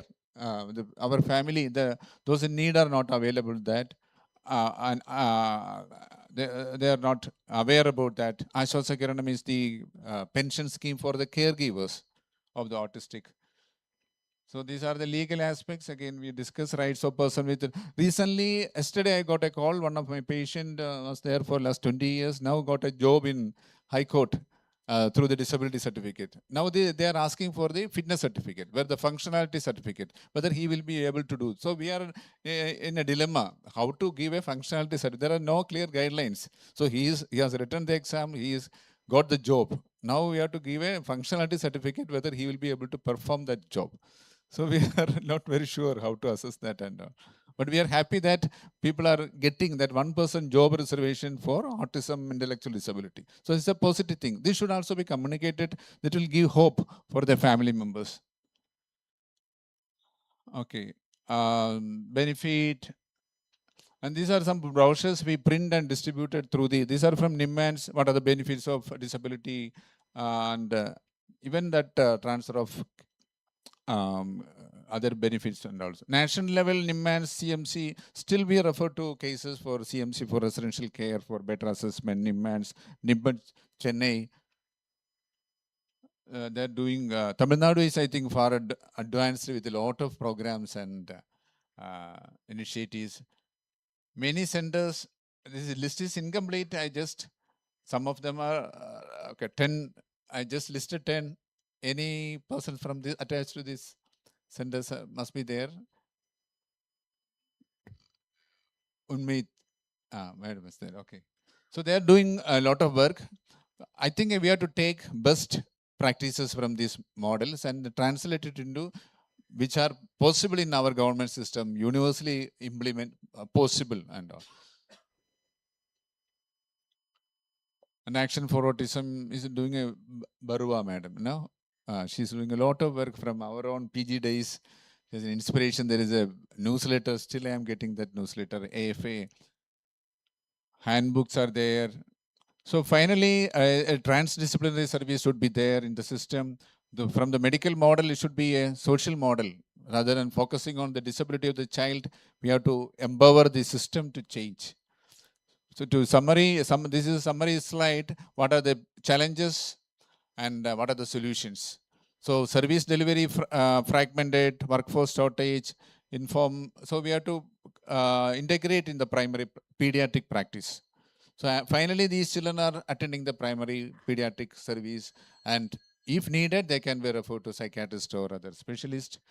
Create workforce, create structured university to certification. Happy to announce that next week in our under the Kerala University of Health and Sciences, we are planning to start a course on exercise physiology.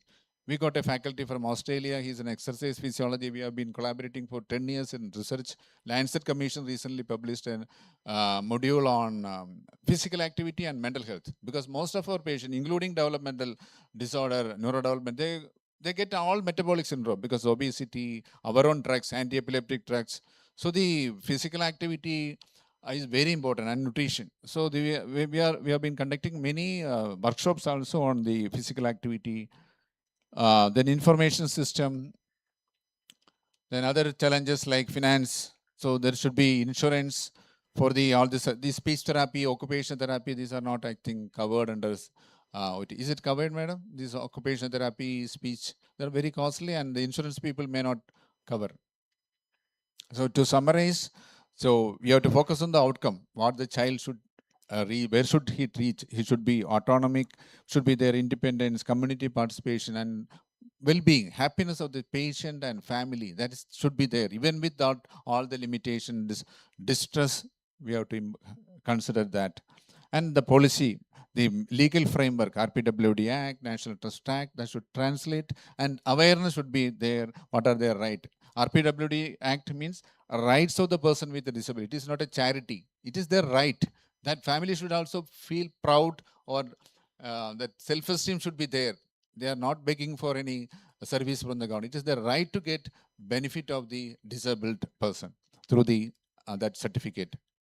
And the system strengthening in terms of prevention, early detection, therapy in early below childhood, and also lifespan and old age. So thank you for your present listening. This is whose painting is this? Starry Nights.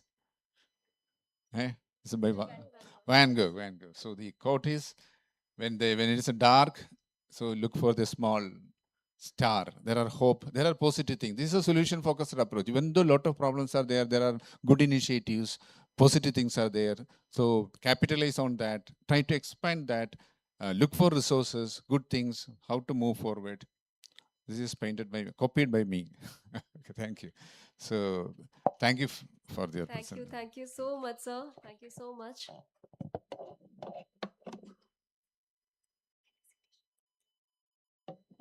Do we have any questions for sir? We can take one or two questions maximum.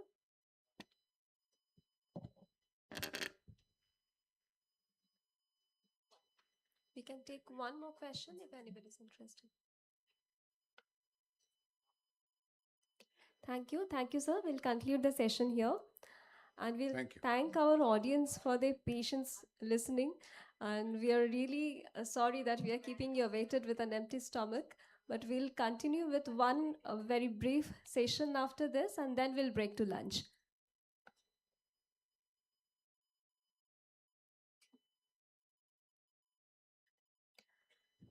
For session 14, role of private sector in building community structures for persons with autism spectrum disorder, please give a warm welcome to the Director of Technology at H&R Blocks Global Technology Center, Sri Dilip Nair.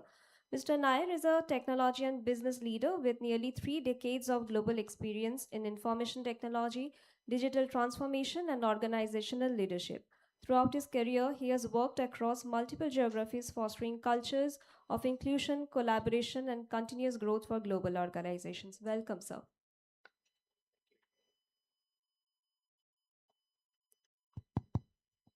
Thank you. Good afternoon, and don't curse me, since you all are hungry, and I'm the person who's going to take the last session. So when I was sitting and listening to all these conversations, I was feeling like I'm the odd man out, because I was not able to get a feel of what all these things, because I don't have somebody in my family probably having this issue, which is the same thing that I'm going to talk about, the role of private sector, because private sector is all focused about when they have got a uh, you know some responsibility to support community services. So they will all think about what is the easy opportunities where they will be able to spend their CSR fund, and just as an obligation, just fulfilling the obligation, they'll just close it out. So one of the thing which I feel, all these are facts which probably you might know. I got it from ChatGPT. Sorry for that. Because when I was invited for this session, I just wanted to spend some time understanding more about this, and come up prepared with points where how the private sector can involve more in terms of supporting this whole ecosystem, because this ecosystem is more important. End of the day, all every human being has got the right to live with dignity, and we as a society has got the responsibility to ensure that we give make that ecosystem suitable for all the individuals, all the human beings. So can we move to the next? Oh, okay. So, when I was looking into this, and I just thought one thing. I'll come to that later. Why we have taken that decision? Like, so these are like technical jargons which most of you who are sitting here, who are experts on this, may know. So I'll just go quickly on to what the responsibility of a private sector. So instead of generalizing that, I will just talk about what we H&R Block is doing for the past 9 years. H&R Block is a company which is there for last 70 years in United States, Australia, and Canada. So we have started our IT center in 2017, 9 years. It is about to reach 9 years. And all these 9 years, we have ensured that we have got a structured community corporate social responsibility team, which is directly involved in all these CSR activities. And probably the last, as always, as I initially said, as any other private sector organizations, the differently abled children were, or the community was the last that we were trying to reach out because of unawareness. That is one of the reason. And another thing, we were not sure, are we doing the right thing? So it was always a question in our mind, and that was the reason why probably it took a long time since I met Dr. Anil Kumar sir, and we have got started interacting with him and with CDC as well in a very small way. So that was the time when we started thinking about touching this community. So we used to do a lot of other things, but touching this differently able community was one of the last in our list because of unawareness and apprehension that we had. So we started in a very small way. That is always the message that I want to pass on to all the private sector organizations, to start small way. Instead of you try to invent the wheel all over again.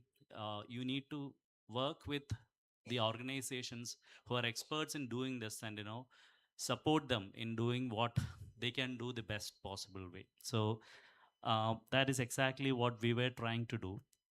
So instead of people with autism, I'm talking about how the organization was touching the people with disabilities in all aspects. So started in 2019, we started having some small partnerships with an organization called H2O, which is there in Karakotam. So they were actually supporting some of the um, differently able children, to encourage them to create things and selling those things and all those. So which was a nice initiative where we started in a small way to touch that community, try to understand them in a better way. Then in 20 to 22 we started interacting with the school for the blind, deaf and dumb, which is in Jagadi. So we were thinking about, we were supporting them with some of the IT requirements which they have to set up a lab and all those kind of things.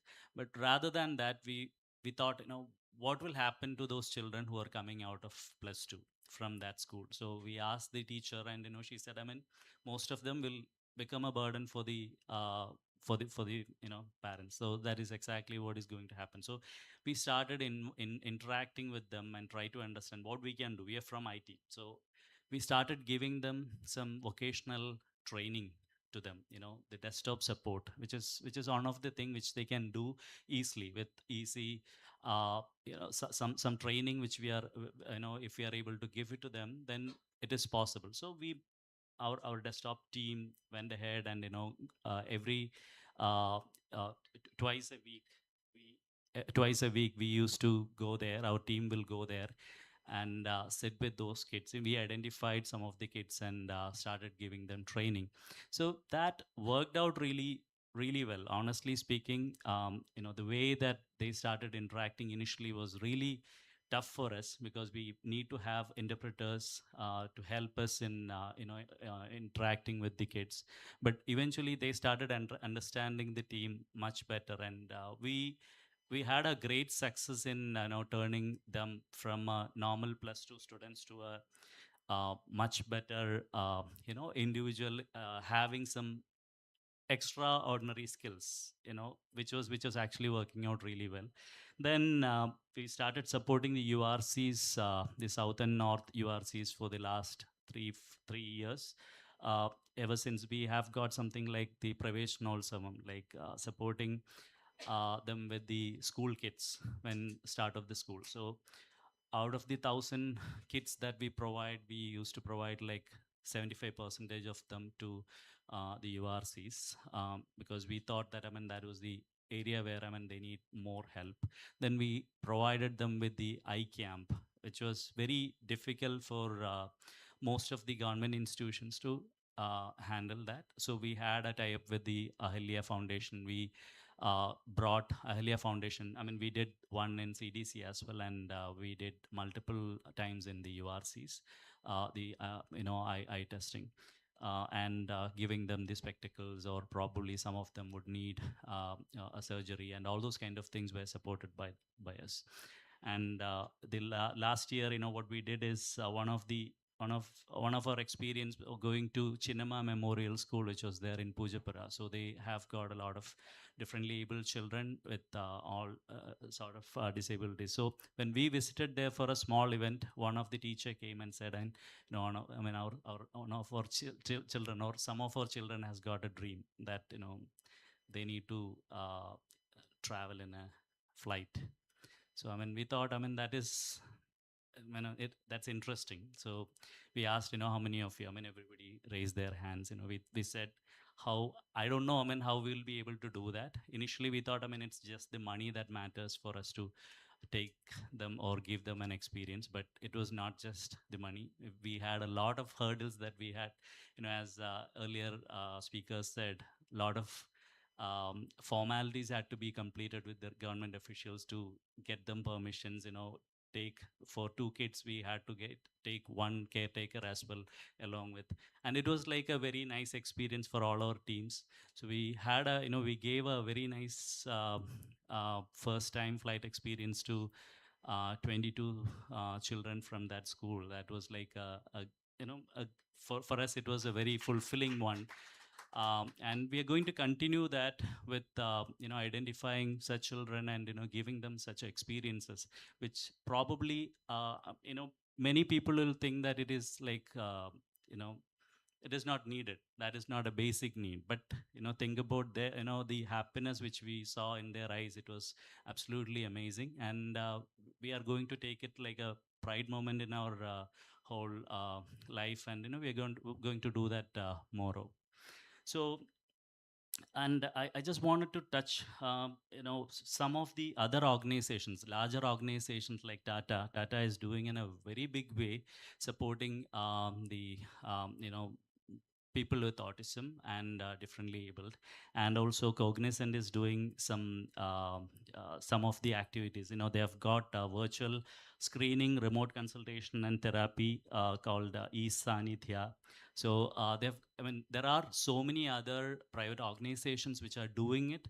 Probably people are not aware of these things. The bridge between the resources and the needy is the biggest challenge that I've seen.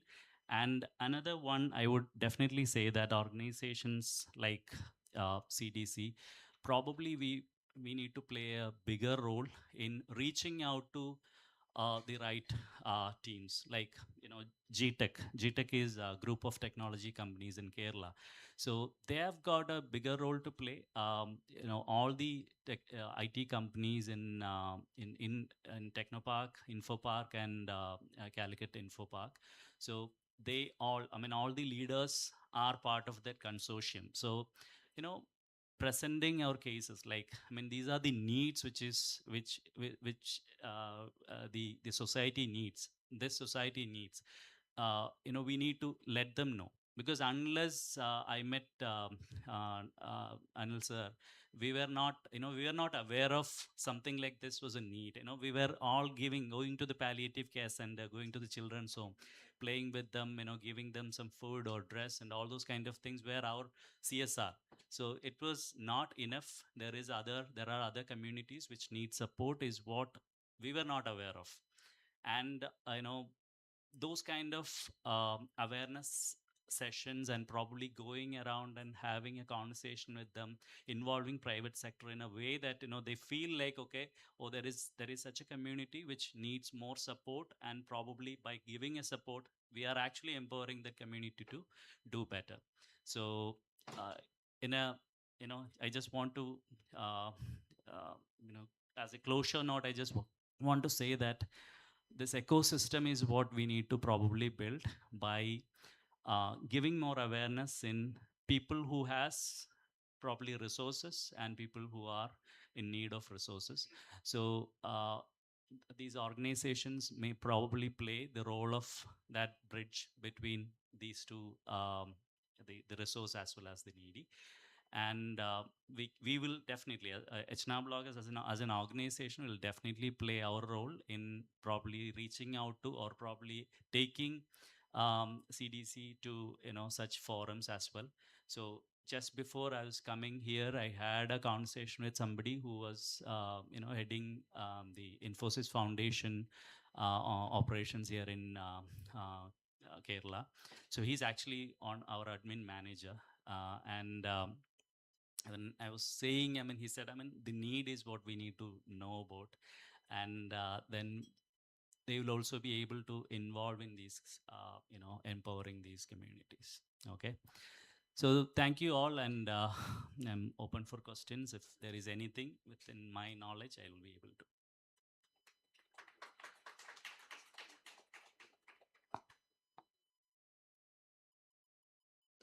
Do we have Thank any you. questions for sir?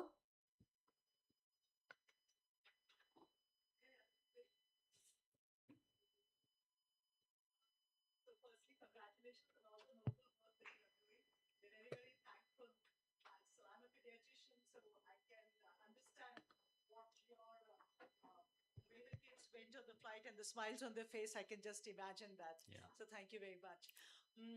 So I have always had this question that CSR, I mean, please don't take it personally, and I just want to know what is in it for you, for the company. I do know that you get a good name, right? And how does it help the company? Because it's a two-way process. I'd also like to know that how does it help you as a company to grow? That is one point. And second thing is we have been talking a lot about employment of these children who are differently able, and then how to get that. So would that also fit into a CSR, giving them some avenue for employment? So these are the two questions. Yeah, thank you. So we certain IT companies have got this back office processing that is happening, which is like I would say that it's a mundane job. So one way that you need to teach the person to do certain things, and after that they'll be able to do that job on a continuous manner. So but nowadays the biggest challenge is like the back office processing jobs are getting reduced, because of even the AI which is coming in and all those kind of things. So I'm not sure how much it is possible for us. HNA block, we have got a limitations because most of the work that we are doing is the software development work and things like that. So we have got one of our associate who's a who has got physically handicapped. We have made our entire offices. We have got 3 different offices. All the 3 offices are having, you know, they can accommodate people with physical disabilities, and we encourage more. If there are more people who are talented. We just got this person from the college. He was a college grad, and he's actually physically handicapped. So we gave an opportunity, and he's one of the champion performer that we have. His name is Anandu. So but for the other sector, we have got certain limitations. Certain organizations has got that thing. I know that Alliance is doing in a big way, giving some employment for people with disabilities and all. Yeah. Did I answer your question? Yes, you did. And what about the first part? What is in it for you? No, it is self-satisfaction. Honestly speaking, HNA block and probably the people who are there. We are it's a 1,500 member team, but we have got a core team of 22 people who are actually vested their time for this. Certain things which we do in the last 6 years, we constructed 13 houses for single mothers, okay, and it is not from the CSR fund alone. It is actually the people have contributed from their salary to make that happen. So we envision that per year one house, but we were able to do 13 houses in last 6 years. So I'm saying a lot of these things are happening out of their their will. So it is not like somebody is asking them, pushing them, or all these people are working as a manager or a software developer or a tester in the IT industry, and they find time during their off hours to go and do all these things. So what is in it for us is the self-satisfaction, and probably many organizations in the private sector are not doing it. Honestly speaking, I represent that community, but I'm saying they're not doing it because they just wanted to do it as a ritual. They just wanted to give it to an NGO some money, and they don't know how it is being spent, which is not our case. We have got a fund, and we ensure that that fund is being spent in a meaningful manner, as well as we ensure that our team is participating in it. So when I said these 13 houses, the painting is done by our team only, okay, because that is the only probably non-creative work, a mason work or a carpentry work we cannot do. So we'll just go for and we will do the painting for those 13 houses. So we ensure that our people are aware what is needed for the community, and we wanted them to get involved. And I mean, all these 13 houses were suggested by our associates. We want that, you know, people should know what is needed for the community. They come back and suggest it, and we provide that support. So that's all. Sir, I have a question. Is there any, in the calendar, is there any particular time that we should apply for such funds, or is it all around the year? So I mean, it is throughout the year only, but usually what happens, we have got, I mean, as I initially said, we are a US-based company, public listed company in NASDAQ.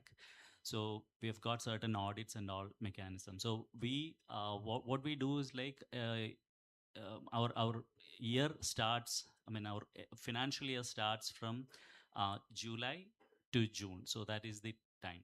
So by around March time frame, we used to finalize the budget for the next year, and that is the time that we'll be allocating certain fund for certain programs. So we name all the different programs, and we assign, you know, POCs, and we will allocate a budget for that, and that team is responsible for you know, making it happen. Thanks. Thank you. Thank you, sir. Right on time. Thank you to our brilliant speaker. We'll ask Dr. Deepa Bhaskaran, madam, to come on the dais and felicitate, sir.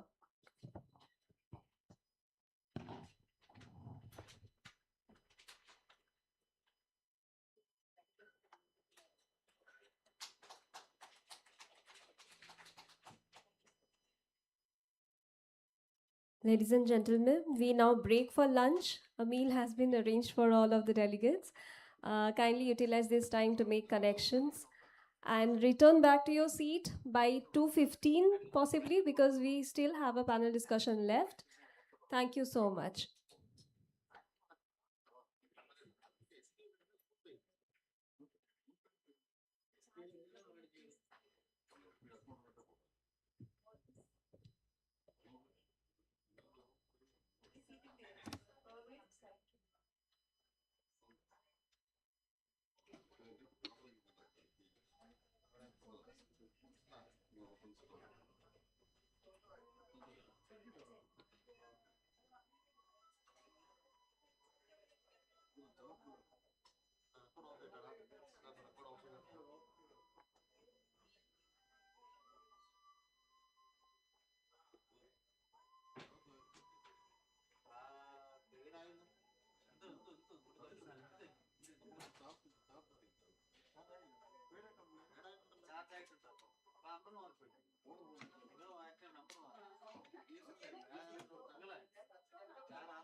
Welcome back to our final academic segment of this extraordinary national conclave.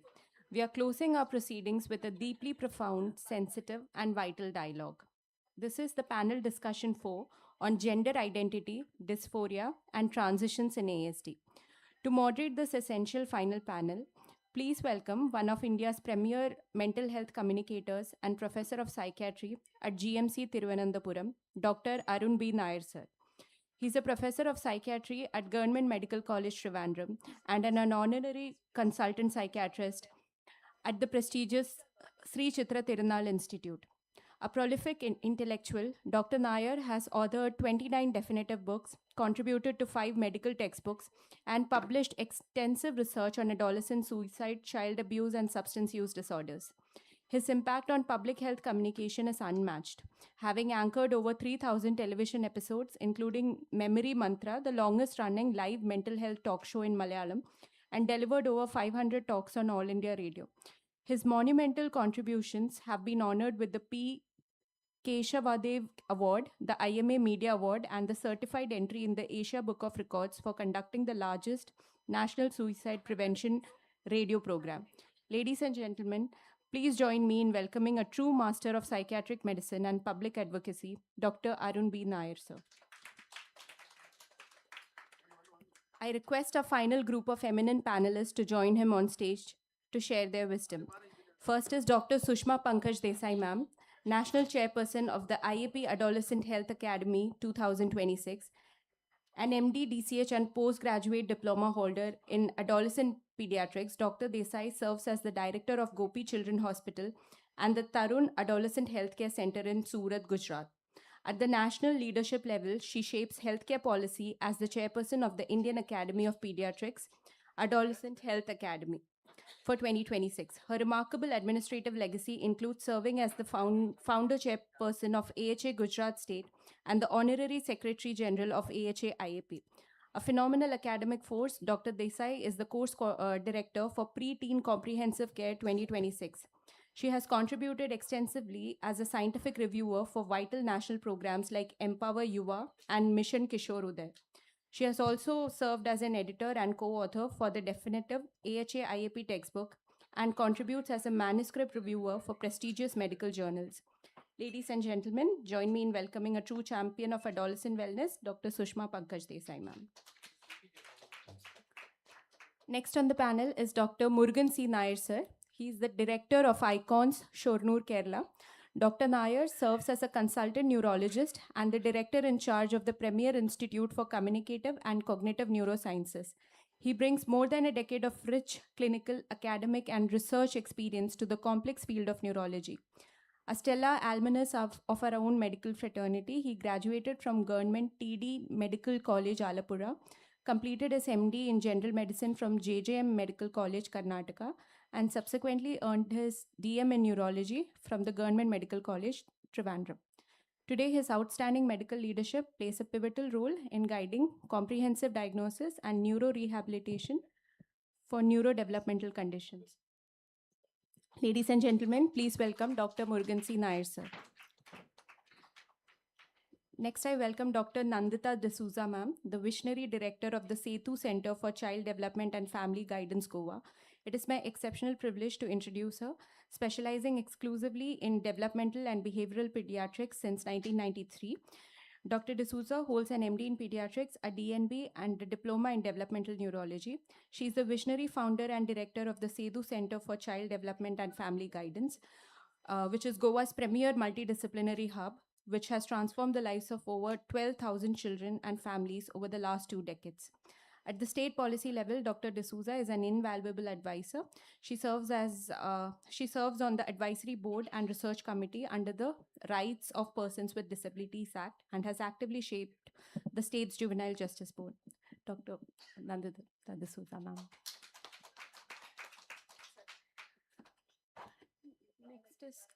Next on the panel discussion is Dr. Preeti Galagali, ma'am, who is Vice President for South Asia International Association of Adolescent Health, an MD, Fellow of the Indian Academy of Pediatrics, and Consultant Adolescent Health Specialist. She serves as the Director of Bengaluru Adolescent Care and Counseling and the clinical lead at Manipal Hospital, Bengaluru. Dr. Galagali's extraordinary leadership spans the highest of international healthcare. She is the vice president for South Asia and the policy committee chairperson of the International Association of Adolescent Health, and serves on the World Health Organization's technical working group for digital health records. A prolific academic force, she is the associate editor for clinical child psychology and psychiatry, and serves on key international commitments for the Society for Adolescent Health and Medicine in the USA. Ladies and gentlemen, please join me in welcoming a true global trailblazer, Dr. Preeti Galagali. Dr. Arun, so please open the. Thank you very much for that very kind words of introduction. My sincere appreciation and gratitude to Dr. Deepa Bhaskaran and team for organizing such an awesome conference, which is aptly titled Life Course Approach in Autism Spectrum Disorder. It could not be better. So without wasting much time, let us get into the discussion because Dr. Sushma Desai has a flight to catch and we are planning to let her off in 10 minutes flat. Hope the other panelists would bear with me. We'll ask her the first 2 questions and allow her to leave. Thank you very much. Dr. Sushma Desai, studies have shown that these autism spectrum disorder children can have 3 to 6 times more prevalence of gender dysphoria and gender confusions, as we would like to call it. And when we take a cohort of people with autism spectrum, gender dysphoria per se, around 11% of them have got clear-cut autism, and as much as 26% is supposed to have some traits of autism. So I'm interested to know what would be the presentations of gender dysphoria like in ASD, because ASD itself is a confusing thing. Gender dysphoria is an even more confusing thing. So from your rich experience, would you like to share a couple of cases? It's a privilege to stand here amidst the elite audience and the dignitaries, the galaxy of panelists. And I'm really thankful to Dr. Deepa Bhaskaran for organizing such a wonderful conclave. And it was so much an enriching experience for me, particularly. I have learned a lot from this today's conference. As Dr. Arunji very rightly pointed out, there is a kind of bisectionality between the ASD and gender diversity, you can say. So there are a few cases which I came across in my clinical practice, and I would narrate some of them. So here is a 14-year-old assigned male at birth, and he was kind of since early childhood, he was diagnosed ASD at 5. And he started, saying that I am a girl. Since a very early age of around 6 or 7, he would prefer all the girls' games, despite being encouraged by the parents and caregivers to get engaged into the boys. But he will definitely always prefer the girls' game and the company of the girls. And he had chosen a name for himself as a girl. So he would feel so much, discomfort if somebody, ask him by his male name.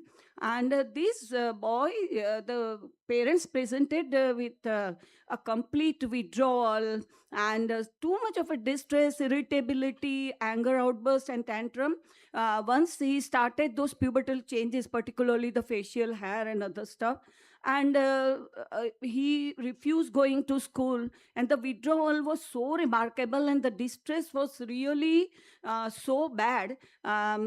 So they had come to the center once again for all that assessment, and after repetitive assessment, comprehensive assessment, and other stuff, it was the body dysphoria was so severe that with comprehensive assessment and gender consent from the parents, informed consent from the parents, the pubertal blockers were given to him, and the treatment for anxiety and depression was given, and then he fed well.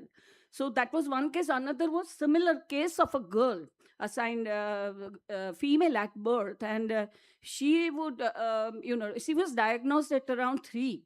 autism, and she was a regular visitor, and she always preferred a masculine name for herself. She has chosen that name, and she would always like to be addressed as he, him, kind of.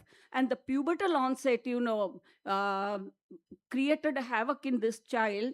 She was so much under distress. She would refuse to go for a bath after the breast development, and she would scream and will resist and all that. And the menstrual onset again, worsened the situation. And after so much of this girl was really difficult to manage initially, but after all that assessment for the consistency and persistence, and there was a significant increase in the intensity of that dysphoria. So again, this girl also received pubertal blockers under the supervision of an endocrinologist, and she is now planning to undergo gender affirming hormonal therapy. So this is a kind of girl. Another girl was so much distressed with the pubertal onset that she wanted to cut her breast every time, and she turned to, out of distress, she turned to self-harming behavioral pattern. This girl was also very, very difficult to manage. It was a severe depression and anxiety in this girl, and she also received pubertal blockers. So she is still under treatment, but she is doing well. These are some of the recent cases which I have seen. There were many mimics, but I'm just asked about the dysphoria, so I could narrate those cases of dysphoria. Thank you, ma'am. One more question to you. The mothers of autism spectrum disorder children, especially those who are having severe ASD, are probably the most dedicated mothers. From a spiritual point of view, it is said that they're the best human beings in the world, so they are blessed with such children so that they can take care. But still, even though they are so dedicated, an issue happens that expressed emotions may surface once in a while. They may feel critical about the child, they may feel hostile towards a child, they may overprotect the child. And when a situation surfaces in the adolescence that they start cross-dressing, sometimes they lose it. Yes. They lose their frame of mind. Absolutely. So how do you counsel these extremely dedicated mothers? It's not an ordinary client sitting in front of us. Absolutely. It's a very divine kind Very, of a human being in front of us. How do you counsel them so that their emotional state of mind can be Right. managed? If we look from, it's really tough for the parents, particularly mother, to accept the gender preference by autistic children, particularly if it's not matching with the social standards. So this is really a tough situation, and such cases do come. They are furious. Sometimes, they may kind of scold, or they may even kind of slap or something to discipline the children and all that. But my suggestion to this mothers, of course, we have to identify their emotions, and first of all we have to validate their feelings and emotions, because they have given so much of their valuable time, and a mother is sitting in front of me, how tough it is to handle this child. But most important thing is to respond with calmness and kind of curiosity, right? It's very, very important not to punish, or not to make, not to kind of, it is so shameful, you being a boy or dressing up as a girl, kind of. And never ever attempt to correct immediately at that point of time. ये नहीं तेरे लिए तो ये, I mean, you have to choose this boy related clothes or girl related clothes or something like that. Never do that. It's very, very important, for these children. Sometimes, they may be exploring. We have to think about other possibilities also. They may not be gender dysphoria or gender, diversity at that point of time. Maybe they are exploring with other genders. They are trying to, kind of various fabric. There is for autistic children, there is a preference for certain fabrics. So there may be that reason also. There may be other reasons, right? They're just exploring their identity. And another thing is the autistic children, they feel it really tough to express their feelings, and particularly they take a little more time to develop the stable gender identity. So we have to be considerate regarding that. The most important part is they should feel loved. Right, and they should be given a chance to explore their gender, within the safe environment of home, rather than they may come up with some distressful situations like this and severe anxiety. So it is better to do that. Another important thing is I always try to, counsel the parents like that. It's always good to go with a gender affirming neutral language. Kind of, I noticed you were trying that shirt. Huh? How do you find it? Huh? I saw you were happy. How do you means like it? Rather than labeling, are you feeling as a boy or girl? So this type of a gender neutral language and kind of a gender affirming attitude, calling them by the name they select, or by the pronoun they select, will definitely reduce the distress to a significant level. Of course, getting a specialized care is the most important priority, and I usually provide them some resource material to go through so that they get a knowledge about gender, how gender identity, starts developing, particularly in the adolescent with autism spectrum. So that definitely help them to understand it in a better way. I think Thank you, ma'am. Thank you very much for that very Thank you crystal so clear much. explanation. And we would let you leave now because we don't want your adrenaline to shoot up and land in problem. Thank you very much once again, ma'am. Thank you very much. Dr. Murugan, many people are confused why this close relationship between gender dysphoria and autism. Maybe gender itself is supposed to be a social construct, and autism spectrum disorder kids don't subscribe to the philosophies of the society, so the social norms of gender doesn't affect them. And there is another explanation that there is a shared neurobiology and hormonal aspects also, which overlap. And my question to you is, many children with ASD are not good in vocalizing their emotions. So they may not explicitly state that they are feeling this sort of a problem. So how to pick up the subtle early warning signs of gender dysphoria in an autism spectrum disorder child?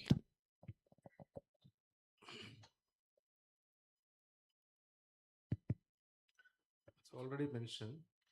The percentage of gender dysphoria is more in case of autism spectrum disorder, which is about 3 to 6 times more than the general population.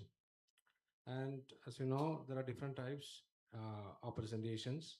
So people behave mild to severe type of autism spectrum disorder. In case of severe case, they will be less.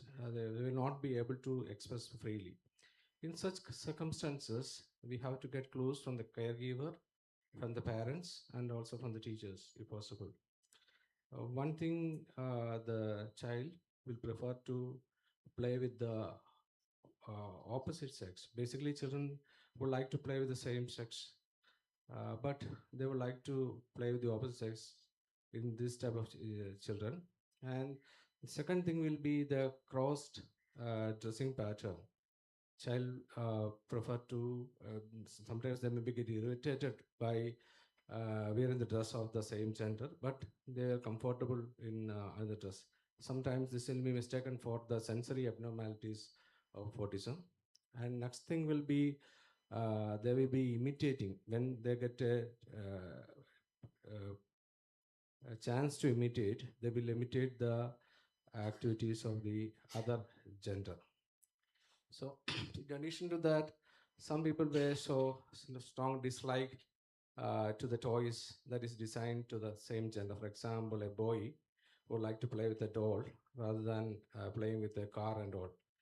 And next thing, sometimes the children may avoid looking at the mirror because they don't want to see their own appearance because they are getting irritated. They may get irritated after seeing this. This next thing is sometimes they may show they may not be comfortable in while the mother try to groom them. So this may be the changes that we can notice even without we will get from the history itself, which will alert us that think about all this. Thank you, Dr. Murugan. Yes, please. So in some cases, like boys, they would like to urinate sitting down. and they don't like their genitalia. So that can be one of them. And girls like to urinate while standing. So these may be some of the other, in addition, that what already sir mentioned, the early signs which may help us to pick up. Excellent, ma'am. And another question to you, ma'am, Preeti Galgali, ma'am, is that gender dysphoria in ASD and gender dysphoria in children without ASD. What is the difference per se, especially specifically in terms of sexual explorative behaviors during adolescence? Because that is one of the very sensitive things which parents are apprehensive about. They find it extremely embarrassing, And also the transition in the case of an ASD child with gender dysphoria is extremely challenging because convincing counseling an ASD child with gender dysphoria poses a significant challenge. What's your experience regards to these? So first, the disclaimer, I don't have a huge experience in managing autism with gender dysphoria. I can just give you that as my first disclaimer. But yes, the cases have been increasing in the last couple of years, probably with the lifting up of the IPC 377. So they're all coming out more in the open now. So that could be one reason. And we are getting issues related with orientation and gender both in our clinical practice. So when it comes to autism and gender dysphoria, so like we said, the early signs, right? Now what happens is some of these signs may not even be there in the early childhood, and for the first time, in the adolescent age itself, the child with autism may present with gender dysphoria. So sometimes it says, oh, it was not there early. Is he getting carried away by what he's seeing in the media? No. So we must all understand that gender is something very personal to a person, right? And we have to accept and respect, which is very important. Another thing, when it comes to like we say, they have communication problems. We also know that they are not very good at picking up social cues, but this may really sometimes push them to express their gender expression much more earlier. So you may even see the other way what I said. Another thing is gender fluidity is more common in children with autism. That is, they're not clear. A boy will not know whether he's a girl or is he a boy or is he in between. So gender fluidity is also seen more in comparison to the neurotypical adolescents with gender issues. Another thing is girls are more, in fact. Usually what happens is we say boys are more, and then during adolescence it's almost equal. But particularly adolescents with gender dysphoria, girls may be more. So we have to keep a lookout for that. Also, there is executive dysfunction, social fatigue, and especially in girls, we've all been hearing about masking.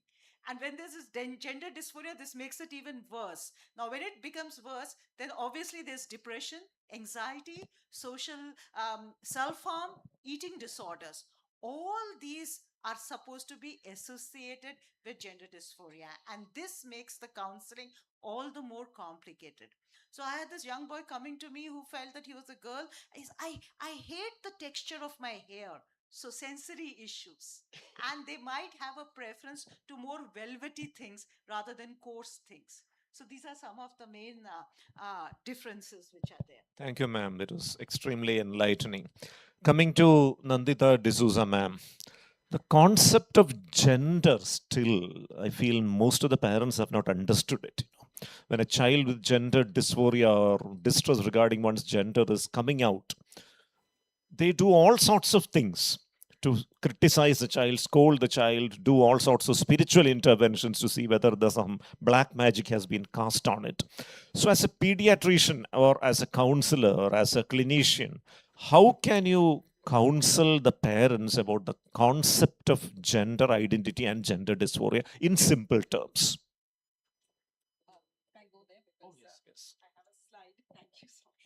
Can we please have the slide? Thank you so much for inviting me to be part of this panel and to participate in these very enriching interactions we've had. And thank you for that question.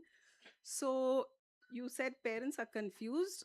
certainly as a professional, I can say I was also very confused till I was forced to learn because the kids were coming, right? And that's a very important reason where we expand the knowledge that we gained in college or, when we first started out as residents. It's really in lived experience that we expand our knowledge. So this is one of the visuals which has been extremely helpful to me, and even to the people where I use it, they always say, thank you for sharing this. It is an open source resource we have from the website is called It's Pronounced Metrosexual, and it's by Sam Killerman. And it's an amazing resource. I'd really urge everybody to go there. This is version 1. There is a version 4 now, which if we have time, I can talk about at the end. But this explains in a very simple way the difference between what is your sex, the sex assigned at birth, what ma'am had explained earlier. 2 is what about your gender identity? What about your gender expression and your sexuality, your sexual orientation? Okay, so if you look at, I don't know, this work? No. Does this work? A pointer?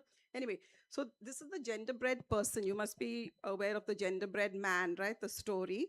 So the gingerbread man. So they've played on that and created this genderbread person. Now, the first thing is the sex at birth, which is this. Okay, so that is based on your external genitalia. What happens? A baby is born, the whole family is waiting outside to know boy or girl. The nurse or the doctor, looks at the genitals and says, this is a boy or this is a girl. And sometimes when we don't know, right, because of certain inborn, enzyme changes and so on, which is called intersex, right? We kind of, I remember when I was a resident, I was told, if you're not sure, tell them to name the child Kiran, because Kiran can be a boy's name or a girl's name. That was the extent of my intersex knowledge at that time. So that's a sex assigned at birth, which is purely based on the external genitalia. We do not do chromosomal studies, hormonal studies, internal organs, nothing. It's just external genitalia, okay? The next concept is gender identity, which is at the brain. You see that rainbow brain there. So gender identity is a very internal feeling. How do you feel when you wake up in the morning? Okay, it's nothing to do with your external genitalia. It's how do you feel inside, right? And that, as you can see, the arrows. So you can have, let's just go back to the biological sex, which is the third from the top. So you have female, male, and intersex in between. The next, gender identity, right at the top.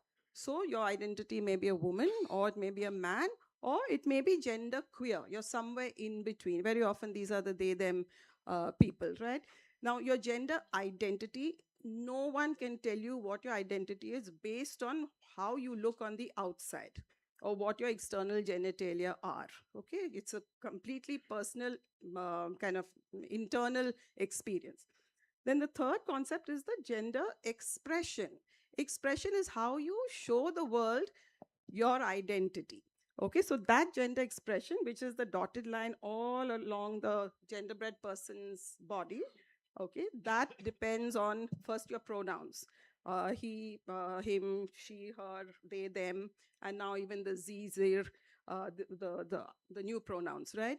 It could be the way you dress, it could be your mannerisms, it could be makeup, right? So, your tone of voice, even a lot of it is actually now social roles that we play. So women are expected to behave feminine in a certain way and so on. So that is your gender expression. And the fourth one is your sexual orientation, which is the heart, right? So sexual orientation is who are you attracted to? Male, female, a gender people, or are you pansexual, bisexual, right? So sex assigned at birth is not equal to gender identity, is not equal to gender expression, is not equal to sexual orientation. So this is something as professionals we need to understand very well, and this is how we explain to parents using this visual. And yes, it can be confusing, and I think one of the confusions is because the LGBTQIA, so gender identity as well as sexual orientation are all lumped into one. So many people think, oh, so if you're, transgender, that means are you homosexual? Or so there's all this confusion in the mind. But this is one way to explain about what is sex assigned at birth, what is the gender identity, how do you express that, and what is the sexual orientation. Yeah. Thank you, ma'am. That was. You can come back. We'll take it later. I hope that's clear. We have with us Madam Sharmila Mary Joseph, who is the Principal Secretary, Health and Family Welfare Department, Government of Kerala. Welcome, Madam. So we'll wind up the session in 5 minutes flat. So when ma'am was mentioning about this topic, a small anecdote which I remember is that in our MBBS batch group, there was a discussion about homosexuality. 2 of our batchmates had come out as openly homosexual. And then a gynecologist, our own batchmate, commented beneath that comment that there is no wonder so many children are getting abused in our part of the world. It was actually like a below the belt hit. So myself and my dear friend Dr. Sebind Kumar, who is Associate Professor of Psychiatry in Thrissur, had to post so many articles repeatedly to teach them what is gender, what is sexuality, what is abuse, what is consensual things, etc. So we'll try to answer the next questions very briefly.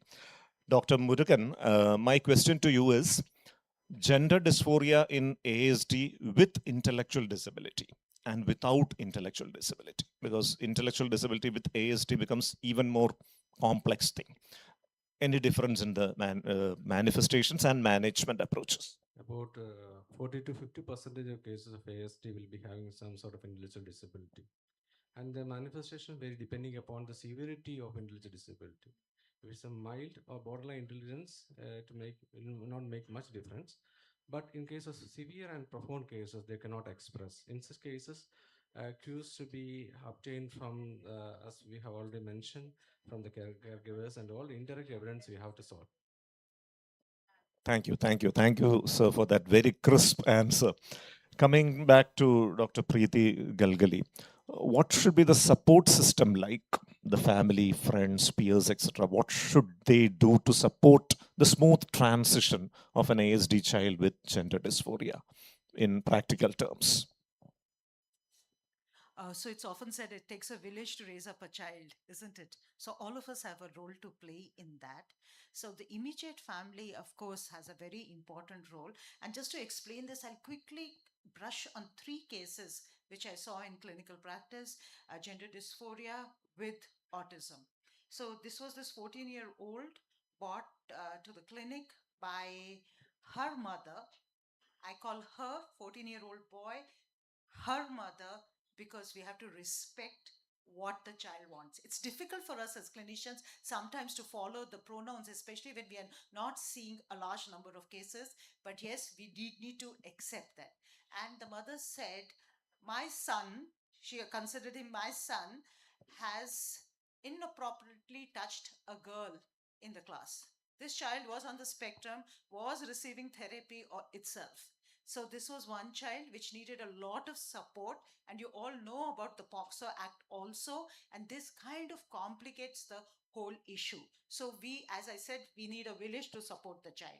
A 15-year-old girl brought by the parents saying, please knock some sense into her. She sometimes says she's a boy, sometimes she says she's a girl. So what she wanted to be known as was they. And this, so what she was saying, which I'm wrong in actually saying she, but they were saying that I don't know what I am right now. Also, there was ADHD, and there was also a twin who was diagnosed as ASD. And when I started talking to her, it was very clear that she was also on the spectrum. So here there was the parental support was much more important. And the last case, 17-year-old came to the clinic. 17-year-old, my doctor, can you see my 17-year-old son? I said, okay. And I go to the clinic. I see a 6-footer, 17-year-old in a mini skirt with a hairband with earrings. And my first response was, what did the receptionist say when she walked into the clinic? Luckily, everybody was very cool. Manipal Hospital, everybody is very cool. And I took a long breath and I went in. And then she showed me self harm. And then she also said that there is a lot of acceptance in the school. I sit with the girls, and girls do not mind it, and neither does my teacher. So here was a situation where the child with autism, with gender dysphoria, in depression, was having total acceptance of the peers. What was not there was the acceptance of the parents. So I think, as I said, it needs to be accepted. We have to accept diversity, and all of us have a role to play to make sure that these young people live their life with dignity and attain their potential. Thank you, ma'am. And we come to the last question of the panel discussion to Nandita D'Souza, ma'am. Ma'am, the transition in the case of an ASD child with gender dysphoria is more complex in the sense that hormonal therapy can have behavioral adverse effects. Surgical procedures can have too much of complications because the post-surgery care, the self-care itself may not be possible, especially if the ASD child has got intellectual disability. So all these are significant apprehensions of the parents. So how do you enlighten them, educate them, and help them to support the child in the smooth transition? Thank you. There are a few things I'd like to say, before I address your question. One is that, as I explained earlier, the whole issue of gender identity, expression, and so on is a journey. It's a gender journey. It doesn't happen overnight. Now, when I explain to parents, I inform them this, and I compare to a bus. So your child is on a bus, and you all, the family is on the bus with the child, and you all are all going along on this gender journey. The driver of the bus is your child. Okay, where the bus stops, how long it stays there, who gets on the bus, who is pushed off the bus, that's decided by your child. We as professionals hopefully will be on that bus, but we have to respect, and as Dr. Preeti said, respect and accept. Now, for parents, it's really, really hard. I often compare them, it's as if they're carrying a seesaw on their head. Okay, so the fulcrum is on the top of their head. Okay, it's heavy, it's an iron seesaw. Their beloved child is sitting on one end, and that judgmental society is sitting on the other end. And there's a seesaw. Sometimes it's the child's needs and the fears and the self-harm. That is what comes to mind. And then what about society, which is judging over there? Correct? So for the parent, they have to kind of bear the burden of both this. How can I be true to my child as a parent? And how can I keep them safe in society, which is so judgmental? We as professionals have to be allies in this. And when I say we're allies and advocates, we are allies to the child and the family. So one is we give them the right scientific information. We give them space to talk about their fears, to talk about their needs immediately, the child and the family. So it may not be even a surgical transition. It may just be a social transition within the home, and tell them how they can cope with it. And we have to be advocates in society. So to be able to educate everybody who cares for children, other family members, teachers, employers, and as you were an advocate for your classmates, right? So the first thing is it's a journey, and we have to be with the child. Two, to tell parents you are not alone. Right, we are with you as professionals, and of course later if they go into the hormonal transition and the surgical, it has to be with an expert team. It's not something that happens overnight.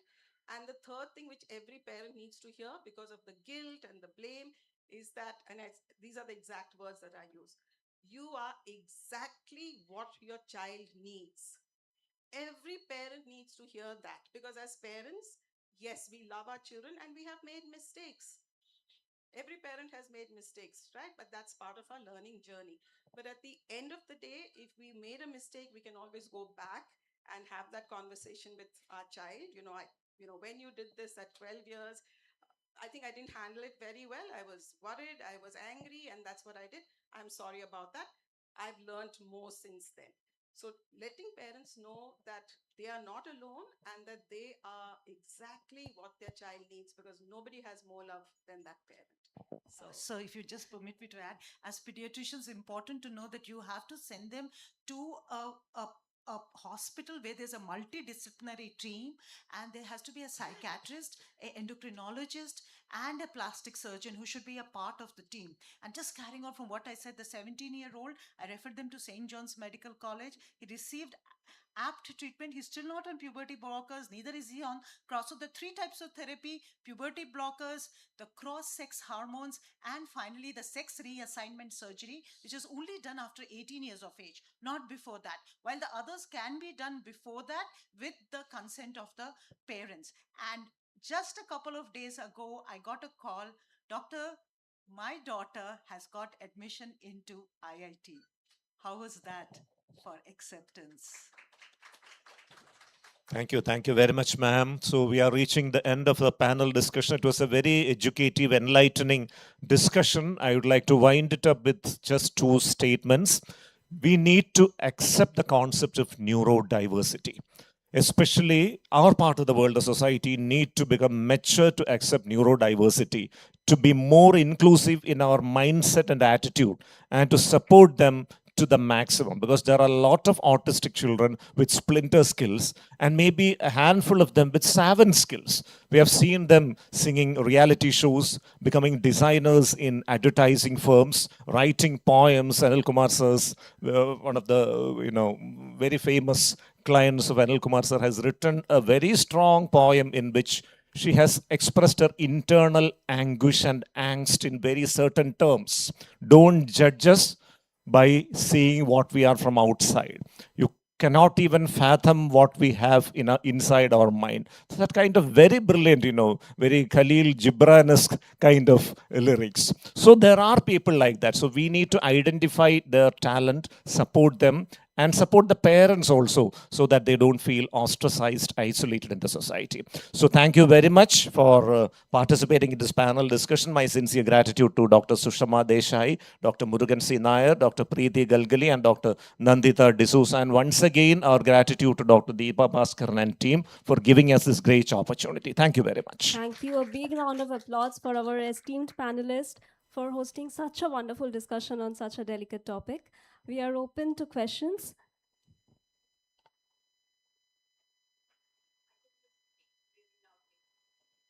Thank you so much. Thanks for that illuminating talk. So, autism and gender dysphoria share something in common. Both are diagnosed on the basis of behaviors. There's no blood test, right? And I'm thinking of occasions where I've been, asked by parents, why is this maybe, putting on makeup? Why is this not just an attention seeking, challenging behavior? Or why is this cross dressing? It's maybe just another obsession that will fade. So, question to you, Dr. Nandita.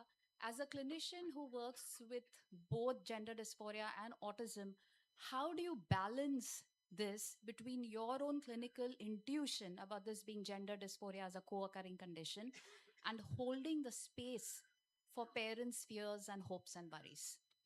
Thanks, Dr. Kweli. Fortunately, this question, all such questions from parents can be easily answered because we have the expert who we can talk to, and the expert is actually the child. Okay, so quite often we try to judge from the outside. We can create that space to ask the child, tell me what this means for you. So there are few phrases which I found very useful in my practice. One, tell me more. So the child has said something, or even the parent has said something, right? Tell me more. Two is, thank you for telling me. Because now they've told you, okay, if I've not understood, I'd say, help me understand. So really, whether it's attention seeking, whether it's a passing phase, it doesn't matter, right? Because we have to be there where the child is. And the single most important factor in promoting mental health in a child who is gender queer or gender exploring or whatever you may call it, discovering their gender and their sexuality, the single most important protective factor is the love and the acceptance of the family. So even if they're being bullied in school, which they should not be, but we can't control very often what happens outside the home, an accepting, loving, nurturing, non-judgmental family is the biggest strength that this child has. So that's the best thing we can do as professionals, to partner with the parents and the child and hold space for them and say, yeah, it's a journey. We'll discover as we go along. I have a child who, was assigned female at birth, right? And they wanted to be called they, them. So I was using they, them. And just about 3 months ago, Z told me that instead of they, please you use Z, Zir, Zir. I said, fine, okay. I mean, for me, that's really exciting because I've learned something new. I recently met a young person at a conference and they told me they're gender fluid after a talk that I did. I said, thank you so much. You're the first gender fluid person I've met.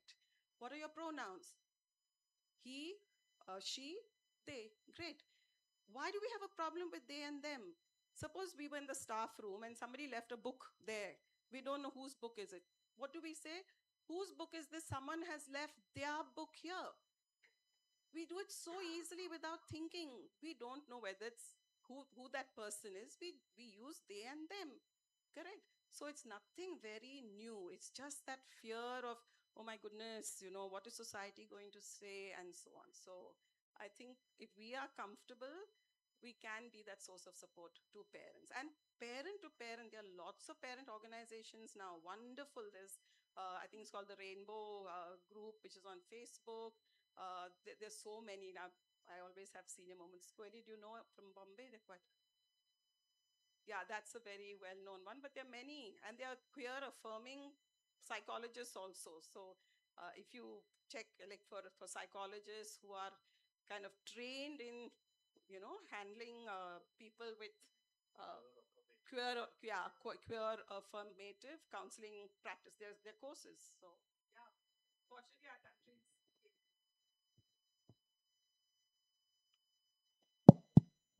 I think we'll wind up because our health secretary has been Yes, waiting. madam. Her time is very precious.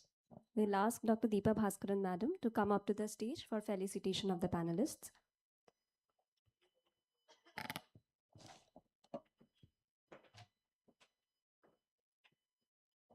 Dr. Preeti Galagali, ma'am.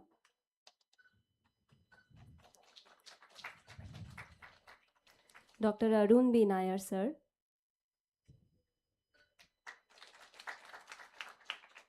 Dr. Murugan, sir. Dr. Murugan Nair, sir. Dr. Nandita D'Souza, ma'am.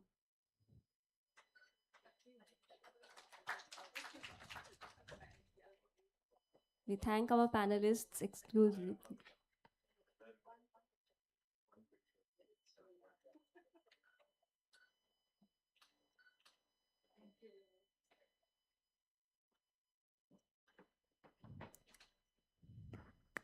We invite Principal Health Secretary Madam to come up to the stage and speak a few words. Very warm welcome to the Principal Secretary Madam. In spite of a very busy schedule, Madam has come here and she would like to say a few words to all of us. Please.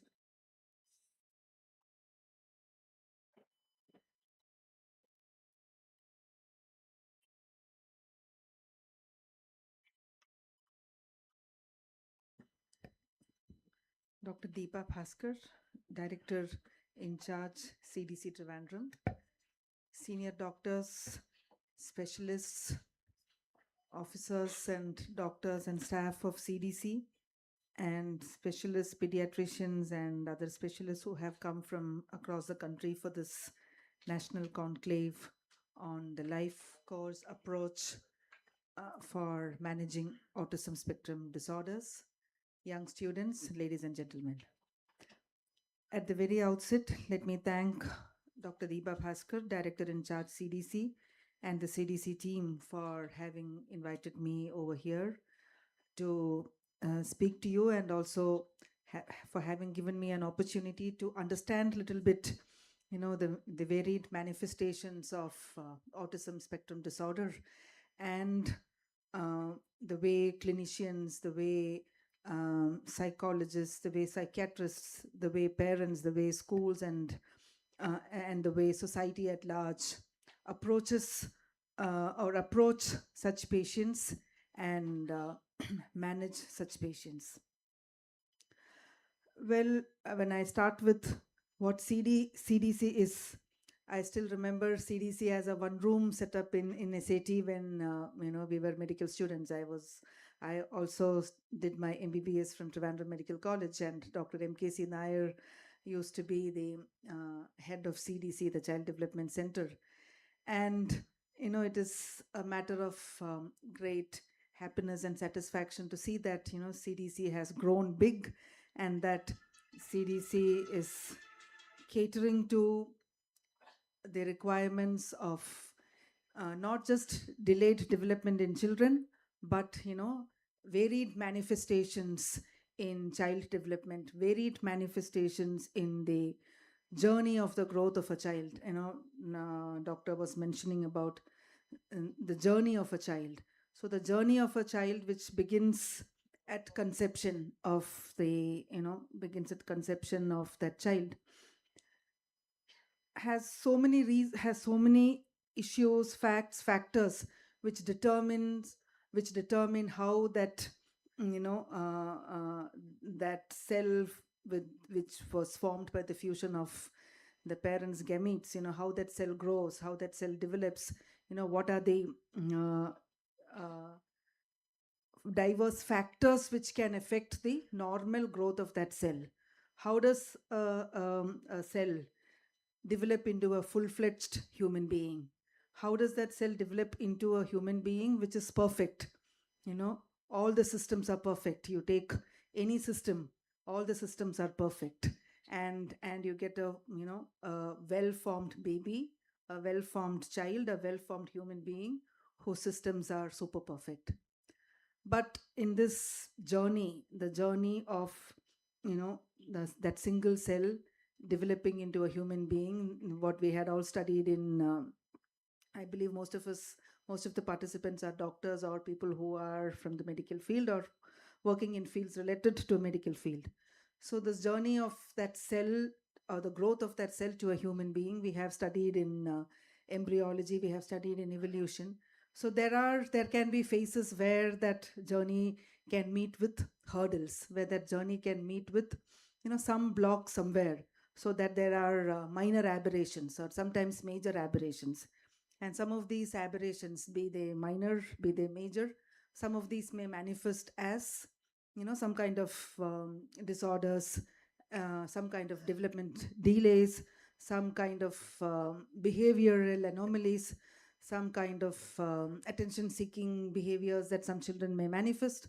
So the aberrations can manifest in many forms, can have varied manifestations.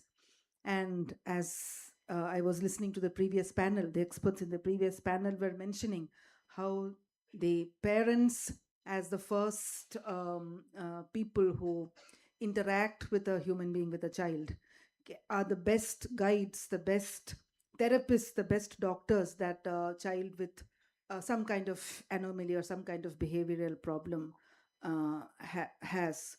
So the society as a whole has to first start from the home, the family, the parents, the caregiver, the ones who provide care and support to children.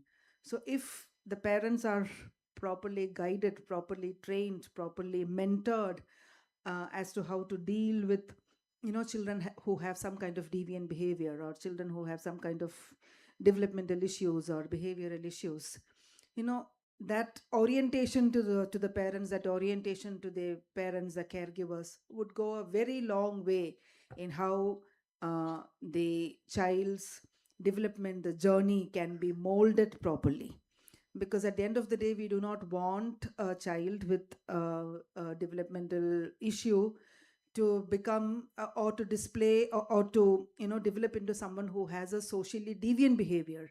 We want a child who has a developmental delay or a behavioral issue to get the warmth and love and affection and the nurturing care at home, and then when he or she moves to a school, a care center, or an educational institution, that same nurturing environment needs to be provided to children who are different, children who are differently abled, or children who have, um, differences from their colleagues or from their other counterparts in terms of behavior and in terms of various manifestations.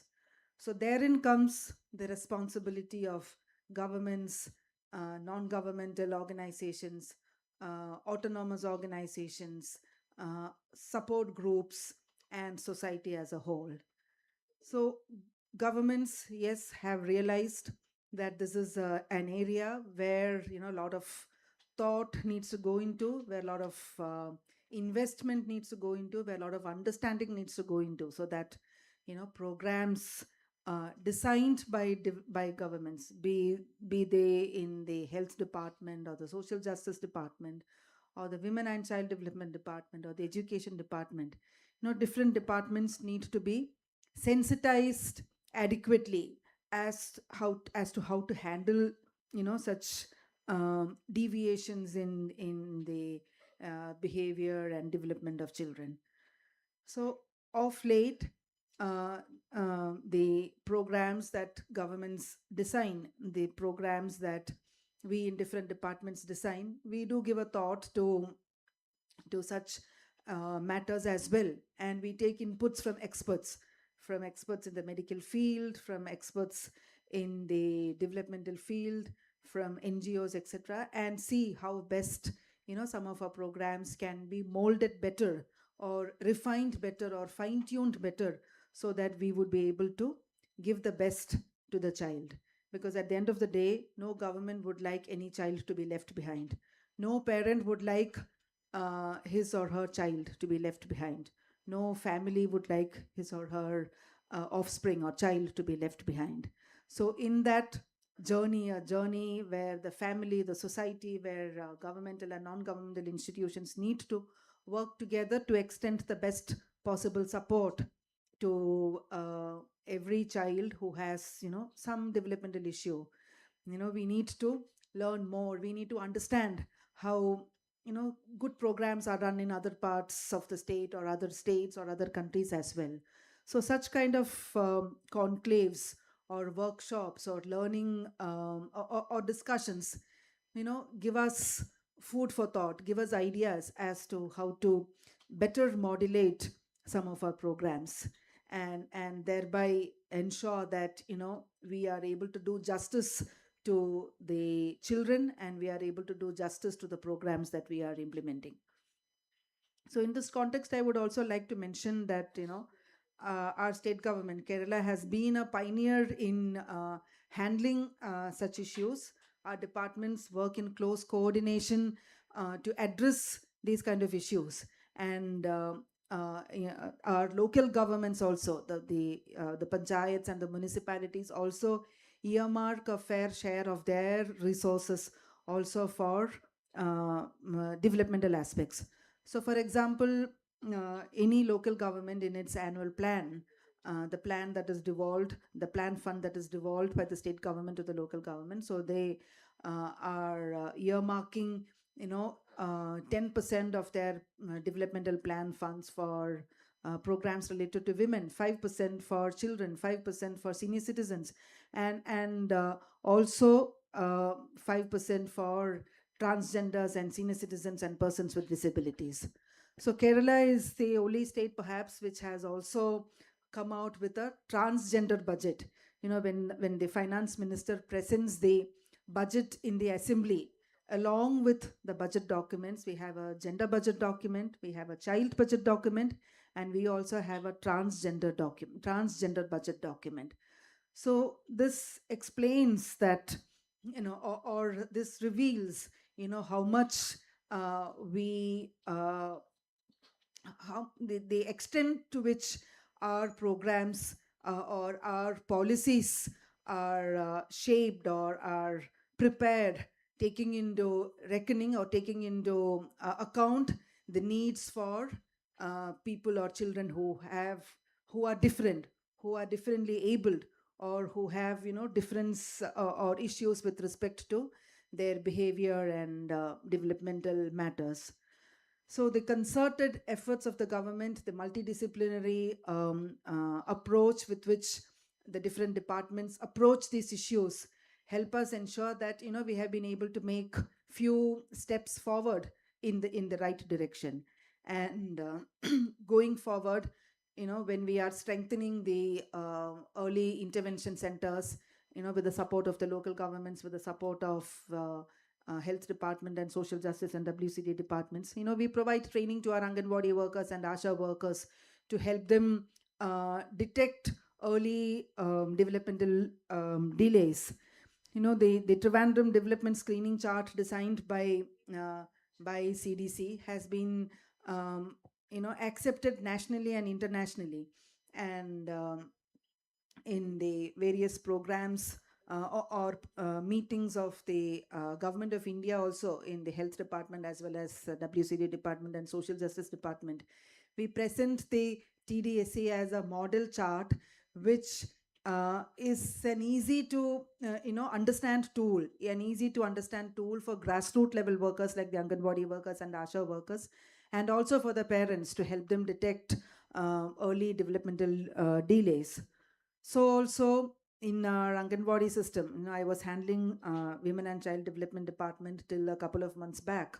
So we have also developed, certain cards, and we have, christened them as Kunju's cards, for specific cards for children of the age group 3 to 4, 4 to 5, 5 to 6, where we have listed out clearly the milestones, motor milestones, behavioral milestones, language milestones, which the parents and the field workers, the grassroots level workers can easily understand. And if there are red flags, the Anganwadi workers or the ASHA workers can refer them to the nearest intervention centers or the nearest PHC or the hospital. So we have put in place a system where, we should not miss an early developmental delay, or where we should not miss behavioral deviation in our children. In spite of that, yes, we may miss some cases. So therefore, the systems are in place to provide support and the right kind of treatment, biological, medical, psychological, social treatment to the child, to the family, to the parents, to the society, and also to give orientation through the education system, because the school is any child's second home. And in that second home, if the child is bullied, as as was mentioned in the previous panel discussion, children should not be bullied, but there are instances where children get bullied. So if the teachers, the parent teacher association, the school managements, if they are not sufficiently if they are not really aware about these issues, or as to how to approach these issues, children with behavioral difference in their behavioral patterns, or these kind of anomalies may get ostracized in the school environment.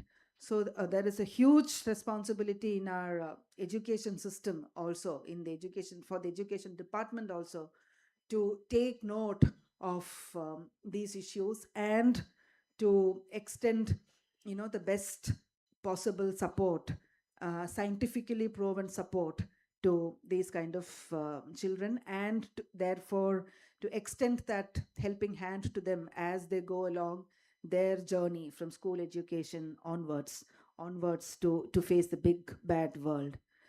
So I would not take any more time. I just wanted to congratulate CDC for having brought together experts in the field, and I believe some of the discussion points would be useful to government and to government departments, as government departments set forth or prepare the policy blueprints in this sector as well.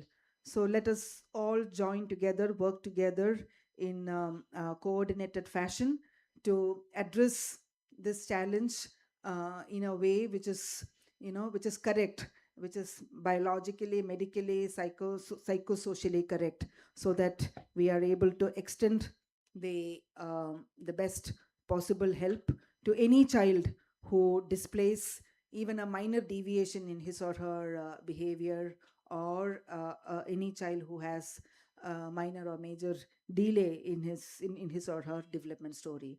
So I end there, and my best wishes to all the participants and to CDC once again. Thank you.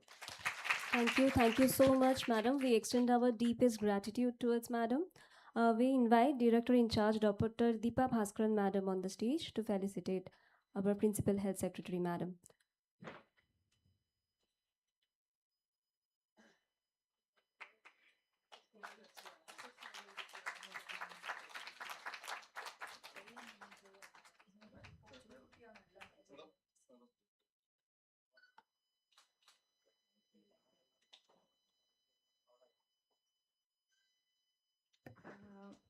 I take this opportunity to thank you, Madam, for coming here. Madam coming here has kind of brought a real closure and completion to this 2 days deliberation. At the outset, I really would like to thank all the panelists and all the delegates, all the faculty who have come from all over the country. Not even, I think the attendance has been almost 99.9%. We have missed out just maybe 1%. So that kind of shows your commitment to autism, your commitment to come here and share your information, wealth of information, I would say, because each person is doing a lot of work in his own area. So over the past 2 days, we have gathered a lot of information, which we would like to compile into a document. Of course, we would take the help of Anil Kumar sir also in the policy making part as well, and we would present it to the government as well, ma'am, so that we can, it doesn't stop with the conclave alone. We will take it forward and we will put all this into action as well. And I would really thank the UNICEF team for the entire support they have given to this conclave. Dr. Saumya, who organized the entire thing, she was the organizing secretary of this conclave. And to the entire team at CDC, Dr. Leena and everybody has put in 100% effort for this conclave. And I thank all of you for your unanimous support in making this conclave possible. Thank you once again.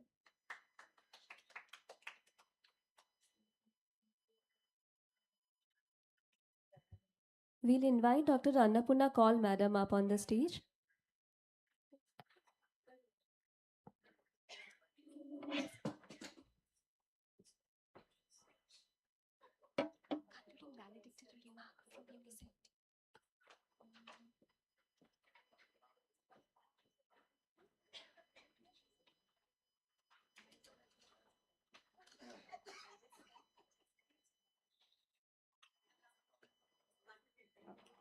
Ladies and gentlemen, we have officially reached the destination of our academic journey.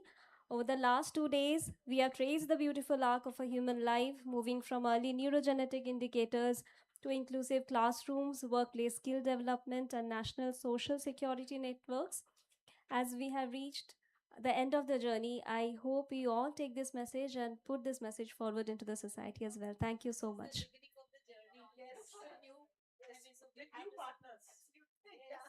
Now we'll all stand up for the national anthem.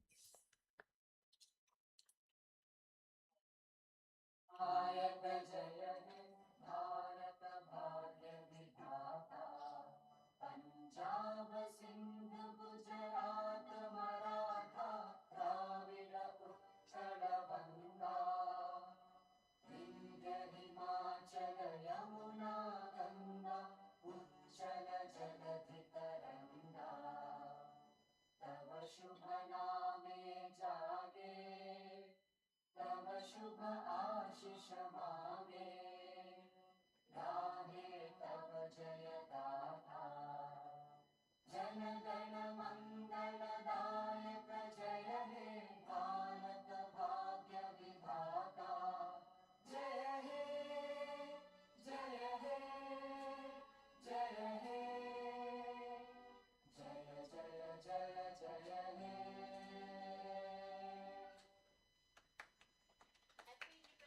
Yes, that's what it is. Should we get a picture? Yeah, all Independence Day. Also, over here.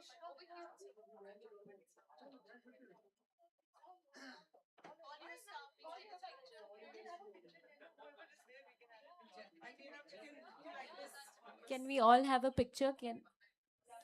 Can everybody come forward so that we can have a picture?